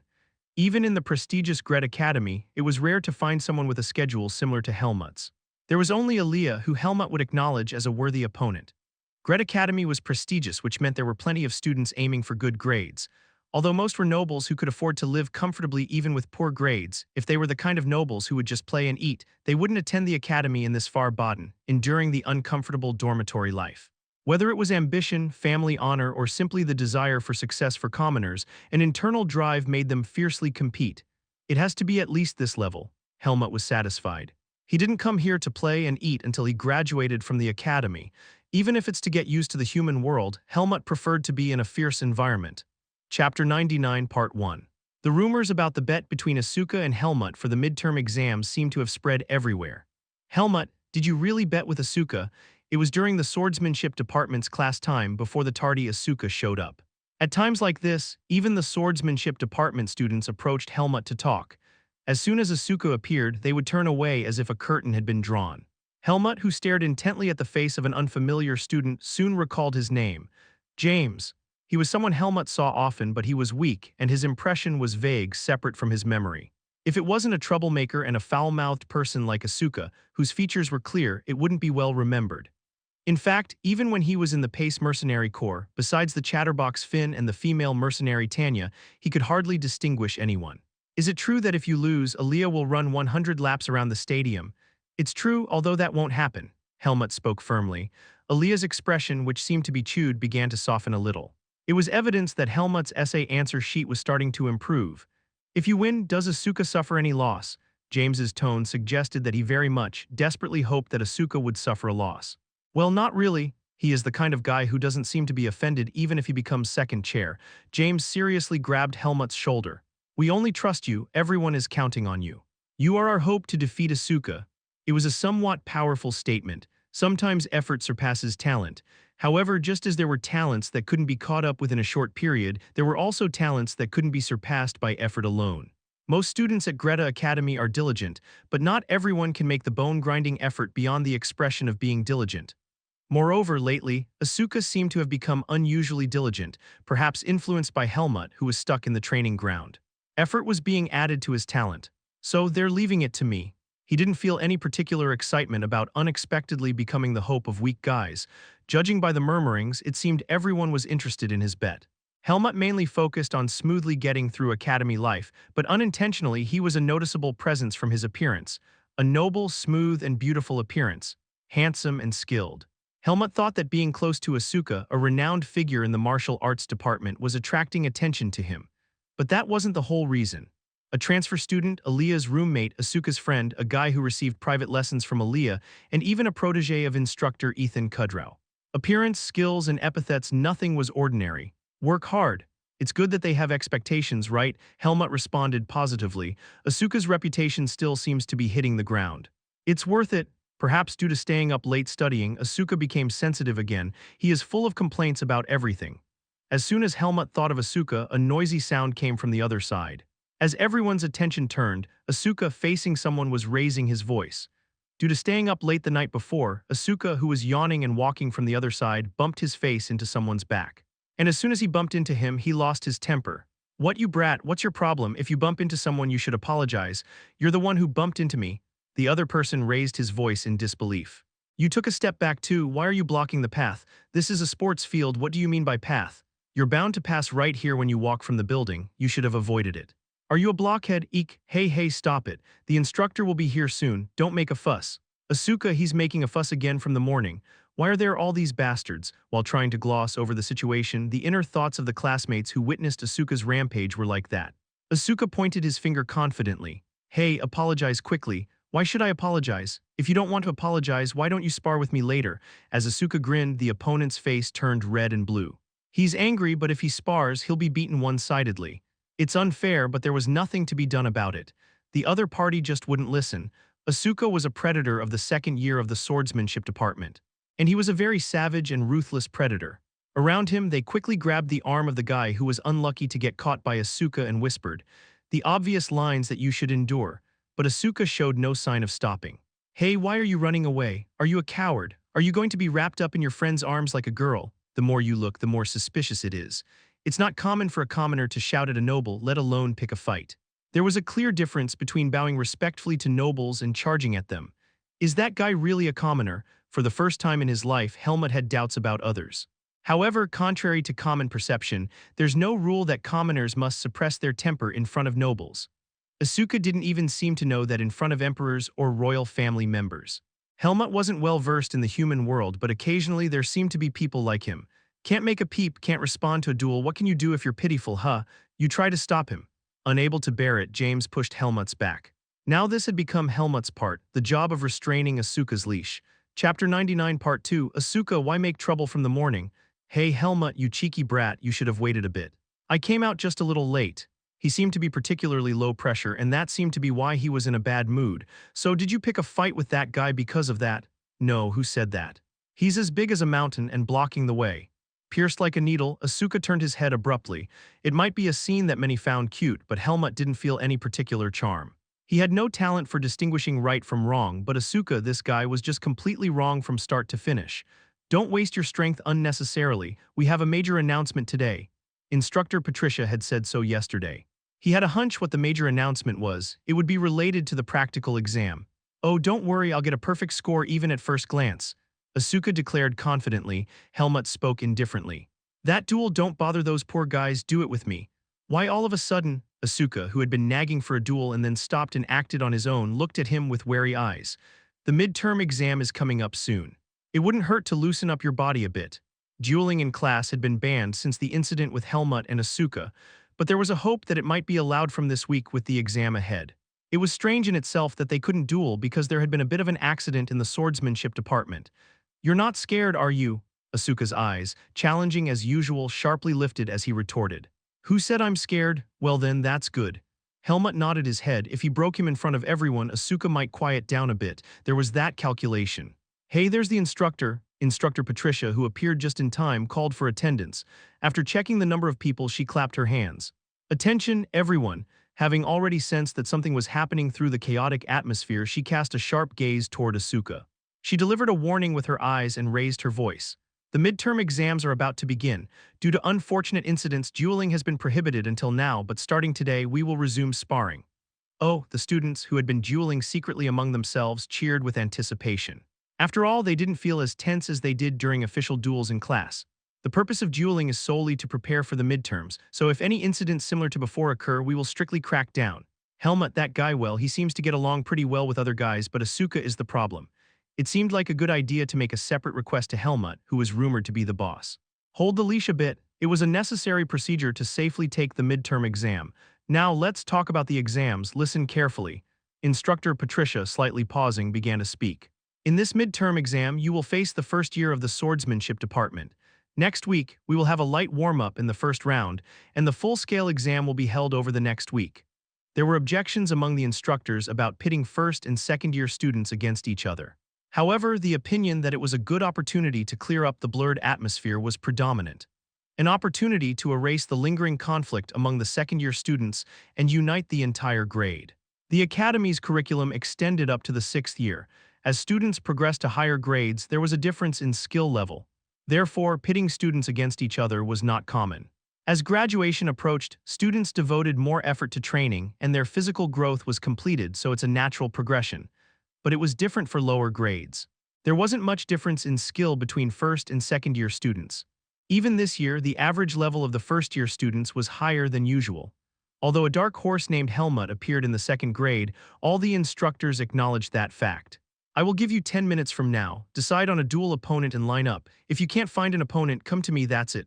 During those 10 minutes, a conversation poured out.